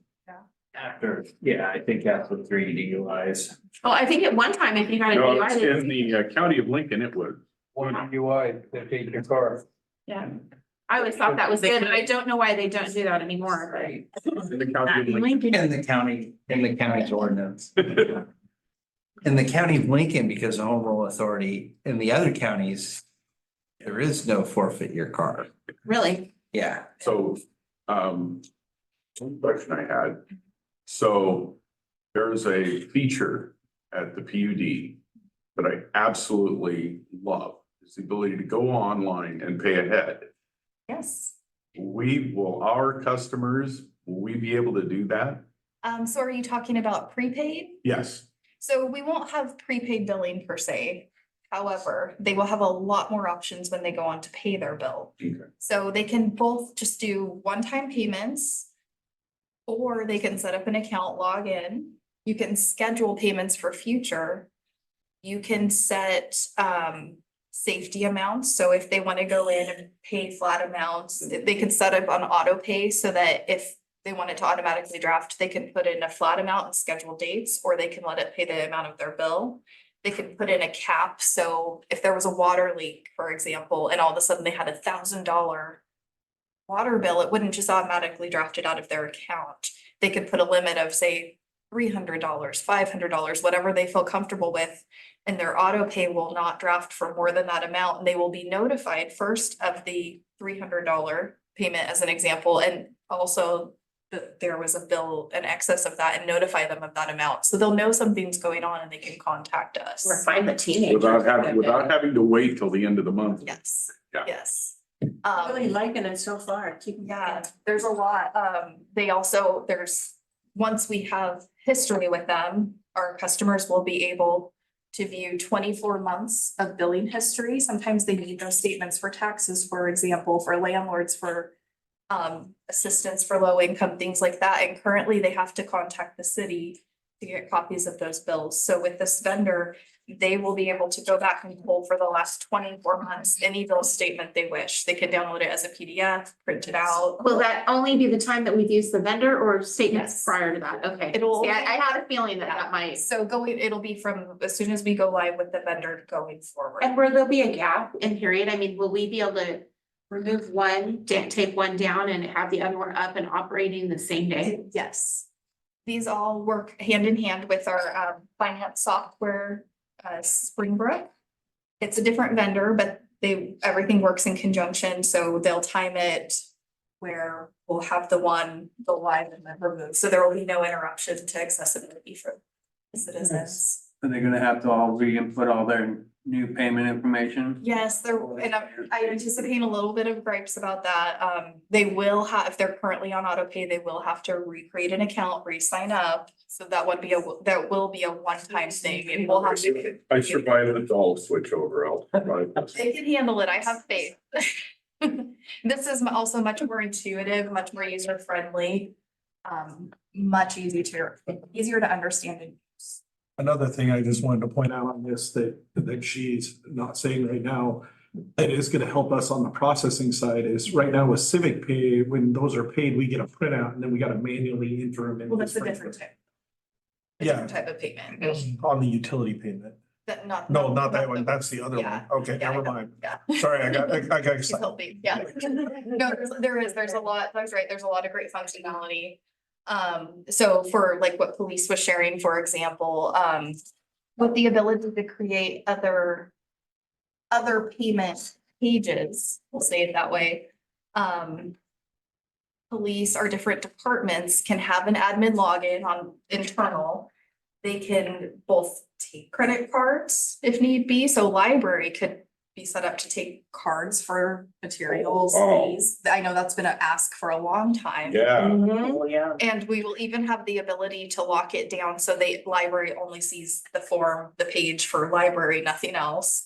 Right. Same for police, and they can get email notifications, so they'll be notified when something's paid, and they'll have the ability to go in and view and to take their own payments if needed. So we'll be able to work with all of the departments on their needs and get that all in place. Handy. Yes, and then again, like Doug was saying, there's much more integration. What he was referring to is the online banking payments. So currently, when people go on to their bank, their website, and initiate, they'll pay through their bank. That comes in we're using a vendor where it does come in a file, that amount, there's like a daily settlement that gets deposited in the city's bank account. And then typically there's integration. We don't have that in place. So normally that amount would get deposited. There should be a file that you could just upload into the system and post. What's happening right now is we get the money deposited, but then we get a report and we have to manually go in and enter every single payment onto every single account. No reason to be doing that, right? So again, yeah, not cost effective. paying a lot in labor for people to do something that should be instantaneous. Hey, they even trained me how to do yeah. it since we're short on. Room for errors. And also open to fraud, things like that.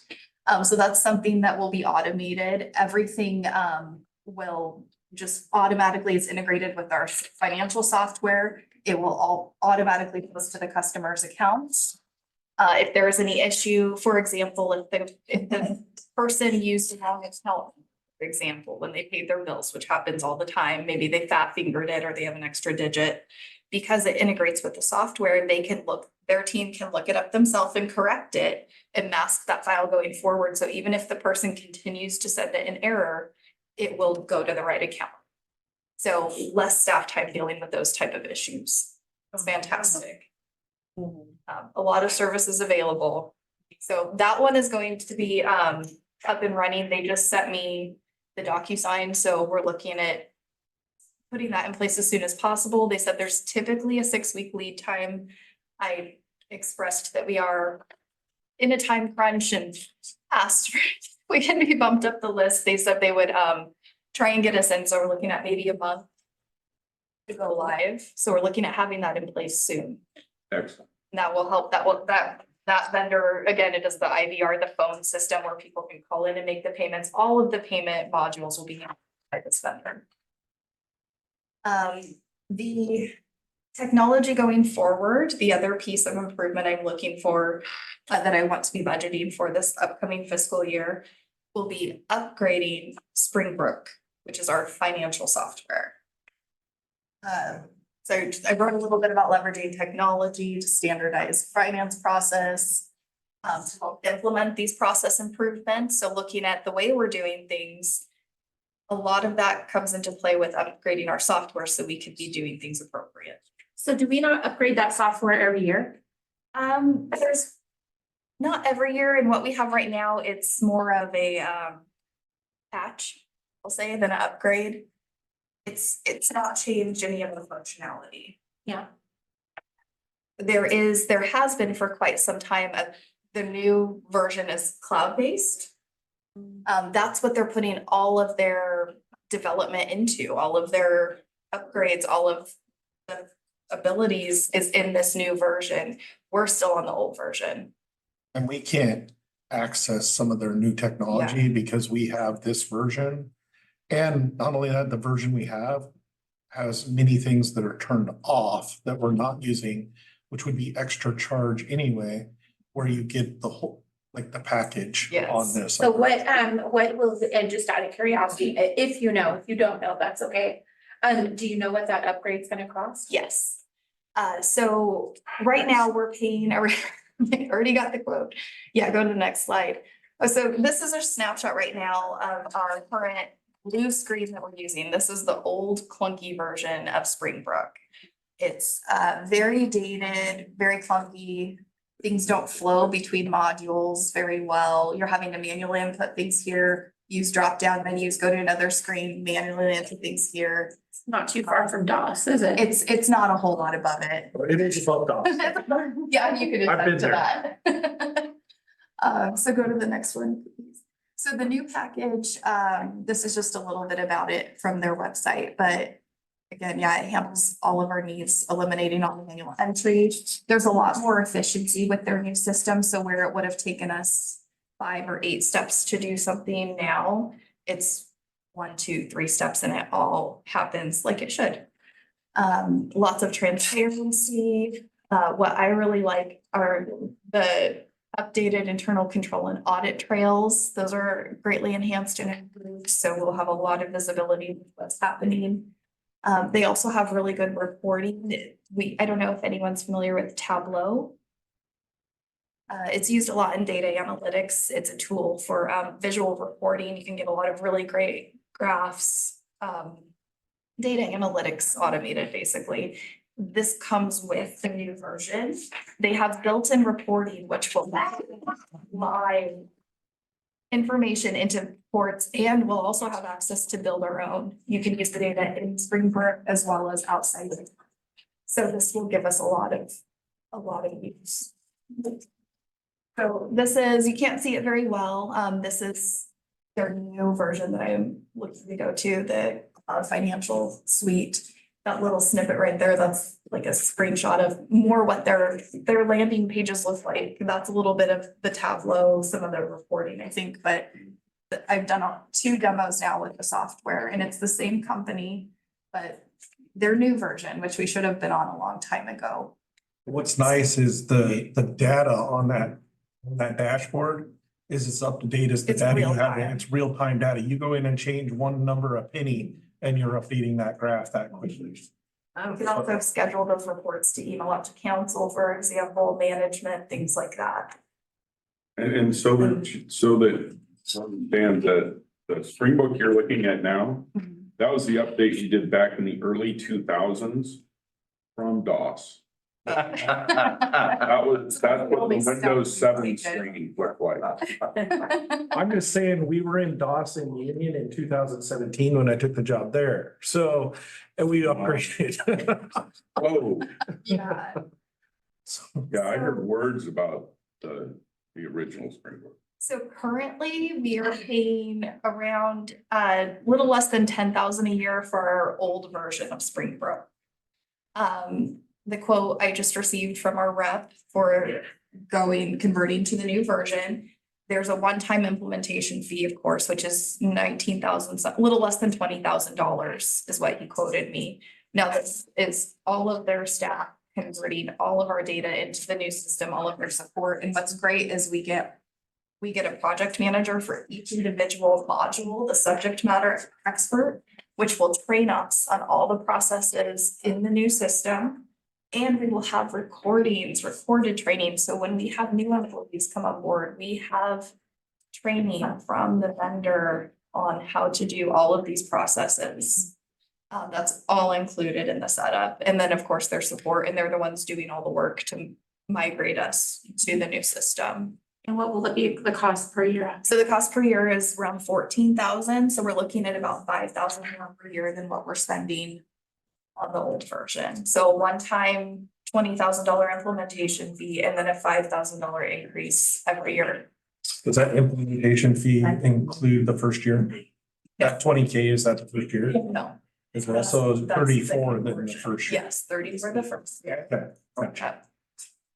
You know, that's actually significantly cheaper than I thought you were gonna say. Yeah, me too. Yeah, I'm actually very pleased. I've gone through system conversions. I was thinking it was gonna be 2.5. I thought it was gonna be a lot more than what he gave me, so I'm very pleased.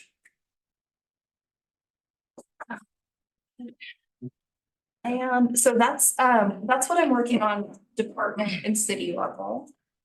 Or staff level. And the next piece that kind of builds all this, but that I wanted to bring to council for your consideration or something to keep in mind when we're developing goals every year. One thing I'm noticing is we need to develop financial policies for the city of Toledo. Rob looks like he likes that. So I'm evaluating what we're doing here. Looking at putting better processes in place. Sorry, just to add to that, someone going through accreditation, right? And they ask for a financial policy. So, yes. We need financial policies for bond ratings. We need financial processes for management. For How the credit cards are continuity, used. Yeah, but financial policies are something set at the council level that will help drive management's, will guide management's decision-making, our processes, the way we do things. So Our authority. yeah, all of that. So institutionalize, I would like us to institutionalize good financial management practices. Formal policies, this is one of the benefits, usually outlive their creators, promoting stability and continuity. So we'll put these things in place and these live no matter what staff or council turnover we have. So are there none now?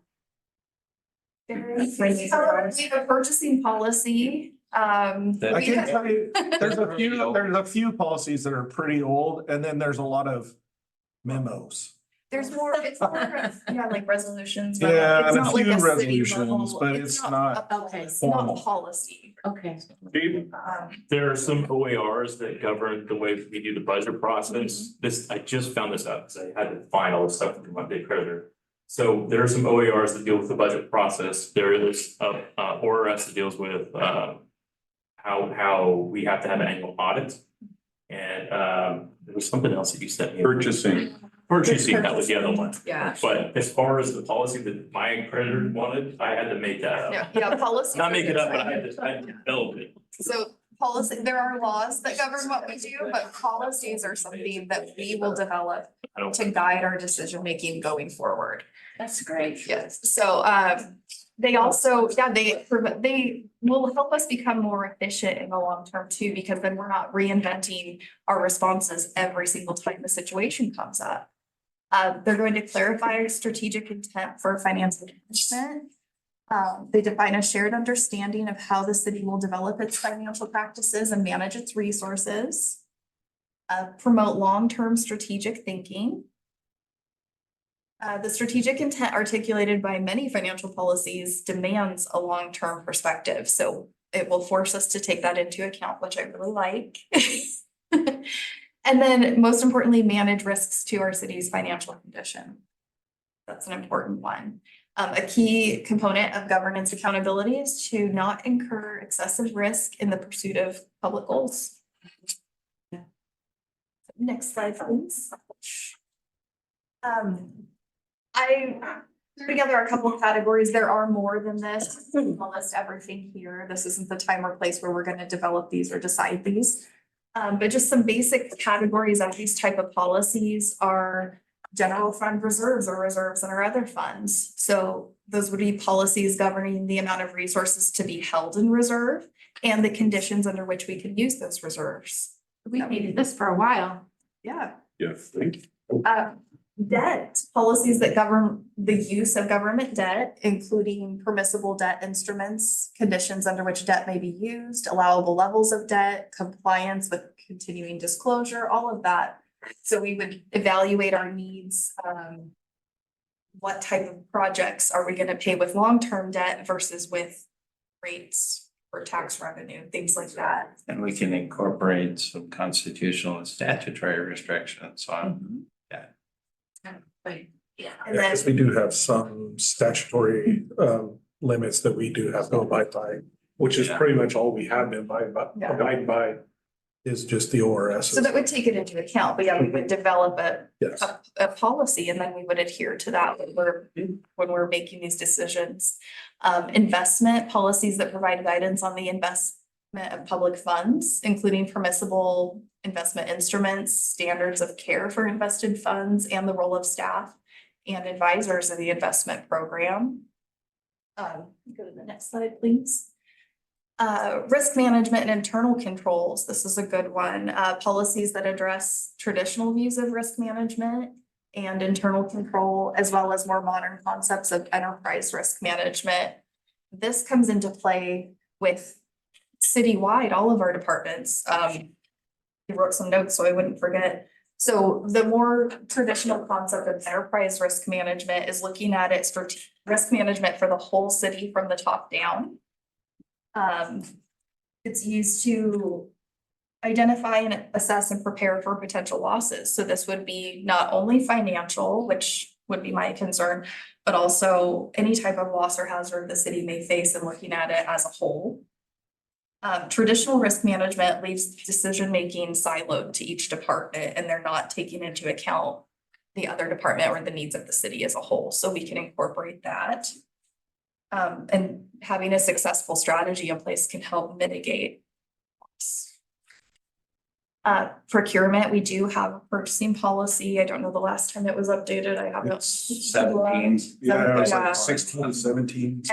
And I know even there's brand new rules that just came, new limits that were just passed. So updating our purchasing policy to encourage efficient and effective public procurement. And then long-term financial planning, a policy that commits the city to taking a long-term approach to financial health. So there's others, of course. These are just some of the important categories. I wanted to get you all thinking about when you're doing your goals. And again, this is gonna be a big task. We could either bring someone in, a consultant perhaps to evaluate this, to work with you, maybe to determine which policies we want to develop. Or we could do it with staff. We can pull some examples or both, you know, look at that. And I don't think we're gonna tackle all of them in one year, Thank you. but at least to be thinking about it, yeah. Thinking about it, maybe pick one or two. So Yeah, I'd like to that's good. see, That's like, like, just out of a standard set of financial policies, like what you think the most important would be. I'd like to see it in level of importance, Most so we know importance. what we should tackle first. gee, like a good council goal. Yeah, Write it down, so we save it for our turn. yeah. So maybe like And one I or think- two policies. Yeah, to fit. and I think you're gonna see coming forward, we're already working on a couple of our water policies and well, I mean, they're ordinances, but they're also policies on how we change rates and things like that. We're doing some internal evaluation on some things, our business licenses, those are policies as well. Yep. But you're gonna see some of that stuff coming forward and reviewing some of our ordinances and why did we choose these dates and not these dates and those types of things, so. Going forward. Yeah, these will just help drive decision making and govern us as a city for how we need, you know, in all areas of finance for the city going forward. Right now, staff is just, you know, every time something comes up, we're kind of, let's take out a bond, let's try and get a grant, let's do this. We have reserves, but we don't really have any rules in place as to how those reserve funds are to be spent or how much, what is our minimum, how many days cash on hand do we want to have? Things like that. So that's something that'll drive those conversations and help us to assess the financial condition of the city to get good processes in place that adhere to those policies. This is gonna be ready before budget time this year. No. No. Not even close. No. Maybe before budget time is Yeah, crack the whip. No, this will be a long-term goal, something for council to keep in mind. This is something that we should be working on as a city as a whole. Trying to develop these financial policies and implement those policies and working on one or two of them a year, maybe get them in place. Some will be more complicated or time consuming than others. I was gonna say, maybe we can do a really hard urgent one with a super easy. Yeah. So remember, how does one eat an elephant? One bite at a time. I was gonna say the Well, yeah, you exposed wanna kill part, it I don't first, wanna otherwise roll it it runs over. I'm taking the hide off first, but. God. Any questions for Amanda? As far as, you know, referencing the budget time, it just seemed like at budget time that things started to get out of control. And this will bring it back into control. Yes. Yes. Well, anytime A little bit anyway. council can create guiding documents to make continuity, it's a good thing. It is. So instead of motions from the floor and then we'll have some policy. Oh, Stu, we'll still have some heated discussions. And I get to watch. Well done. Anything else for Amanda? All right. Okay, Lisa, fire away. You've been waiting all the way to the end. Mayor, council, so we have two goals. The first is improve civic engagement and transparency through a comprehensive community outreach program, fostering open communication, educating residents about government initiatives, and actively involving diverse community members in decision-making processes for effective local government. You are definitely with order. That is a long goal, but it kind of encompasses, but, you know, it's big, but it's going to be fun when we go through it. Records management, enhance the city's records management program by refining the retention and disposition processes of vital and relevant records. Additionally, improve its disaster prevention and preparedness measures to ensure seamless succession planning and continuity in case of an emergency. So, for our community outreach and education, the council has had this goal, for a couple of years now. And while I don't really have any costs, I've focused more on the goals at hand. I can provide more, expenses, projections for the next fiscal year as we come closer to budget. For community outreach, throughout the day, we've heard different, goals that have been addressed through the different departments, some of the events that we've had for community outreach, the emergency preparedness fair, booths at summer festival or national night out. One of the things that I've always wanted to do since I came to Toledo was I wanted to have a citizens academy. And so the Citizens Academy is and I have an excerpt here. It's a free interactive course developed to educate citizens and provide them with an in-depth look into the fundamentals of municipal government. And so with that, some of the benefits, they provide a transparent view of city government. They offer insight and guidance and motivates participants to remain engaged with the city as ambassadors. So earlier, the council was talking about how do they inform the public? Marketing, things like that. I feel it's more about education. They don't know what they don't interact with. And so the Citizens Academy, several cities and other organizations as listed, Westland, Oregon, Eugene Police Department, Dallas, Oregon, Lincoln County, City of Newport Police Department, and Wilsonville. These programs, these Citizens Academy, run several weeks long, depending on the organization. There's an excerpt here from Wilsonville program.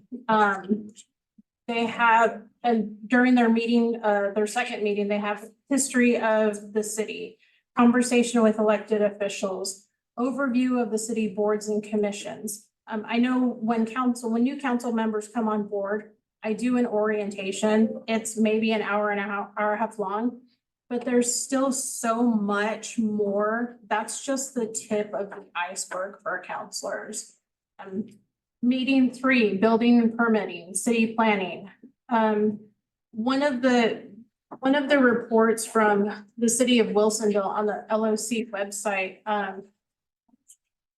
from 2021, they've mentioned that over this course of their 6 years, from having a Citizens Academy, 19 graduates are still involved, are currently on several of their boards and commissions.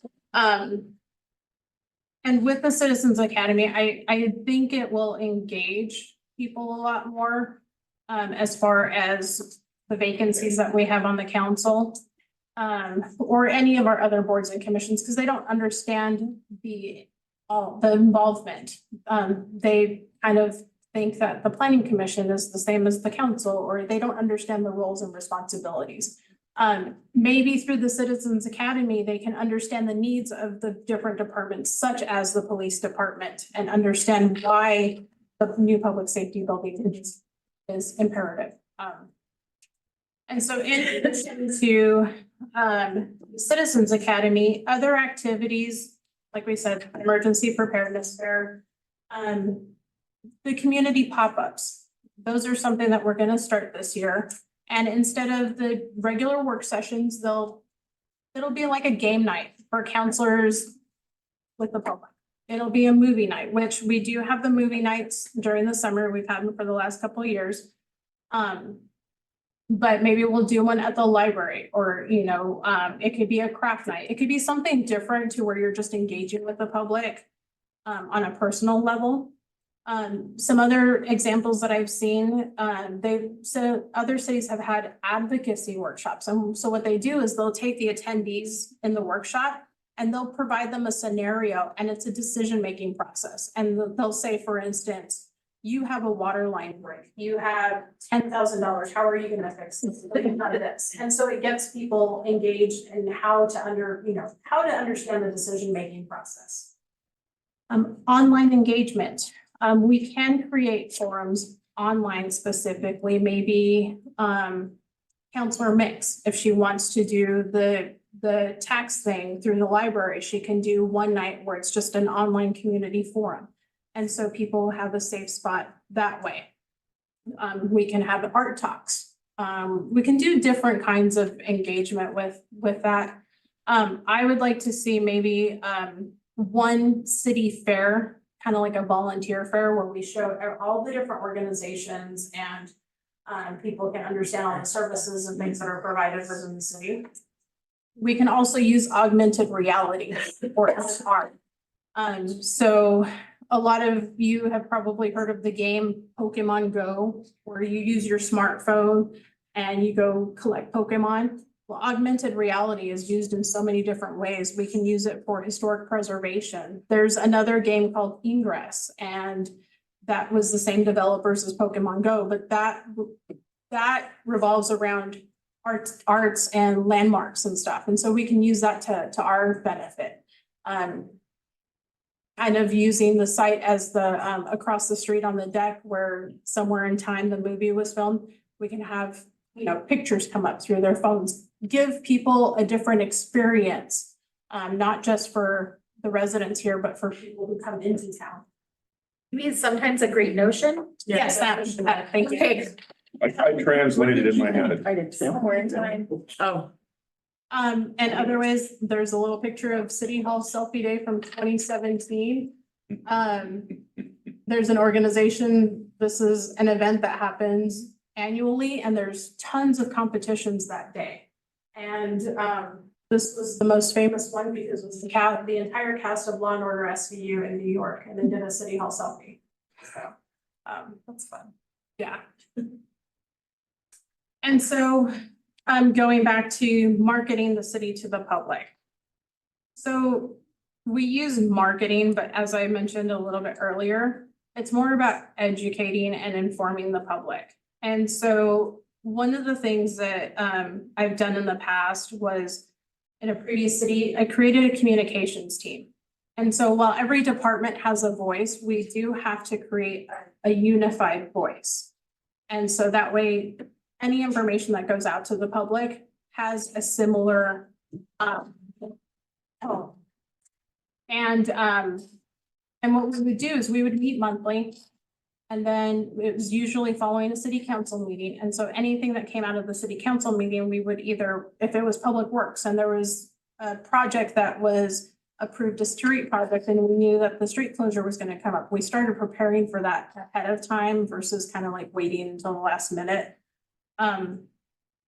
We can use audio and video recordings to share information, just like the radio loop that we've been talking about. We can use those for to attract a wider audience. Most of the information, one of the challenges that I've seen is most of the information that goes out immediately to social media and isn't housed on our website. And so while it's great for social media that's instantaneous, what happens is that if you're familiar with any of those websites like Facebook, Instagram, Twitter, they're all third parties. We don't own them, which is a records management issue. And because they're so instantaneous, the feed just changes like crazy. And you're usually required to create an account, which if we house it on our website, it's open to the public. It's static. It doesn't move unless we change it. And so that's where I'd like to make sure that we're starting there, and then the social media supplements it all of that leading back to the website itself. And then also too, we utilize the tools that we already have in place. Everbridge Nixle. It's a part of Everbridge and it's specific to Toledo. You type in a specific text message to, I think it's the zip code 97391 to a specific code text on Nixle, and we can start using that. We already have it, it's free. We just have to go back and start using it again, but we can use it for different events.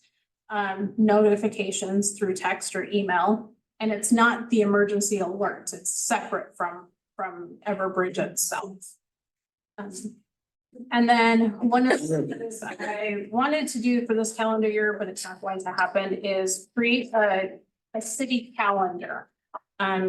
Oftentimes you see me taking pictures or videos, and so we have enough collected. I would like to make a city calendar that has important phone numbers, specific dates such as National Night Out, all our city council meetings, planning commission, important dates that need to be up there. Stu's birthday. Department information, so specific things. We have national observances like Public Works Week, so we can include things like that. Again, it's another form to educate the public about city. And So when you say a city calendar, you're talking about one on the website or one that we would print and give out to people? one that we would print out and give to people, something that they can hang on their wall. Quick question. Because you were talking about social media and not being able to say that, do we use a social archive or page freezer? We do. So then we do have access to all that. It's not lost. It's not lost for us, but as a consumer on the other end, if you recall seeing a post that maybe the police department had made 2 days ago and you're trying to go back and find it, you can't find it as a person, Right. as a resident. Whereas if we use the website more, the resident can go back and say, oh, I can do a keyword search and find it. And they'll find it a lot quicker than they would on Facebook. So with that, with the community outreach, I did not include any costs. There is going to be more staff time involved as far as cost goes. The calendar would probably cost something. I'm not sure how much it will cost depending on what we included in it. But Amanda's freed up so much time with the staff with her new software. Wrong staff. Yeah. And one thing, I don't know if this is a consideration, something we could think about doing is with that city calendar, maybe we could engage with some of our local businesses to advertise, and maybe part of that calendar could be some coupons, and they would sponsor and help, that we could use the sponsorship money to print them. And It is an idea. and then they, maybe they could have a coupon or a little blurb about them on there somewhere too. And so it's not just the city, but also maybe, oh, what do we want for dinner? Oh, I forgot about, yeah, them, something like that, where we're also promoting our businesses. Yes, we can certainly look into that. That sounds like a partnership with Chamber. So there was something that, as you were talking about things that we could do, one of the big things seems to be, how do we get people to come in and look at the website? Because we have stuff on the website, but how do we do? And I remember, and I was reading this somewhere, and I don't remember if it was something I saw online or if I read it in a magazine or what it was. But there was a business that was trying to get people to come in and engage in their website. So that what they did is they would do every week, or I think it was a weekly thing, and of course you could do it whenever. And it would almost be like a scavenger hunt where they would hide something on the website and people could win a prize if they would find it. And it could be just something small. Maybe it was a gift certificate somewhere, like to a cup of coffee or whatever. It wasn't anything big, but it would change periodically. You'd go in, another week could be this, and people could choose it. Or maybe if they found it, they got their name put on a thing, and once a month they drawing for something a little bigger. But it got people going to that website regularly and getting into the habit of it. Yeah, because they're gonna get rewarded like the puppy, but eventually the puppy quits peeing on the floor. So, you get them into a good habit of going there, but we gotta lure them in. And that's where the communications team will Yeah. be able to do that. When I oversaw this in the other city, we created templates, and so every department had the same template, but every department chose a different color. Okay. So that it was a branding, if you will, of the city. And also too, one thing that I didn't mention with this is that our website now with the merge from Unicode to Civic Plus is now getting an upgrade. I just don't have those costs yet, because I don't know exactly what is going to be upgraded. So I don't have that information, but I can provide it at a later date. the website is pretty. Everything is tucked away nice and tidy. And it doesn't invite me to click on things. And I was thinking how great it would be if there was like a landing page that would say, hey, did you know if you read your newsletter, there's a little prize in there? I mean, something like that where it gets out to people to have them taken up, but you know, I went hunting and I mean, like I said, it's pretty, but it's really boring. And at the time, Just so you know. and at the time that the website was upgraded, because it was a previous WordPress that was very manual and it was an outdated WordPress. I believe, because the bid had closed just before I arrived with the city, and I think they only allocated $5,000 for the upgrade. Which I'm surprised we actually got one for the $5,000, to be honest, but. Yeah. And maybe with the new fiscal year, I can forecast how much more it would cost the city for additional features. Yeah. So we don't have a webmaster then? You're looking at her. Okay, sorry. She wears many No, that's hats. okay. Oh, she is the master of all. So, if anybody else has any questions about community outreach and education, I will move on to the fun stuff. Well, as far as the calendar that's currently up there, it does a very good job of posting the meetings and stuff on there. And you mentioned some of the other things that are going on in the city. Would that be, I mean, libraries on there and Oh, you're good. stuff? Public Works, if there was gonna be street closures or things in the future. People got a handle on, when they pull that up and saw that something was going on. I don't know if that's appropriate to put on there, other information. So in some regards, yes. So some of the things, our website is a little bit limited in some of the graphics that we can put up there. And the graphics don't have links that you can just click on the picture and it takes you somewhere. So some of the things that are hidden on our website currently that you can access is some Google Maps, for instance. So under Unity, I have, because of the screen, I can't pull it up.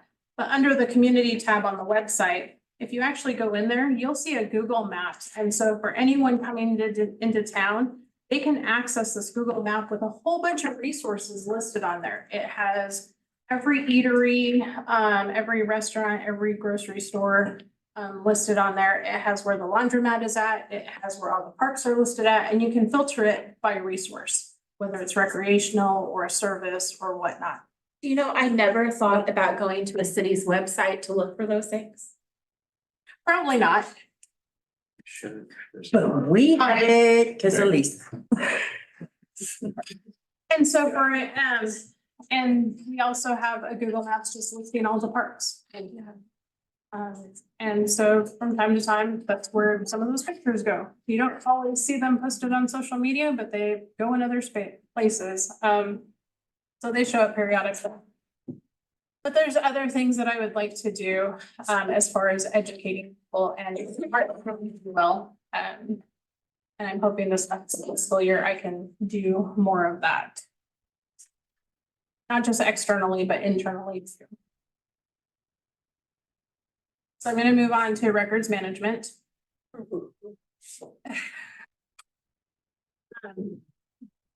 So enhancing the city records management program, refining the retention disposition processes of vital and relevant records, improve its disaster prevention preparedness measures to ensure seamless succession planning and continuity in case of an emergency. I'm going to backtrack a little bit. What is records management? What is a public records?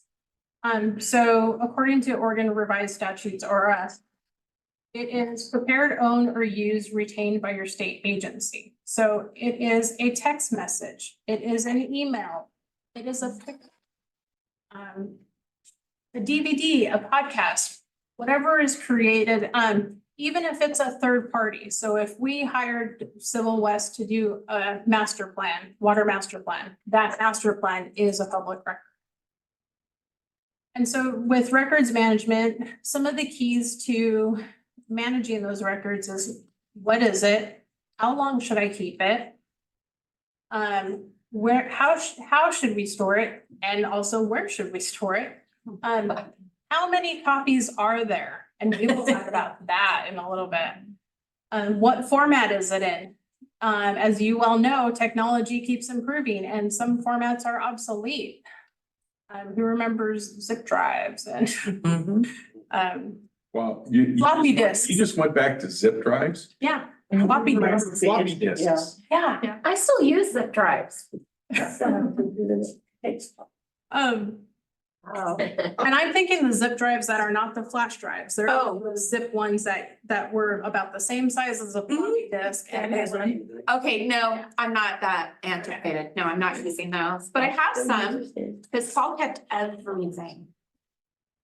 And a couple of other questions. Is this the most up-to-date version of the record and who is the official records keeper? So this little graphic right here kind of gives you the life cycle of a record, the creation. Why are we creating the document? How is it being distributed, maintained and protected? And then what's its disposition? And so the disposition, is it being preserved and archived, or is it being purged from the system completely? And let me, okay. Those are fancy boxes outside of our office upstairs. We're the nice In a ones. secure location. So Lisa. Oh, Yes, go ahead. So I might be cutting to the chase, but are we gonna get out of the deep basement vault that reaches halfway to China that water in it and such? Not in the next 2 or 3 years. Are we trying? We're trying. Okay. It's a slow process. Oh, trust me, we talked about it in 2010. I know it's a slow process. Well, that's just digitalizing what records is what you're, yeah. Well, at that time, we weren't talking about digitalizing and we were just finding a better place for them. Yeah. So let me backtrack there. I don't see why we can't use the basement. I don't know what issues there have been in there before. But I do have some pictures and we'll kind of go through that a little. Moisture retention was a biggie. This is in the basement. Oh, no. Oh, no, this is not the basement. There's rats too. I wasn't gonna go there, no. Sorry. There's rats. It's right here. Those are called pets. It's there. Well, yeah, but it's this building. Yes, Yeah. Under. Do we not have a dehumidifier down there? we may now. No, the rats complained. They didn't like the noise. So anyways, so why is record? All right, we're following Lisa now. So why is records management important?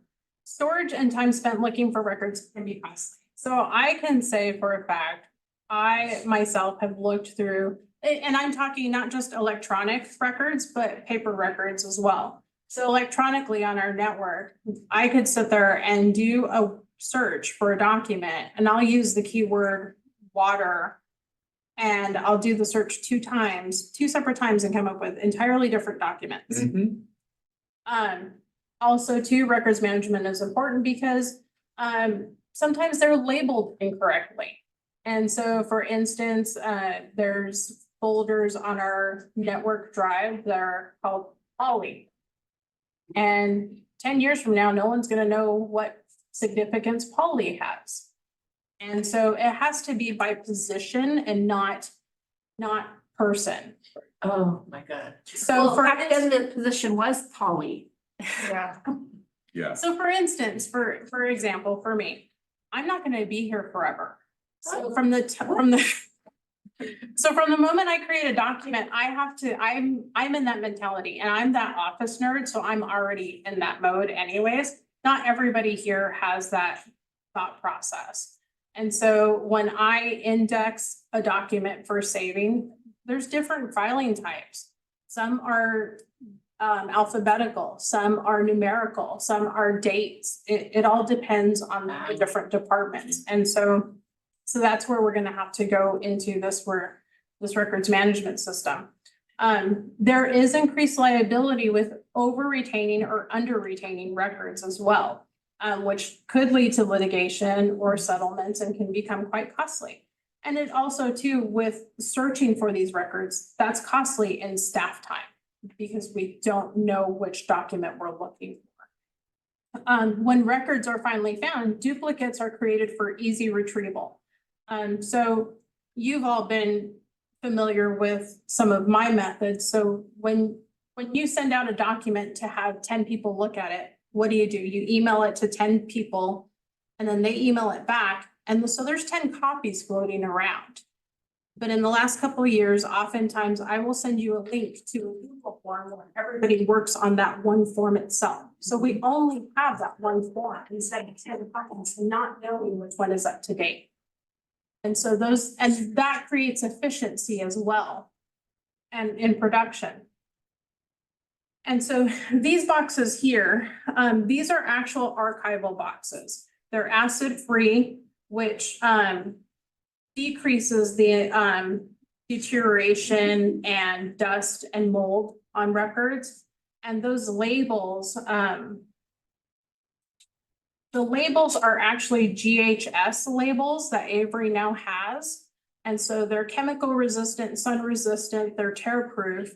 And so the way I've made these templates, and you can't really see them very much, but it has the department labeled on there. And then it has the OAR, the Oregon Administrative Rule, referenced for what it kind of document it is. And then it has the retention date. And so because these are minutes, it says retain permanently.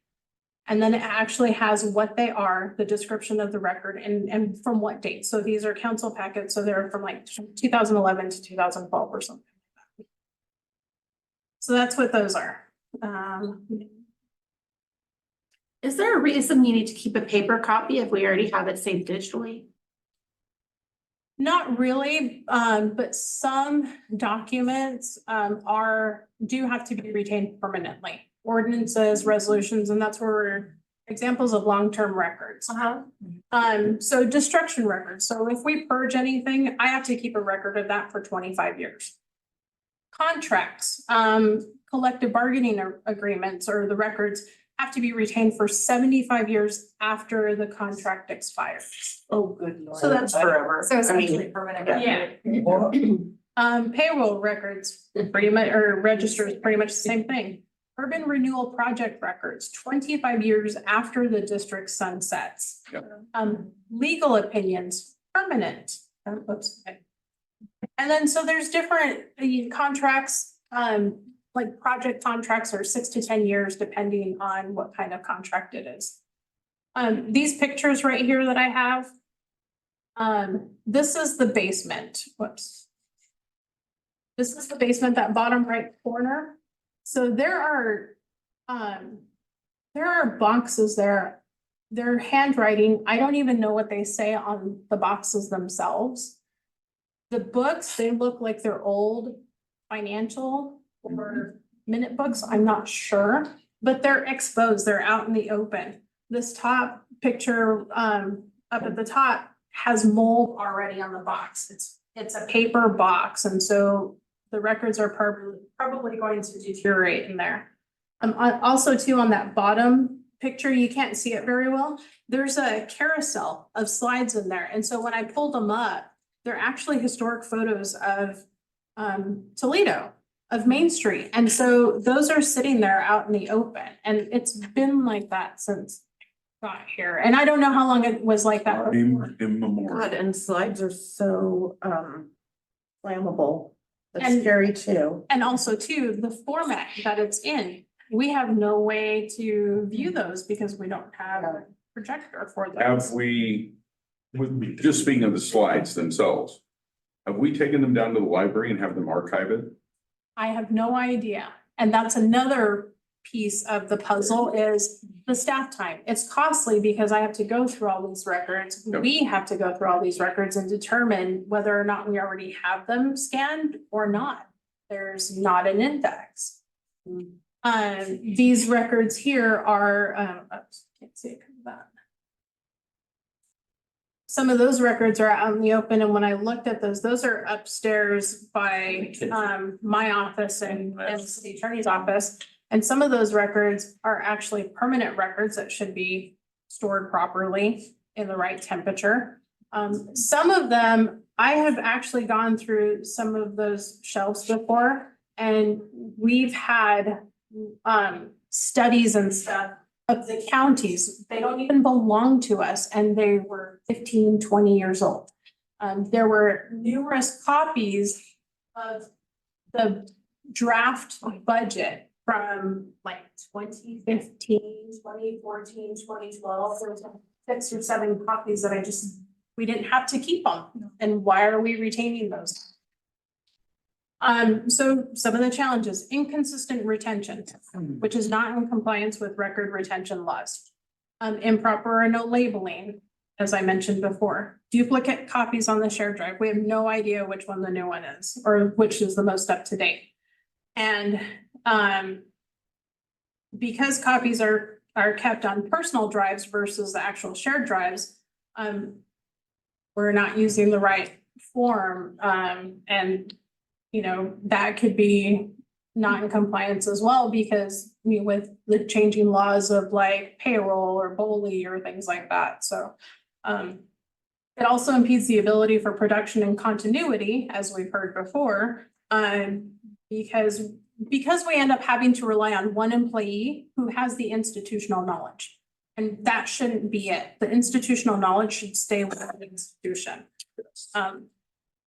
And so keyword searches yield different and inconsistent results. And then, of course, the records become prone to damage.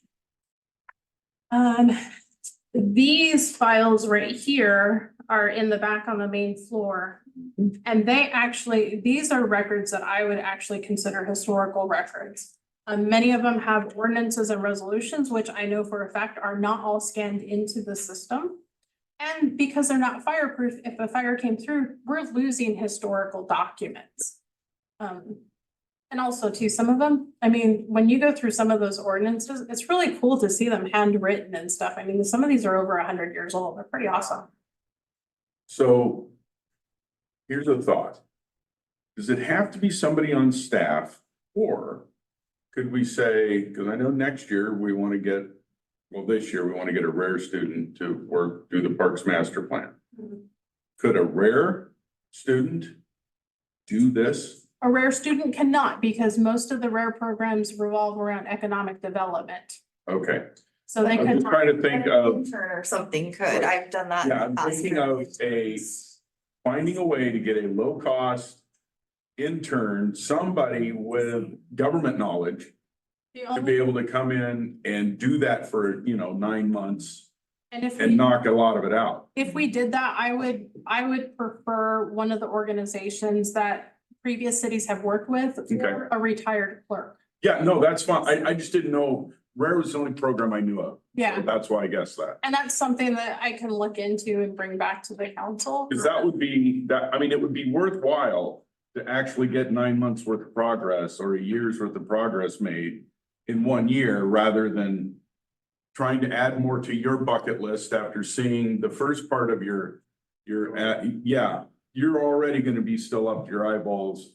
This is swimming in things you shouldn't be swimming in. And these two things were the things that I thought were two of the goals that I thought that I would have fun with, so. You're thinking of those 100-year-old documents you gotta touch and look at and. Yeah. Some cities have went to a record management system that Like, everything gets uploaded, that you can log in and see all of it. So it kind of is, and it's searchable. Yes. And then it sets yeah, that still takes a lot. But it still takes time to upload it all and to go through it all. It does. Yeah. It's doing the work to get there. It so that does, we can be. And that's what I was At thinking least about. from the that actual point- physical. From that point forward, you're at least good. Yeah. And so some of the priorities that I have are identify and preserve vital records, vital and relevant records to archive for long-term or permanent storage. So with that, do they have a historical, legal, fiscal, or administrative significance for the operation of the city? So none of these like, well, I want to hold on to it for a little bit. What purpose does it actually serve? Develop a labeling system to index all of the records. Something that keywords, not Brewster's Place, is it Main Street, the actual address. I can't tell you how long I did not want to ask where Doc Holiday's was. But and that's, for the public as well, because it's transparency as well. Right.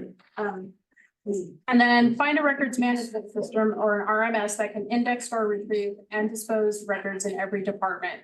One example is the ORMS, Oregon's Records Management System. That was specifically designed by the state, and it is cost efficient because it's a subscriber base and cities can hop on, they can piggyback off of the state subscription. So it's not just your entity, it's based off of the entire state's subscribers.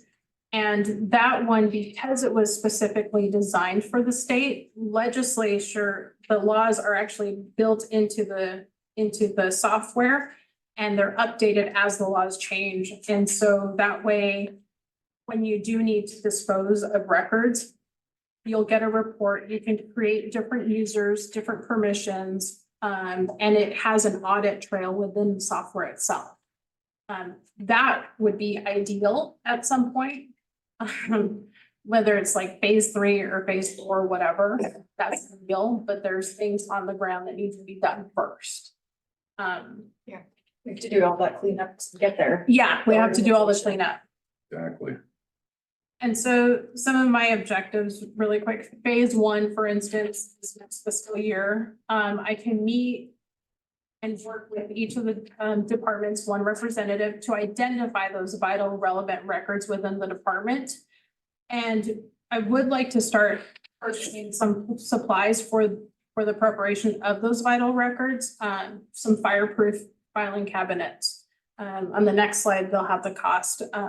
More archival storage boxes, more of those GHS labels, especially since we can print those on our regular printers, which is kind of fun.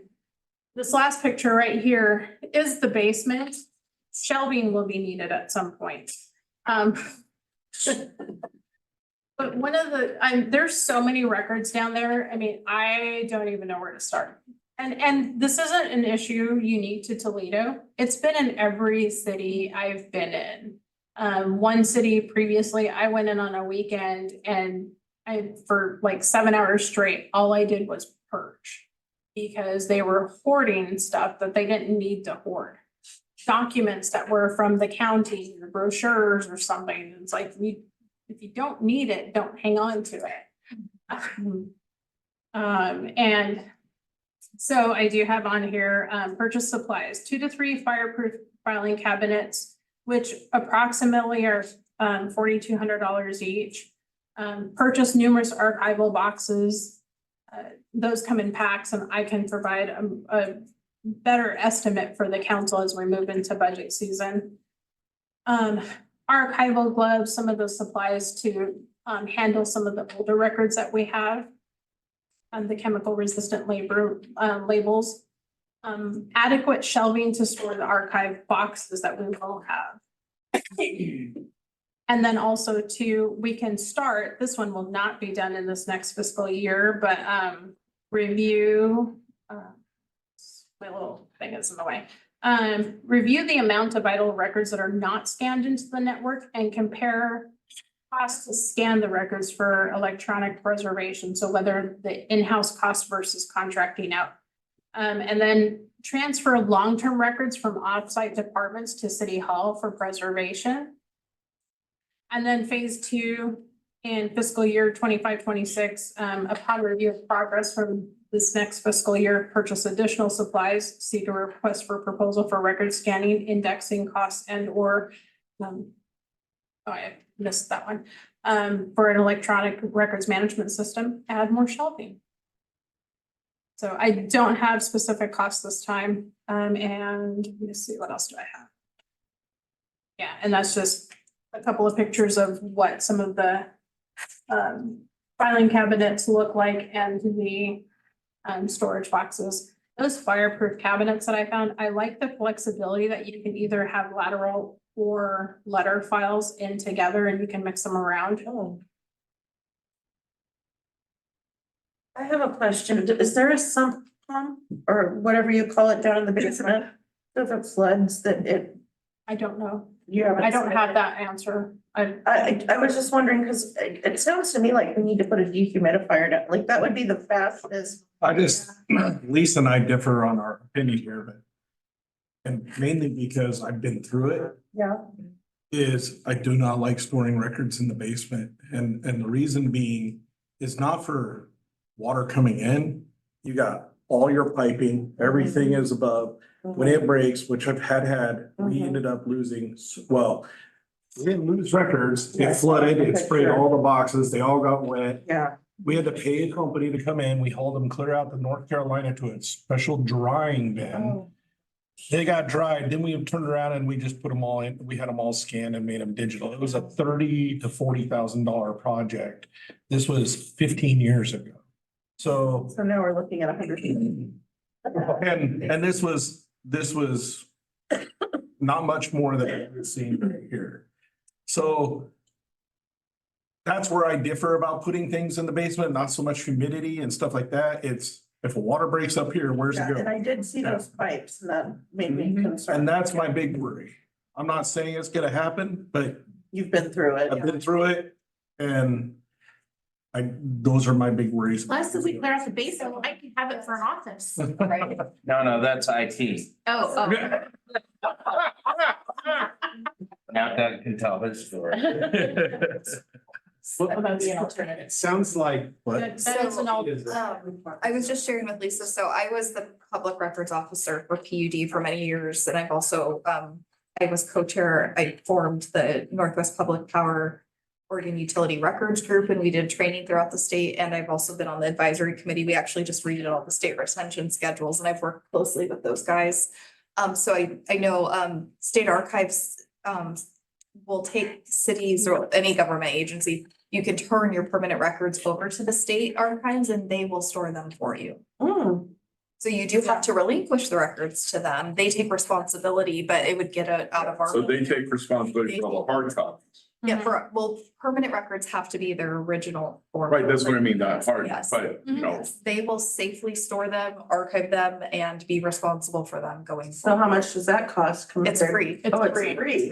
and so you'd have access to them later because they're archived. well, we still gotta. So if you needed them, ideally, you wouldn't want to turn over anything that you need to access on a regular basis. It's more of a, it's gonna be permanently stored somewhere. So it would be all these things that we're required to keep, but we don't need to keep pulling it out. We just have to keep it somewhere.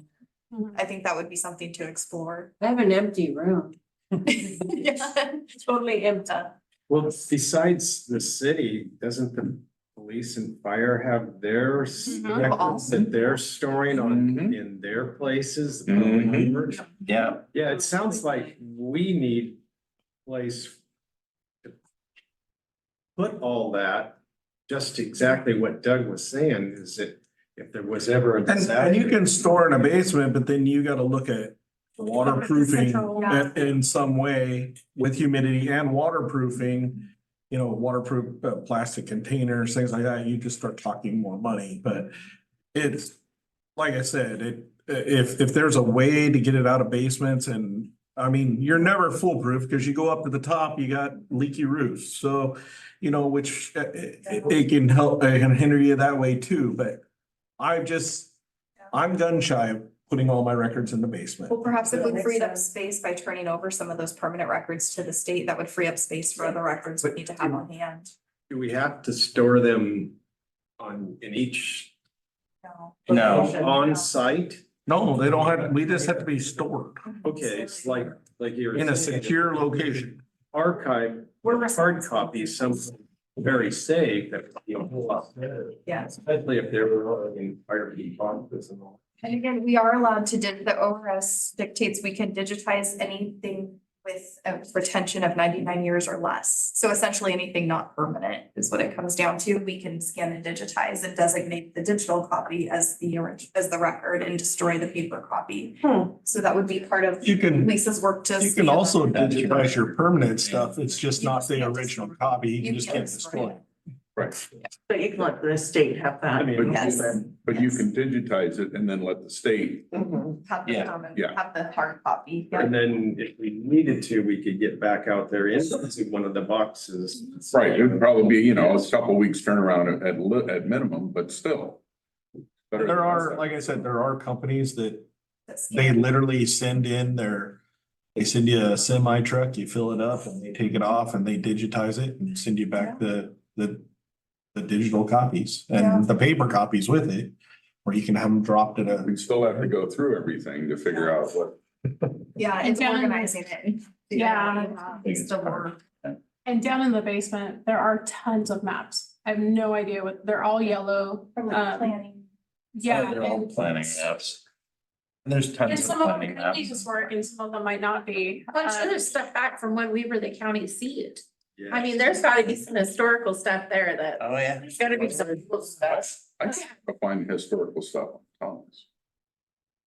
Tunnels. That's something I'd like.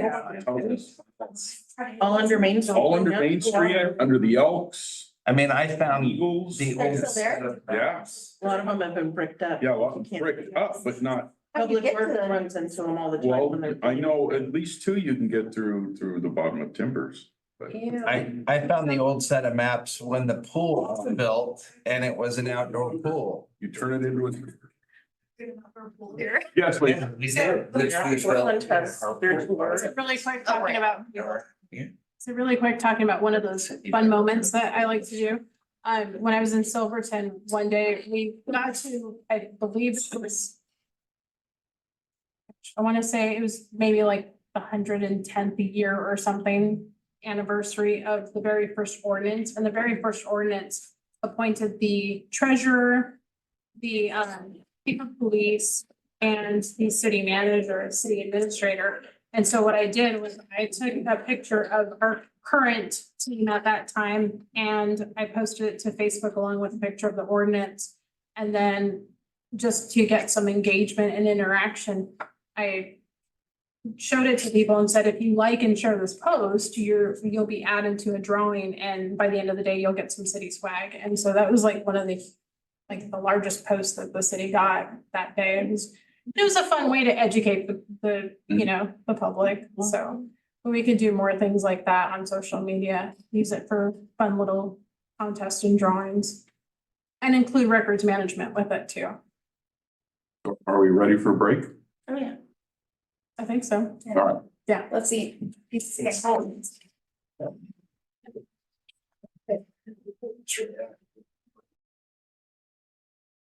In your professional opinion? 15 minutes, that's our. No. It's an hour and 15. Okay. 8:00. Okay, thank you. What? well, it's coming down to where it's all gonna depend on you guys. Yeah, no pressure. It's past my bedtime. Yes. Mine too. Some reason I gotta get up at 5 o'clock in the freaking morning. I don't know. what that's about. Yes. Oh, basketball. That's right, for the love of hoops. Wow. There's a storm we've been waiting on. I saw there was. Was that really thunder? Yeah. You didn't hear the rain earlier? Man, it's been hammering. Yeah, there's. In January? Oh, geez. Thunder out here on the coast very, Wow. some, but not a ton. Not much. I have had snow on my birthday in February, the end of February. Snow, I get in February. There's a chance of first to covers the whole. Wow. I would never dream, well, one, dream of rain in January and two, thunder with it. Water. It's backed up behind. It is. Wow. Huge area. Huh? Huge area. Yeah. Are we recording? We are. We are. Did we All right. start? I think so. We're recording, so. Try to be cute when you eat, cause I'll watch if you watch it. Hurricane in Hawaii, hurricane in Haiti. My parents were stuck on Maui because they grounded all flights. I was 17 in a home by myself on the Big Island. Loving life. Yeah. You guys commented about being seated next to each other and you're yapping away. We've known each other a while. Tear the top off and just put that, and I feel guilty doing that when somebody else can eat it. But thank you. I have all sorts of kind of dietary. I think once you're 40, it's required. You know, I'm starting to think so. Well, we were meant to die at 40, so. That's true. We're recording, so are we starting? Yeah, we can. I can go when you guys. Yeah, we can get going. Let's do it. All right, we're back at her. All right, if I get the PowerPoint. We are on the summary of department goals. Yep, so that's why I was busy. Ooh, you went all the way to the end. Okay, so as you guys watch, I was writing everything down and getting caught back up. So I tried to put their goals in and paraphrase them as I did, but the goal now here will be, you know, you've got their goals and hold on a second, I'm getting caught up here. Getting there. Yeah. I can't read this small already. I'm getting old. Oh, go back one. There you go. I really did with this one. So how can we work as council and department of trying to tie our goals? I think the goal that I'm looking for is trying to tie our goals together here. So that it helps clear direction moving forward.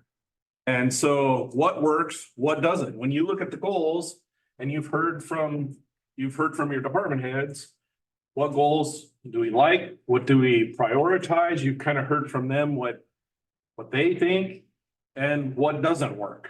What, you know, maybe we're not ready for that next step there yet, or you don't feel we're ready for that next step there. And so we come into council direction.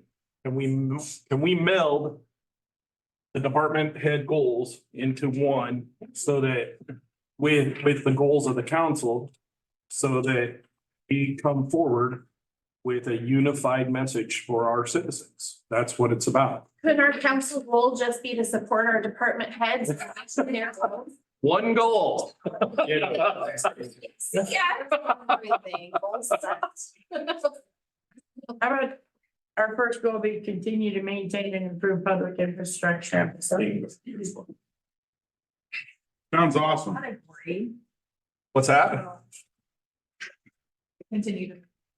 Right, continue to maintain public. I think So that a goal can be continuing to maintain our public infrastructure, because you talk about that.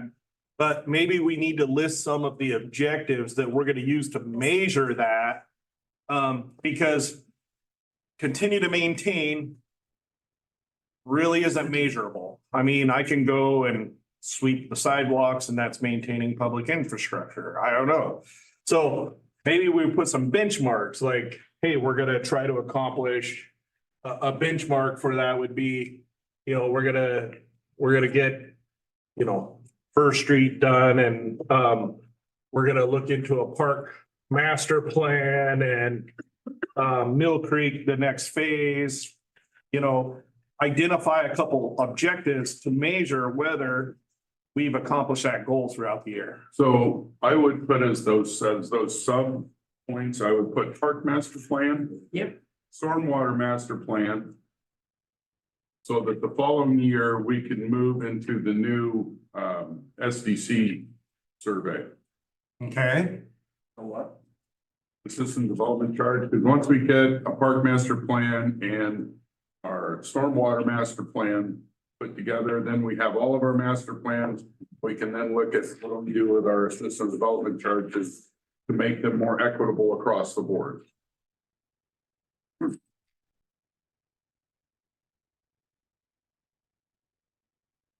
Okay.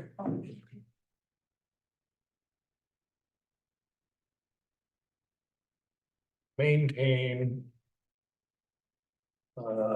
Public. Yes, Maintain and improve public Yeah. infrastructure and. definitely put Bird Street on that. Yeah.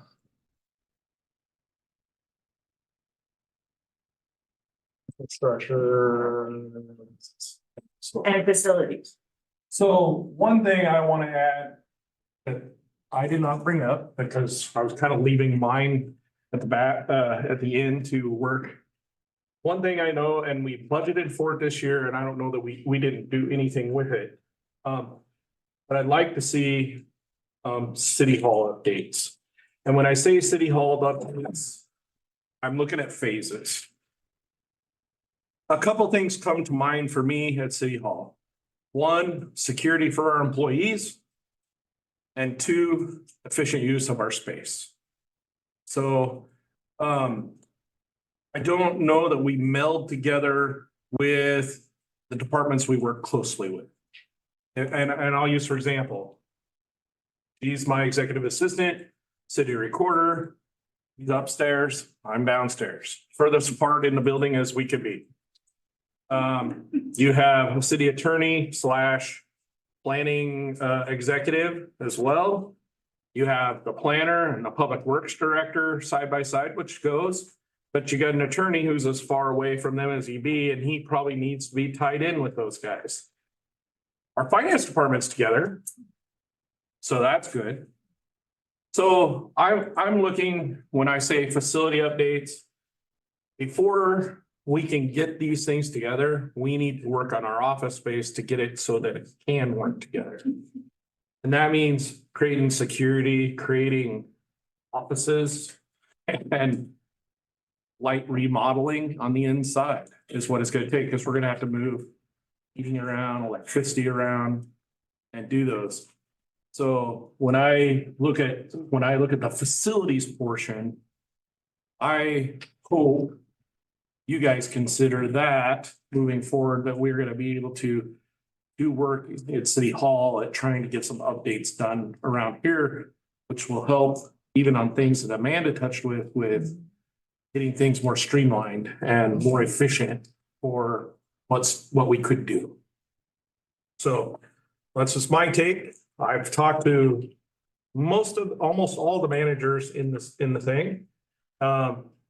Some don't like the idea that they might have to move offices, but it's about working with those that you need to work with and putting them into that common area where they can work efficiently together for me. So that's the way I see it. So, yes. I only have one question. Who's gonna be upstairs? IT. That was my thought. Sense. Yeah. I thought his only request was he didn't want to be in the basement. That was mine earlier. He's going to. Thinking about walling in where Katie's little office was and making that Lisa's office. Thinking about that. Yeah. So my thought is where you got that, you come all the way across with a wall. We create a secure area for our entryway there, the foyer area for people to come in and do business. That would have a door that could buzz people through if they needed to come in all the way. And then you would have the public windows on the one side on the finance department. She could even have a public window on her side for people coming in doing records requests and clerk activity or appointments with me or those types of things. And plus it would give her, because the way she used to be down there one time, the problem it runs is with the setup and her having to listen to recordings and things like that. That office, the way it sits now is not conducive to that, and I wouldn't put her back into that environment because it doesn't work. So, until we get those things fixed, I don't want to move people around anywhere. And then I look, we need to get, Cindy deals with payroll. It's out in the open and needs to be in an office for privacy matters on the payroll side of things. But she has to have an office that she can also see the front, so when she's covering the front. So it makes sense where she's at, it's just walling it in and making it work. I think Mike should be where the public works director be. I think the public works director should be where Justin Peterson is. I think Justin Peterson, since he's only here one day a week, we could throw him in the little room that's just off that. We call it the where we store a lot of IT crud. It can be cleared off into a little office for him since he's only here once a week. Now Arlene would stay right where she's at. Don't mess with Arlene. And Arlene's mine in she's half public works, half planning assistant. So it works right there when people come in. Then the other thought is the two rooms, which would be Justin Brown, which would be moving upstairs, so his little office and the office that we call the diaper room right now. The smell. Yeah, there's dead rats and they decomposed and it smelled. Oh. So, yeah, in the ceiling tiles. So anyway, my thought there was to open that up, and that's where I would like to put the records that we use every day, maybe not our permanent records, but the records that we use a lot and need to get access to, those could be more of like a filing room, records room that could be locked and keyed and only certain entries and things like that. Those are the things I'm looking at. I know it's got to be phased in because do it all at once, it would be a huge project. Yeah. Another thing that needs to be done, we got to redo windows around here because our windows leak like sieves. So they're old. Those are other things I noticed, but I'd like to upgrade the locks. We did one lock upgrade already. You can see. We upgraded the lock out front, the two locks up here and the lock on the other side. We've got a lock on this room now and this one come in from the outside as well. So, and we'd like to get locks on off stores and things like that where only certain people can access and things like that for security reasons and also for confidentiality issues and those types of things. So, I mean, these are all upgrades I like to do. That's one thing I look at when I look at facility maintain and improve facility upgrades. So one thing that came up last year in City Hall upgrades was rewiring the building. Okay. There is still a lot of, when was this built? Around. Oh, is there a lot of knob too? There could be. Yeah. And I think those upgrades can happen incrementally as we're walling stuff off. We Just can, wanted you to be aware. yeah, because we're gonna have to move some lights and things and heaters and stuff. So my thought is as we do that, we can update some of the wiring as well. Security wise, you're talking cameras or? We already have cameras. Yeah, okay. We're gonna wall so people don't, right now you walk in the front door, you can go pretty much anywhere in this building you want. And watch YouTube, do a search of Toledo, you'll see it. So, This building, the original part of this building was built in the very late 1800s, wasn't it? I don't know. I couldn't tell you for sure. All I know is that, this was the fire hall. There was a text station where the lot is. And City Hall has been here, this City Hall has been here at least since 100 years. Yeah. Because it was built in the early 20s. Well, I know we had a jailbreak here at one time. The jail was the copyright. Yes, and that was, And the not that it was the most secure apparently, but and the jailer was Cindy's office. it was like more of an honor system at the time, if I remember right. It was Speaking about, Mayberry. speaking about upgrades and the station from, did I hear something about we're doing core samples to see if there's takes we still need to? Yeah. That's DEQ got a grant for it, they're doing it. Oh, good, so we don't have to pay for it. Yeah, they're We don't paying have to for load Or anything, okay, cool. Leaving under. They're trying to close it out. And so part of that is doing some final samples. If they come back good, then we can close it out and never have to worry about it. Hop over and do the A-frame too?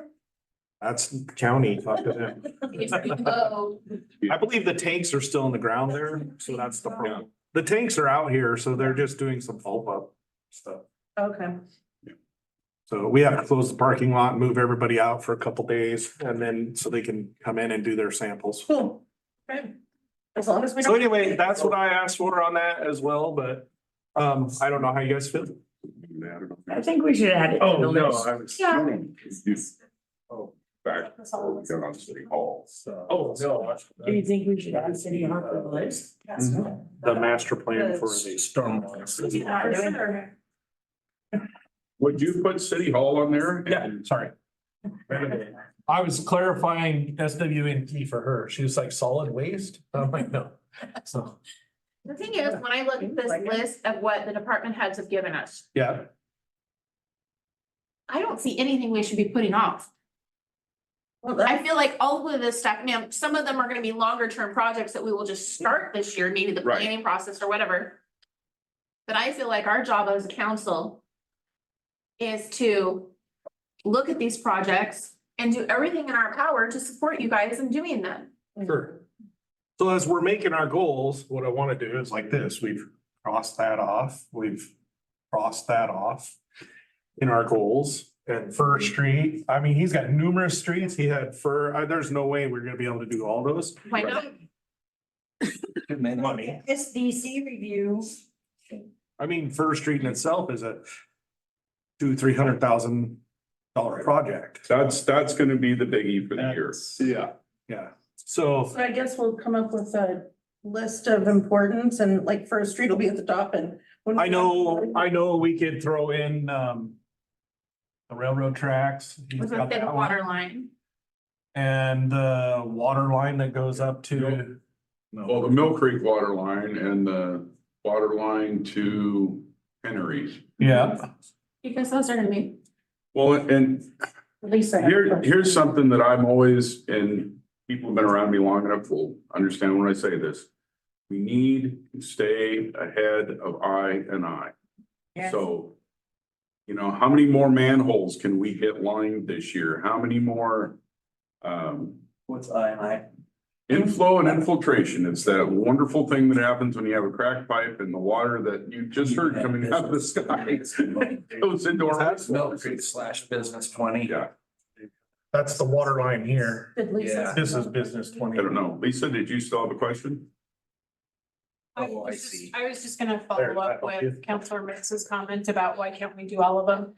And go back to what Doug said in the beginning of some goals being specific, and so maybe the street improvements are, 10 are done in the next 3 years, and then so you prioritize which ones you want to do each year. Well, and that's something, Brian being new, I didn't want to bring up.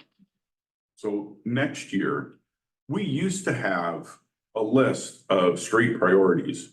And it was out for 10 years of what streets need to get done and they were looking ahead, okay? I know, because you can't predict First Street. You couldn't predict Westwood Terrace going bluey, okay? But you can look at streets and go, that one will start alligatoring in, 3 years, probably looking at the date of when it happened, blah, blah, blah. So let's start figuring out what streets we need to do in the future. And that's something I'd like to see them start working on next year is a street, for lack of a better, a street improvement list. Or a street improvement, we call it kind of a street improvement plan. Yeah. Not so much an engineered consulting plan, but yes, I got what you're meaning. Right, so we know down the road what we're looking at, because we're always gonna have the first streets, we're always gonna have Westwood Terrace, we're gonna have those type of things always happen, so that's why we always have to keep good reserves. But we still need to be planning ahead, because who knows, we might actually have a year without a first street. Oh my gosh. Yeah. And then on this land division ordinance, we got a grant for that. I think we're kind of obligated towards that, so I'm just gonna scratch that. Yeah, And the estuary plans on a tight time limit too, isn't it? Well, on that one also, we're in a program called the ERAP, estuary. Oh my gosh, I can't remember all the acronyms, but anyway, Justin's involved in that, and that one, they're also developing a plan which will be tied into when that one's complete, and they think that's gonna take about a year, about 12 to 18 months. They will have that complete, and then that's supposed to tie into estuary plans to get there. So I think this is still a year out. And I think this comes after that. And the SDC review comes after that too. Yeah. 'cause we gotta get Yeah. those Oh, master yeah. plan stuff. So the SDC review is. Is after that as well. After you get the master plan. Those are all future. Those are I have future. a kind of related question. So the Mid-Coast, Water planning partnership. those guys, I only went to one meeting. He goes to all the meetings and I subbed for him once. And I had brought up raising the dam because I'm still on fire about raising the dam. And they were very interested in helping us do that and getting grants to do it. So if they were interested in that and helping with our water supply, knowing that we could supply it to everybody on the coast, would they help us with the Mill Creek pipe too? Okay, so here's the thing with the Mid-Coast Water Planning Partnership. They all see why we need to raise that, because if their water systems fail, somebody's got to give them water. We're the only ones who can get them water. Right. The issue, and maybe not this fiscal year, but maybe next fiscal year, we can get them to understand that the only way we're going to be able to afford to do that is if we all go together and we all ask for the money as an earmark. And it's going to have to be federal money, state money. It's going to have to be everybody. It's not like Newport. It's not a $90 million project. Right, we're a okay? little town. Right? But it's not cheap and we can't afford it on our own. So the idea is to have all of them come in with us to get that. But they got so many things in the work. I mean, like Seal Rock's still trying to figure out if their water system works every day. Because part of what we've talked about in the Mid-Coast Water Planning Partnership is getting connected all the way from Toledo to Newport to Seal Rock to Walport to Yachts. Because the only person in that entire string that has a historically available water source is us. And we can get it to Silver Rock and they can get it to Newport, but that's it. We can hook right in there, Mike. Oh, can we? Yeah. That's not it. I just didn't know if they'd help us with the pipes too, if they're interested. They Yeah. used to, when Seal Rock was on our contract with us, yes, they would have paid 50% of Oh, that, okay, but not now. okay. Um, I'm just trying to figure out where we can get those from. our Public Works Department in the last 2 years, if you go back and look at the 2008 Water Master Plan and what it was gonna cost to do Mill Creek, not the raising of it, just getting all the piping up there. Mhm. This is in 2008 dollars. They have already saved us $5 million, Holy cow. okay? Because that's what the engineers all said it was gonna. And we had a Public Works Director, take it as you want, okay? But he said, if we're just replacing in place, why do we need to do all that other stuff? Right. And he's absolutely right. If we're just replacing in place, we didn't need to do all that other stuff. Okay, So, good to know. So. Coming back. Leased vehicles, that's infrastructure. So I don't know, I wasn't here for his presentation. I didn't see how that, where are you guys at with the leased vehicles? And looking at that. We need more information. Yes, and that's coming. Cost Okay. savings here. And I think that's coming where we're going. So at the very least, it would be leased vehicles, but would be the evaluation of and possible implementation if it's a good. right. if What if we it's- just put a reliable fleet for the police department? That's because we're I forgot how doing many that now. vehicles are we talking about? I Buying can't- new What did you vehicles. say? How many? Yeah. You said it was for the whole city, so. Yeah, what they're doing is I give them all of our vehicles are, and so what they're doing is they're assessing to see, what our vehicle replacement plan would be with them. Okay. And so they would, they're gonna be meeting with us next Wednesday at our department head meeting. They're gonna give us that information. We were hoping to have that beforehand, but with the storms, it just, everything kind of. We're hoping to get some numbers at our next department head meeting and kind of know where we're at so we can start. And turn it over to Amanda to crunch numbers. So that's where it's gonna come. So, and it's the whole fleet, it's Public Works fleet, it's PD fleet. So it's making everything so that it, Because just the PD on its own wasn't a big enough fleet for them to even really consider. It's needed 20 cars, typically in order for us to entertain something with us. So, And do we have that many vehicles across the board that we are needing to consider replacing or replenishing? Yes. well, I mean, in our whole fleet now, we do have some newer vehicles we just bought. They can work those into the system because they know we just bought them. I'm assuming. Yeah. So, but then they also pay us for the vehicles that we have that we're gonna be turning in as part of the down payment. Surely we wouldn't be returning those brand new vehicles. That's what We- you said. They would cycle them through. So we're gonna use them for a few years Okay, and then they would cycle They in. just put them in the plan as vehicles just purchased. So they say, okay, in 10 years, you're gonna be replacing, or 5 years, you're gonna be replacing Okay. it. makes sense. And then roll it into the plan.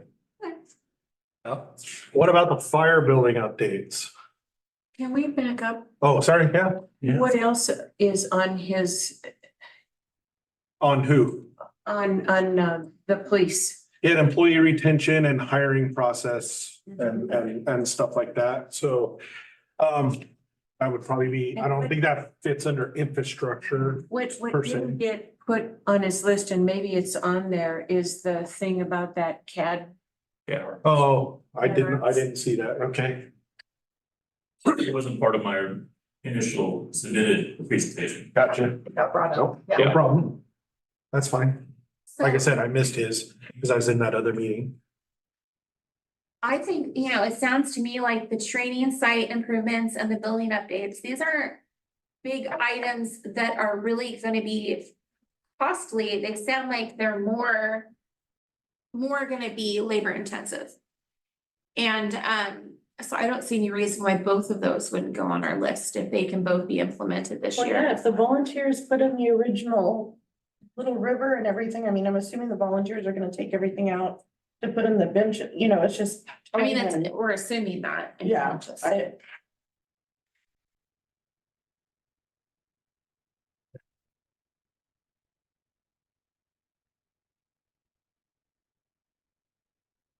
Beautiful handwriting. I'm telling you. You're an excellent secretary. Thank you. I'm looking at other. I mean, IT's kind of our backbone. It's not so much. I think we can tie that in possible to its own self goal, because I think that. Our IT upgrades need to happen. Yeah, and those Yeah, are I like think a thing of their Those own. are I a pretty think. big ask, but I mean, it's so important. I think the IT upgrades and then and then also on the finance area, these, the process improvements, those things that she's got written down there. Yeah, those things I think are in the kind of the same category. They're It's listed kind of on their stuff, own. For Yeah. me, with finance, the hard stuff, and let me see if I can, the software items, the upgrade to Springbrook. Let's do that. Let's get that going. The upgrade to our billing system, get that done. We need to get started on that policy book. Okay, now it may be something that takes a couple of years and amongst all the other stuff that finance has to do, but we have to get started on it. So I like keep tech moving forward and implementing measures to ensure security and redundancy. There you go. That almost covers both of those areas. That worked for people there. And it's measured through, we're gonna measure it through pretty much IT working on his list. Maybe his long-term goals are secondary. Mm-hmm. And then finance, her leveraging tech and finance policy.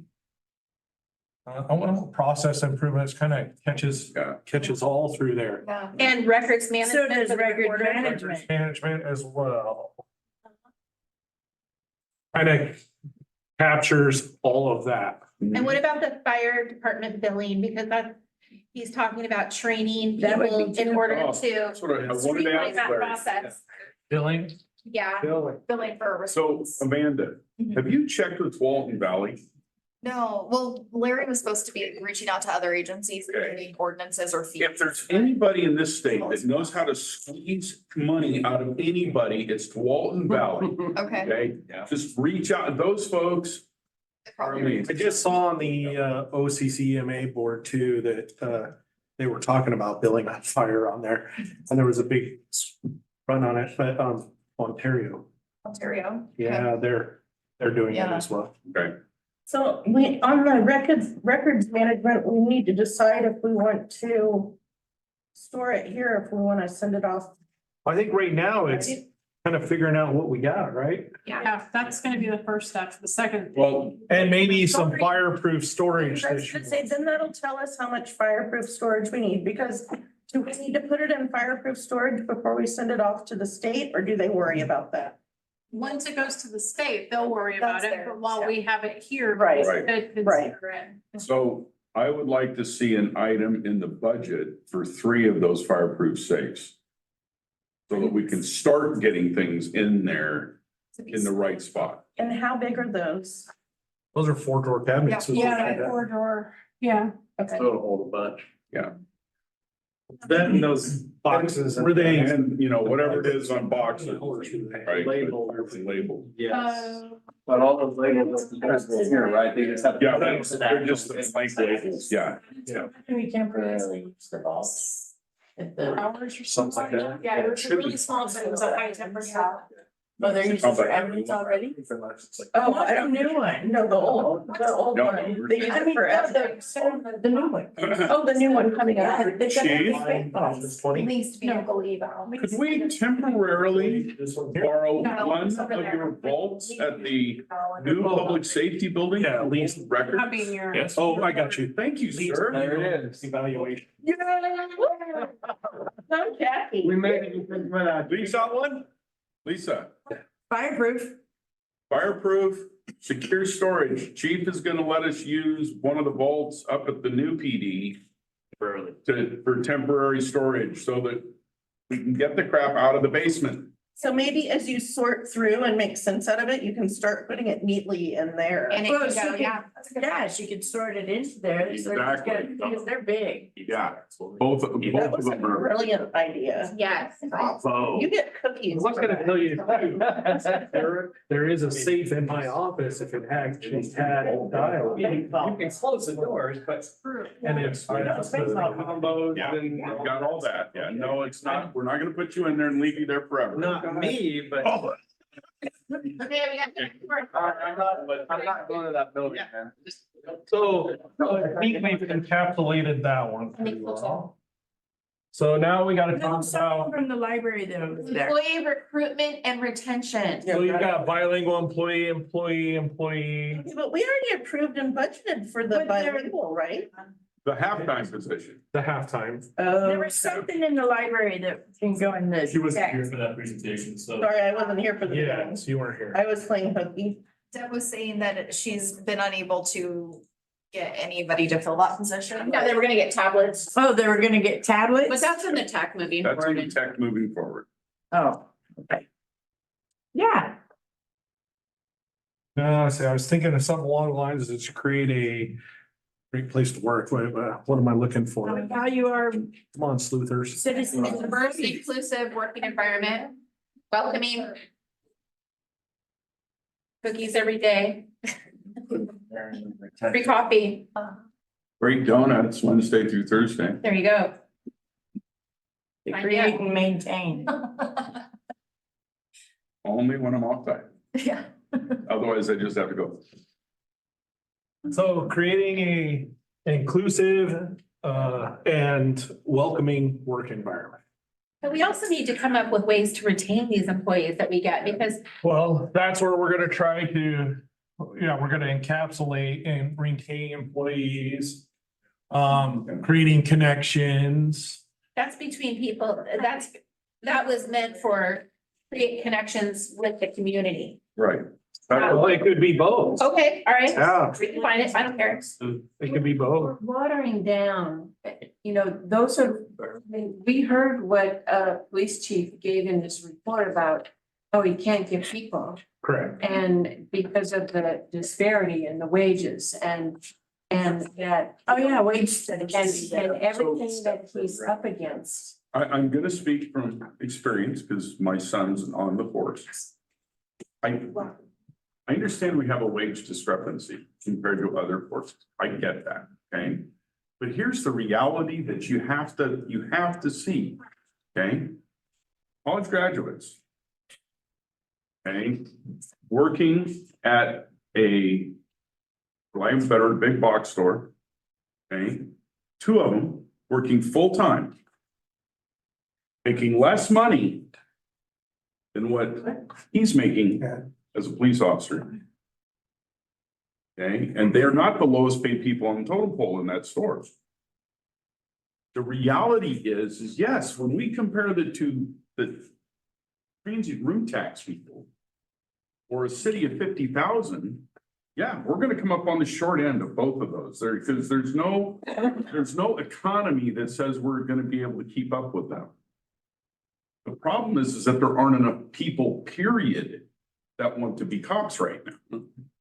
Well, with all due respect, what the police chief said is that when he gets people trained, then they go where they can make more money. And with all due respect, it's been that way for at least 27 years. Well, so then the dilemma, what I heard him say is that because he's salaried and he's short-staffed, he's working buku overtime, making less money than his subordinates. And it seems, I don't know what the answer is. Well, but the it answer is not to seems continue critical. ignoring it. It Well, seems you're critical. right, not to ignore it, but the idea, okay, so folks, remember, we have to do a budget. Okay? Yes, yes. We have to do a budget that balances.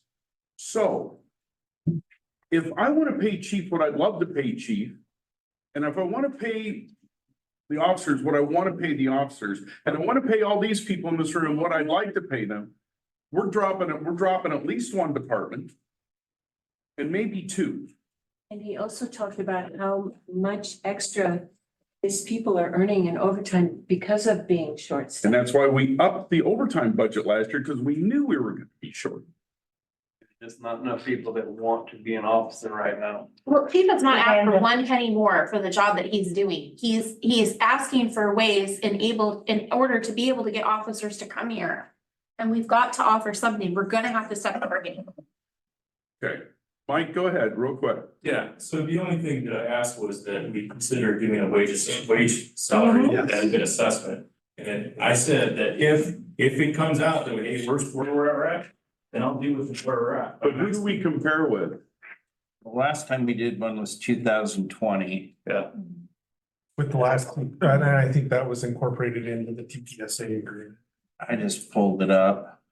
and that was pre-COVID when everything just went to hell. But So, I need to know who we're gonna compare it to, because if we try to compare to Albany or Lincoln City, we're screwed. well, no, we compare it to people that are comparable to us. But that hasn't always been how those studies have gone. I agree. But we are We're gonna do competing that with externally. everybody, Yeah, that's not right. just the cities our size. Hmm? We are competing with everybody, not just the cities our size, so the other wages are relevant. Okay, I'm gonna use the board for a minute, because I'm gonna bring us all back to reality, because I've lived in this town a while. You're Okay. the only one. Well, I'm the only one that seems to remember these things. 1998. Parks go away. We had a Parks and Recreation Department. Bye-bye, we're down to the pool. 2017.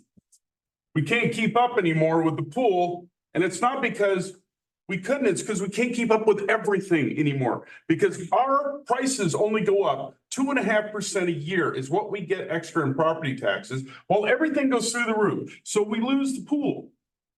Okay? This has been talked about for 20+ years. Unless something changes in the way cities are funded, we are in a losing spiral. So if we want to do something for this department, this department, this department, this department, this department, this department, this department, this department, we got to understand that somebody's going to be on the short end of the stick at some point. That's right. Okay? That's just the fact of stupid stupid city government budgeting in this state. And if you don't have a transient room tax that you can go out and the people in the city don't have to worry about the vote because it doesn't affect them, so they'll always vote yes for it. This is the reality we live with. We have to be thinking about this holistically, not just one department or another, because this is how you get into bickering fights between departments. We've talked all day about how great our departments work together. You want to throw a quick wedge in, you say this department's all going to get raises. And watch what happens. I don't think that's what we were even talking about. I think we were talking about looking at where we are and what do we do? What do we do when they're leaving once they top out after 5 years? We have new officers every 5 years, so we're constantly training and it's costing us an arm and a leg. Is there something else we can do?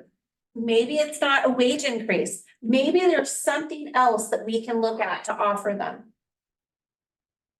We're gonna have to start doing something or we're gonna lose our police department next, So, or the library. and that's exactly it, but there's. So I'll bring up a couple of things that I heard that Newport's working on, and I don't know if this is the answer, I'm kind of watching, but you know, they have retention and issues not only in their police department, but across the board in public works and those types of things. And you know, Spencer shared at one of our managers meetings that, you know, they're gonna be shifting over to looking at the fringe benefits. You know, what can they do to make it better and more inclusive for their employees to hopefully help make their decision easier for them to stay. They were looking at retention mainly. Because as you know, and I know, training costs a lot of money. It costs time. It costs our heads to cover shifts. It costs, that's what training does. When we have to do that. So how can we, once we get them, retain them? And unfortunately, and I've been a part of it, being a size of 3,500,000 people, we're a stepping stone. Yes. And we're always gonna be a stepping stone. You could be even the highest paid department in this area, and yeah, you might get employees, but they will leave you to go to bigger places because there's more room for advancement at a bigger place than there is in a small town. You think about that. When you have a chief that's been here as many years as he is, your sergeant who's been here as many, how many chief sergeants, lieutenants, you know, positions do we have? We only have, we're slated 7 officers. You can't have all chiefs and no Indians, if you know what I'm saying. So even if you pay the best, you're gonna get people to fill the slots, but they're still gonna use this as a stepping stone to go to a larger place to get more experience finding other things. Will that help us in the short term? Yes, but I don't know that it helps us with retention, and retention is always gonna be a problem on, and I'm not writing it off to ignore, but we got to accept the fact there's a problem. And we're not the only small city. All small cities, all medium-sized cities suffer this. But one idea that I've had to do to help with retention, and I've got to figure out a way to make it equitable across the board for all city employees, okay? Because we can use urban renewal. One of the things you're allowed to do with urban renewal is buy a building. Okay, we have buildings on Main Street, okay, that have the ability to be residential. We then have, we rent out, lease out the ground floor for businesses. And then we have the upper floors, we have, you know, however many employee apartments. Okay, and that would be part of the benefit. I don't know how that would all work, but it's an idea for down the road. Okay, because he's right. And it was even worse back in the early 2000s here, because in the early 2000s, we had guys literally go through training, go through DPSST, come here, do their 6-month ride along, and on 6 month and 1 day, get up and leave.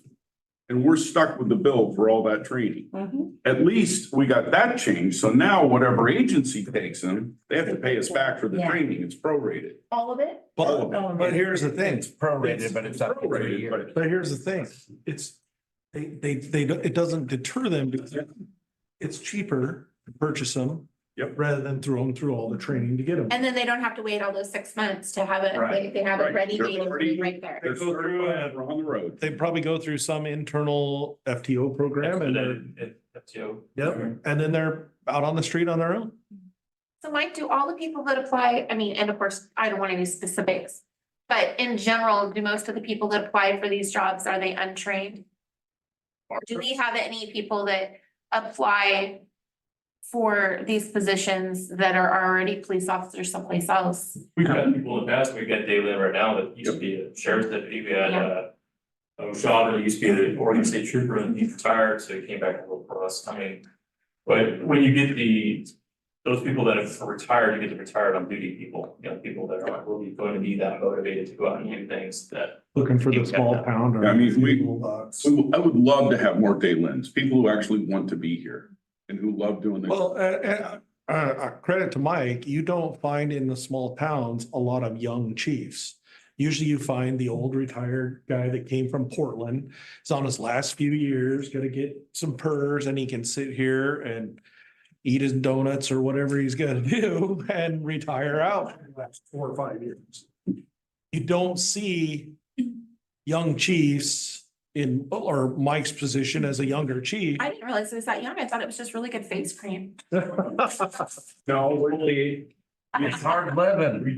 what you don't have is the guy like Mike, who's been here from day one, Yeah, right? Yeah. I remember young officer Pace, yep. and young officer Pace remembers me and my wife. And to see where young officer Pace has come is a testament, not just to him, but to the fact that he wanted to be here. Okay, and no amount of money is gonna change whether or not you want to be a cop in a small town. And that's the dilemma with all of our jobs. Okay? With every job we have, it's, you either want to live in a small town or you don't. Okay? And when you're looking at it, yeah, we need to help, or we need to work on retention. And the easiest way is pay raises. For who? Everybody deserves them. We have good, valuable staff that deserves to be paid more. But can we budget what we want to give them? Probably not. We need to build some motels. That's what I was thinking. I was thinking the exact same thing. We need vacation rentals and we need. We need to build some motels. Well, we actually have a city manager who has a lot of experience with VRBO. Well, I have a little bit, but, and I mean, Any of us. So I just want to say, I mean, all the issues you're raising are completely valid and this issue is multifaceted. Clearly, it's not one simple solution, but I do like to use data to inform our decision making. So I would advise, I still think it would be valuable to do a salary survey to see if we're way off base or not. That does need to be looked at. And I And you think that weren't if here we for do that, it they wanna do internally, it. we can. Yes. We can broaden the scope. We Finally got into a spreadsheet from the 2000. Oh, I want this one. I was just gonna tell you because you weren't here. So much so the conversation really needs. It's pre-COVID and post-COVID. Yeah, there's been so much inflation in that. It's pre-inflation and post-inflation, but and our taxes haven't gone up to meet with inflation. So we're seeing everybody's else cost of living's gone up 8 to 10%, so when you say salary survey, are we just talking? yet the money hasn't gone up. police Everybody. Department or citywide? No, it's Citywide. citywide. I just clarifying. Unless it makes you unhappy, then we won't do yours. I'm not even gonna go there. No, I mean, I mean, They'll you're end up young. at 5 a.m. I wouldn't be here if I wasn't happy with where I'm at, so, I I mean, thought that was the contract you signed. So. You've got it, stuff. But Sign so here, we'll this- tell you what we're like later. That's reality of the way property taxes are. And I will tell you, I've had this fight with LOC about pushing on this now for 15 years. We're finally, this year, that's what the Finance and Taxation Committee through LOC, which your mayor is on, we are finally gonna tackle that dog. Because the funny part is that our governor's figured it out finally. That, oh my goodness, cities really don't have this kind of money. Our state legislatures are figuring out that, oh, we really don't have this kind of money and we don't have access to this kind of money.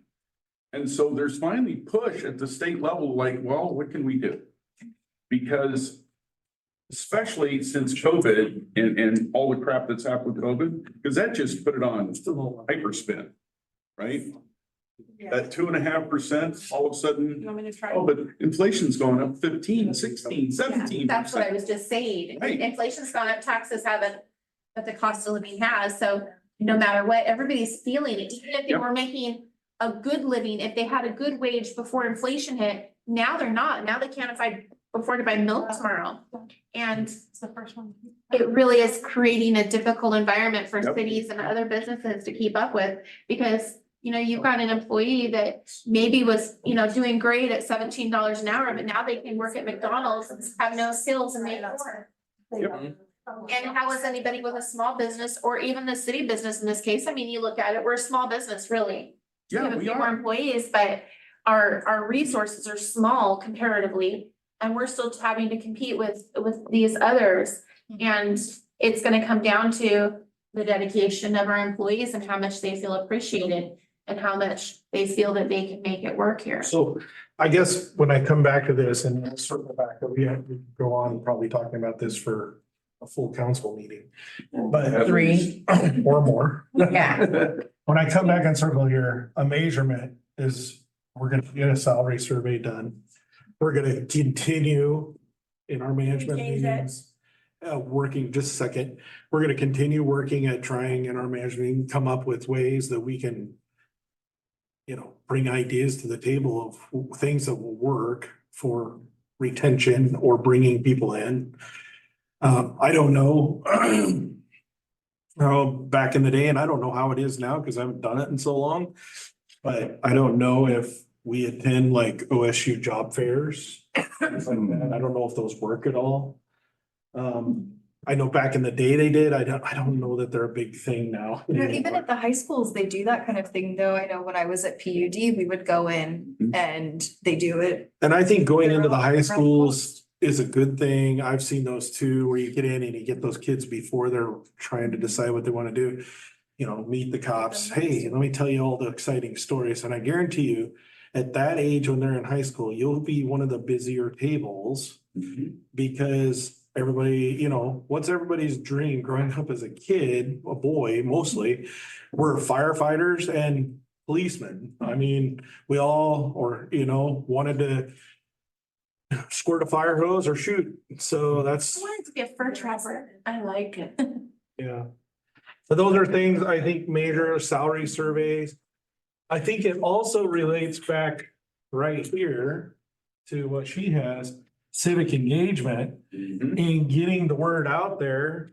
And maybe if Citizens Academy is something we work towards, we work with the police department on that and getting that out there. I mean, I know it's little, but the more we can get our name out and stuff, better. It's not the catch-all, it's not the perfect thing, but it's about getting out there and getting our name out. And right now, we do lack that. We do lack getting out there, you know, and promoting how exciting it could be to live in here. Okay, so I'm going to give you all a heads up, especially Lisa.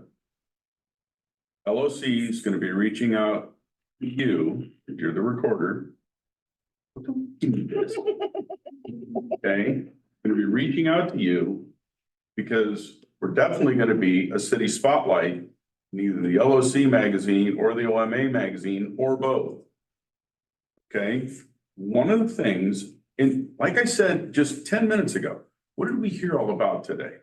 about how good our city works together, Mhm. how good things are, That's right. right? And that's what I'm driving at. That's how you recruit people. That's how you retain people. Okay, I guarantee you that my son would not want to have come back here if he didn't like this place. Okay? You don't go where you don't like it. Okay, it's that simple. We, those of us in this room, can do more to get our word out to other places about how good this town is than anybody else. Okay, so when someone stops Tracy, when she's talking to somebody in Salem about, what do you do? Well, I'm an accountant. Well, what else do you do? Well, I'm a city councilor for the city of Toledo. And here's what we just did, some accomplishment. Make sure everybody knows. Okay? I am here to tell you that a mayor that trained me how to be a mayor said the first job of a mayor is to be a cheerleader. Okay, for your town. Your town has to matter more to you than anything else you're doing up here. And it does. I love this place. And I will promote Toledo till the day I croak. Okay? And if we all do that, word will get out to people that this is a good place to live. This is a good place to raise a family. This is a good place to start out in your career. It's just, we've got to be that. You know, do we have warts? Heck, yes, everybody's got warts. But I'm here to tell you, we got a whole lot less warts than a lot of the people I talk to anyway. So let's remember that as we go forward, because we make a difference. Jackie really wants to say something. But she wants to change some wording and I don't blame her. Yeah, go ahead. Number 3. That sounds like we have a crappy place to work. And you guys don't get along at all, because it says to create an inclusive. Okay. How about to improve? Continue. And maintain, to grow. To maintain. Yeah, to grow or. To grow and maintain, there you go, how about that? Because create sounds like we're starting from scratch, and we're not. We have a good team. Good catch. We need to build and keep the team. At a girl, Okay. not create it. I was gonna, like, this one here was kind of for me, so I'm trying to put it in words. Go for it. So Lisa did some chat GPT stuff. So. Good old AI. It was the same as last year's. Don't talk about Skynet like that. They're listening.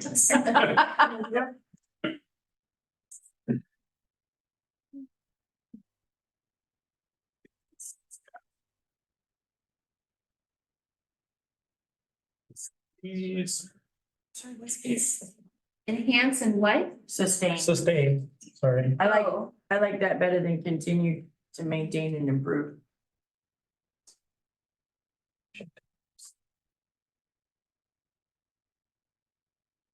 Implementing.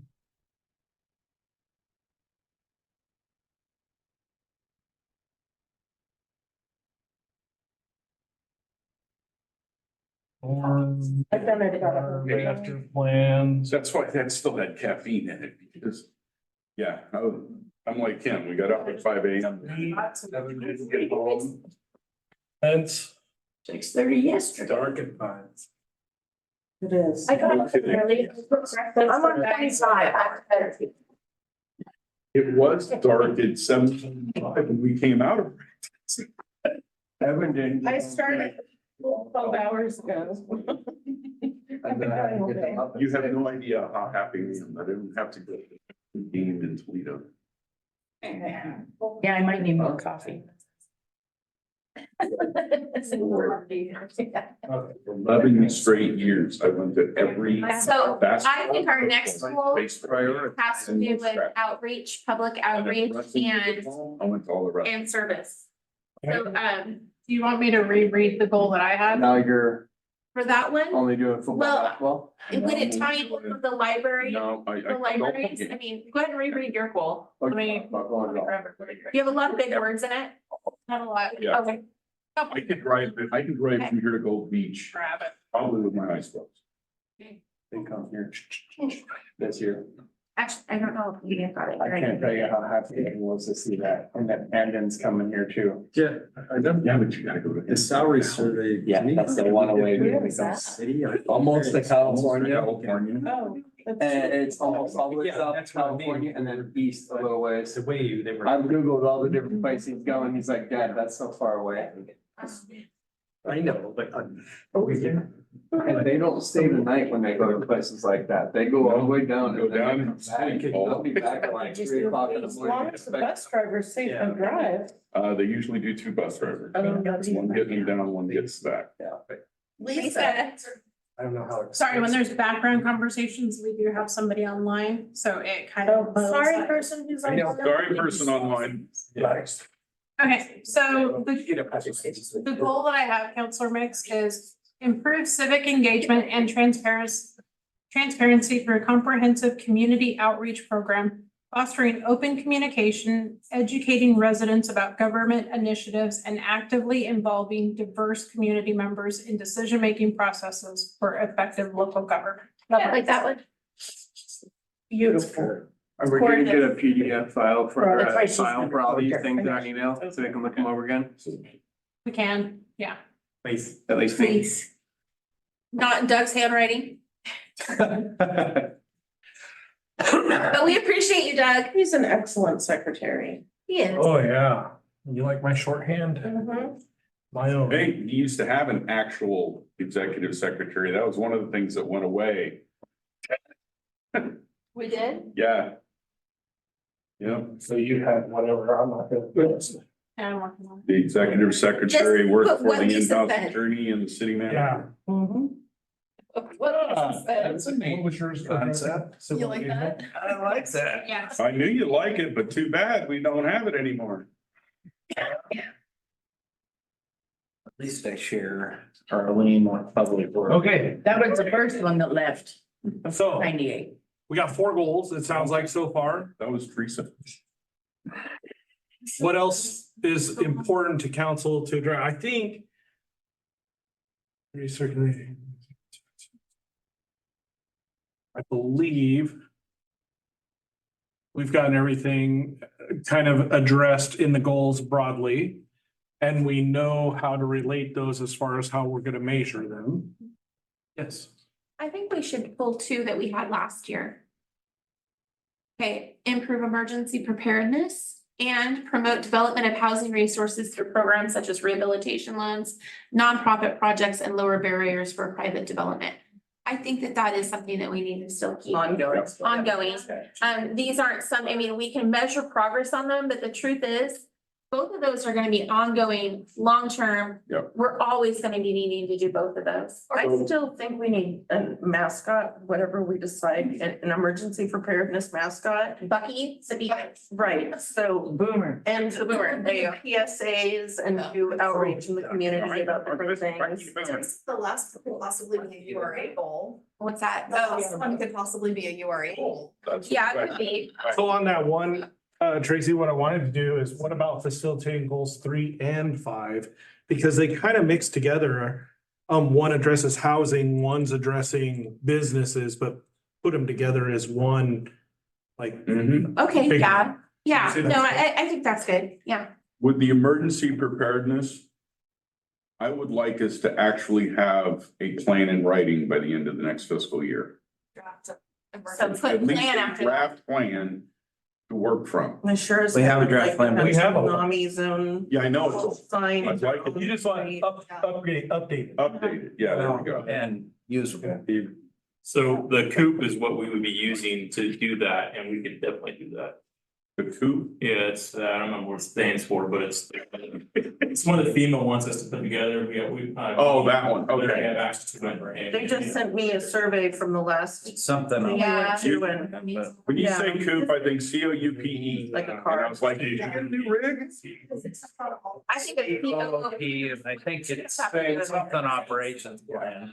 I'll have this. Here's our mascot. I don't keep the link to the city one, I have mine, I think those are our goals. Remember our mascot? cause I have, I want for just. I would say those are six goals. Most people shoot 4 to 6 goals and I mean, I think those are good. Those are manageable. and they provide direction. Staff that's here, what are your thoughts? My thought is when I get to council action request form and look at the council goals and go through them. And none of them fit what I'm doing.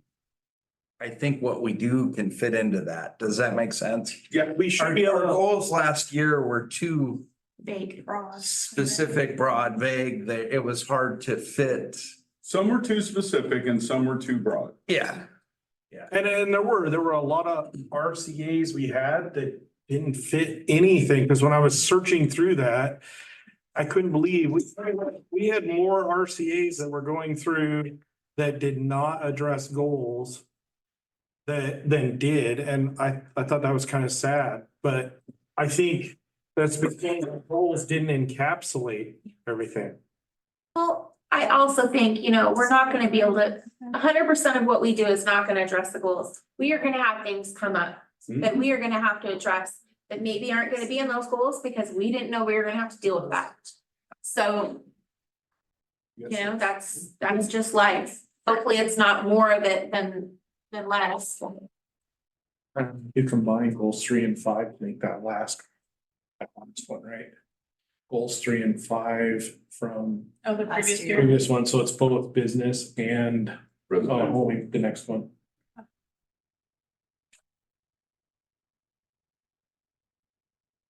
Urban renewable and so that can be used.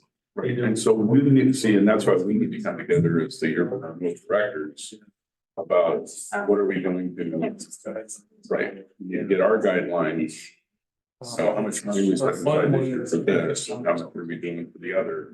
So the study housing. I mean, currently, we've got 50K sitting in pot, Well, and nobody's coming back to all those in applications. We have applications out. But none of them come back yet. that's. Back to getting this word out. Anyway, did you have more? I thought you were raising your hand once there. Okay. So are we comfortable? What I was gonna say is, last year, I think we did this backwards. Cause I think it was really helpful having, knowing having the input from the department heads.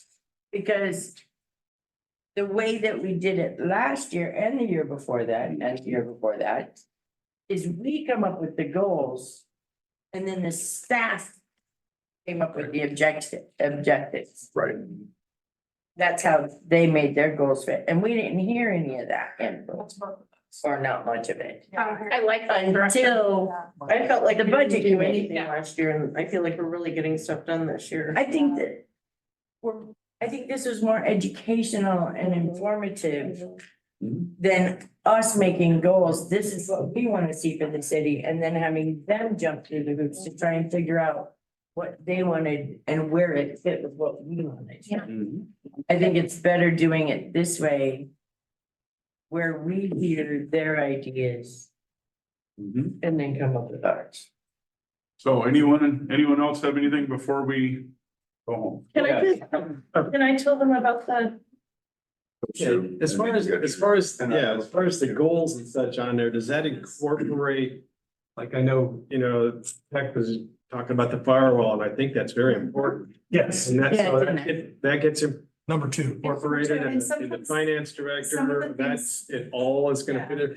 And so it does address what you said at the first, Doug, was the long and short term. So we've got some attainable things that we can say, yes, we've done that, or. I know next year at goal setting sessions, when I come back, I can read through it and I can give you a better idea of how we've come at achieving those goals, Okay. because they're measurable. And I just didn't want us to forget Yeah. the stuff that you put down and what I took notes on. Yes. some of the things we presented to, keep in mind, it was for you all to be aware of come budget season, as we're coming into that. It's work that needs to be done, and we need you to be aware of what we're doing so we can plan for that with the budget.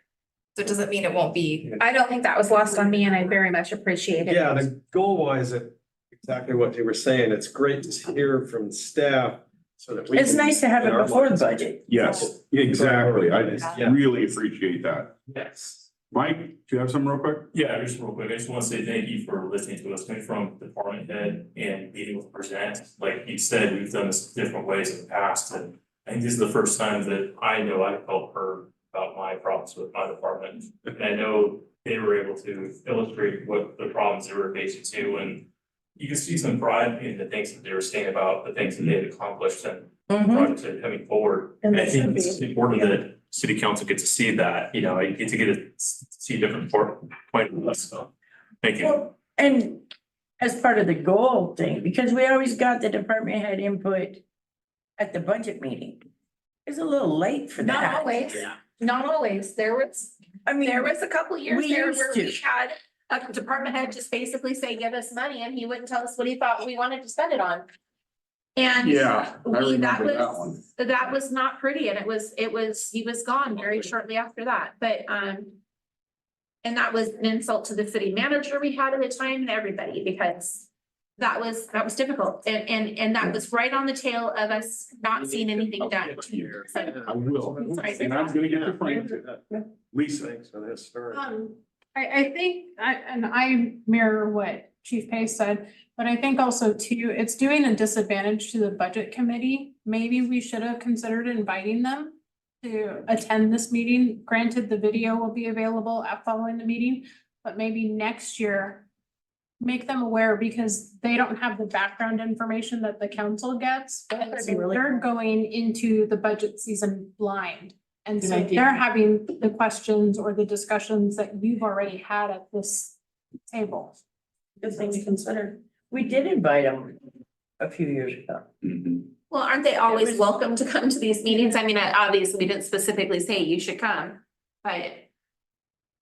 Yeah, But providing them a specific invite because this goal setting is going into the budget season would be. well, that's a good idea. I think that'd be a good idea next year. Okay, I got nothing to say about it. And friendly, We'll be waiting for the final draft when this comes out to look at it. Lisa, I mean, not Lisa, Kim, yeah. So I saw an article about free radon tests. And I went down the rabbit hole and found out, so the Oregon Health Authority people need more information on radon in communities. So you go to their map on their website and see, and if it has asterisks next to it, it means they don't have enough testing for your area. Toledo happens to be one of those areas, and we're also a high-risk area. They have 14 tests that have been done in our area, so all of those results came back pretty high for radon. Radon, if you don't know what it is, it's a naturally occurring gas that comes from things decomposing in the ground, like, I think uranium causes radon gas. So it's not something that anybody has caused, it's just a naturally occurring thing. It's the second leading cause of lung cancer. Very high rate of lung cancer from radon. So we qualify for the free short tests, and then if you test positive or, over a certain amount, then they will help you get the long test, which gives more information. And then if that happens and you need remediation, they will also help you get remediation. So I want our community to know about this because it's pretty darn important. I thought we wanted people to want to come here, though. We do, but we also want people to be healthy and safe. And this is completely silent and you don't smell it, you don't see it. Yeah. So I had 50 of these sent to City Hall. So we have them for anybody who wants them. I'm gonna get some to the library, some to the fire department.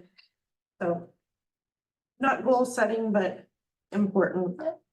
Right. That was just a question. We're supposed to address the emergency that we extended this week. Oh, Yeah, then we were talking whether we were gonna extend it. If we wanted to, Extended like we one or can two do days it. past this meeting. Good job, you just got ahead of my last thing. Well done, Frank. So for funding, do we think we need to extend it or do you think we're done? no, because everything's due tomorrow. Okay. So by consensus, cessation on Friday, Yes, emergency, yes. yeah. Yeah. okay, there you go. All right. That was my last piece of business. Good, that everybody's thinking. I wrote it down so I wouldn't forget. Good boy. All right, are we done?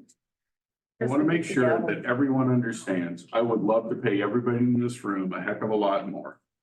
Okay, but I also know the budgetary constraints. Okay, and it's the reality of this idiotic tax structure we live with.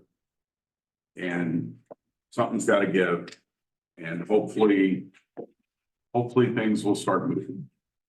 So, no, chief, you're not paid enough. I know that. Okay, so that you know, you understand, you are not paid enough. I know that. That wasn't what I was thinking. Okay, but no, but it's true, and it's true for all of them. And I wish I could have an golden apple tree and could just give everybody an apple full of gold, but I don't. So we have what we have, and we gotta make do with what we make, with what we've got. So, and we do a pretty good job here. So I just And wanted, just to be clear, his presentation wasn't a complaint. I know, Okay, I know. I just. He doesn't complain. No, he does not. It's recorded, just in case you wanna watch it. Pretty good. We like it. All right, we are adjourned. Maybe.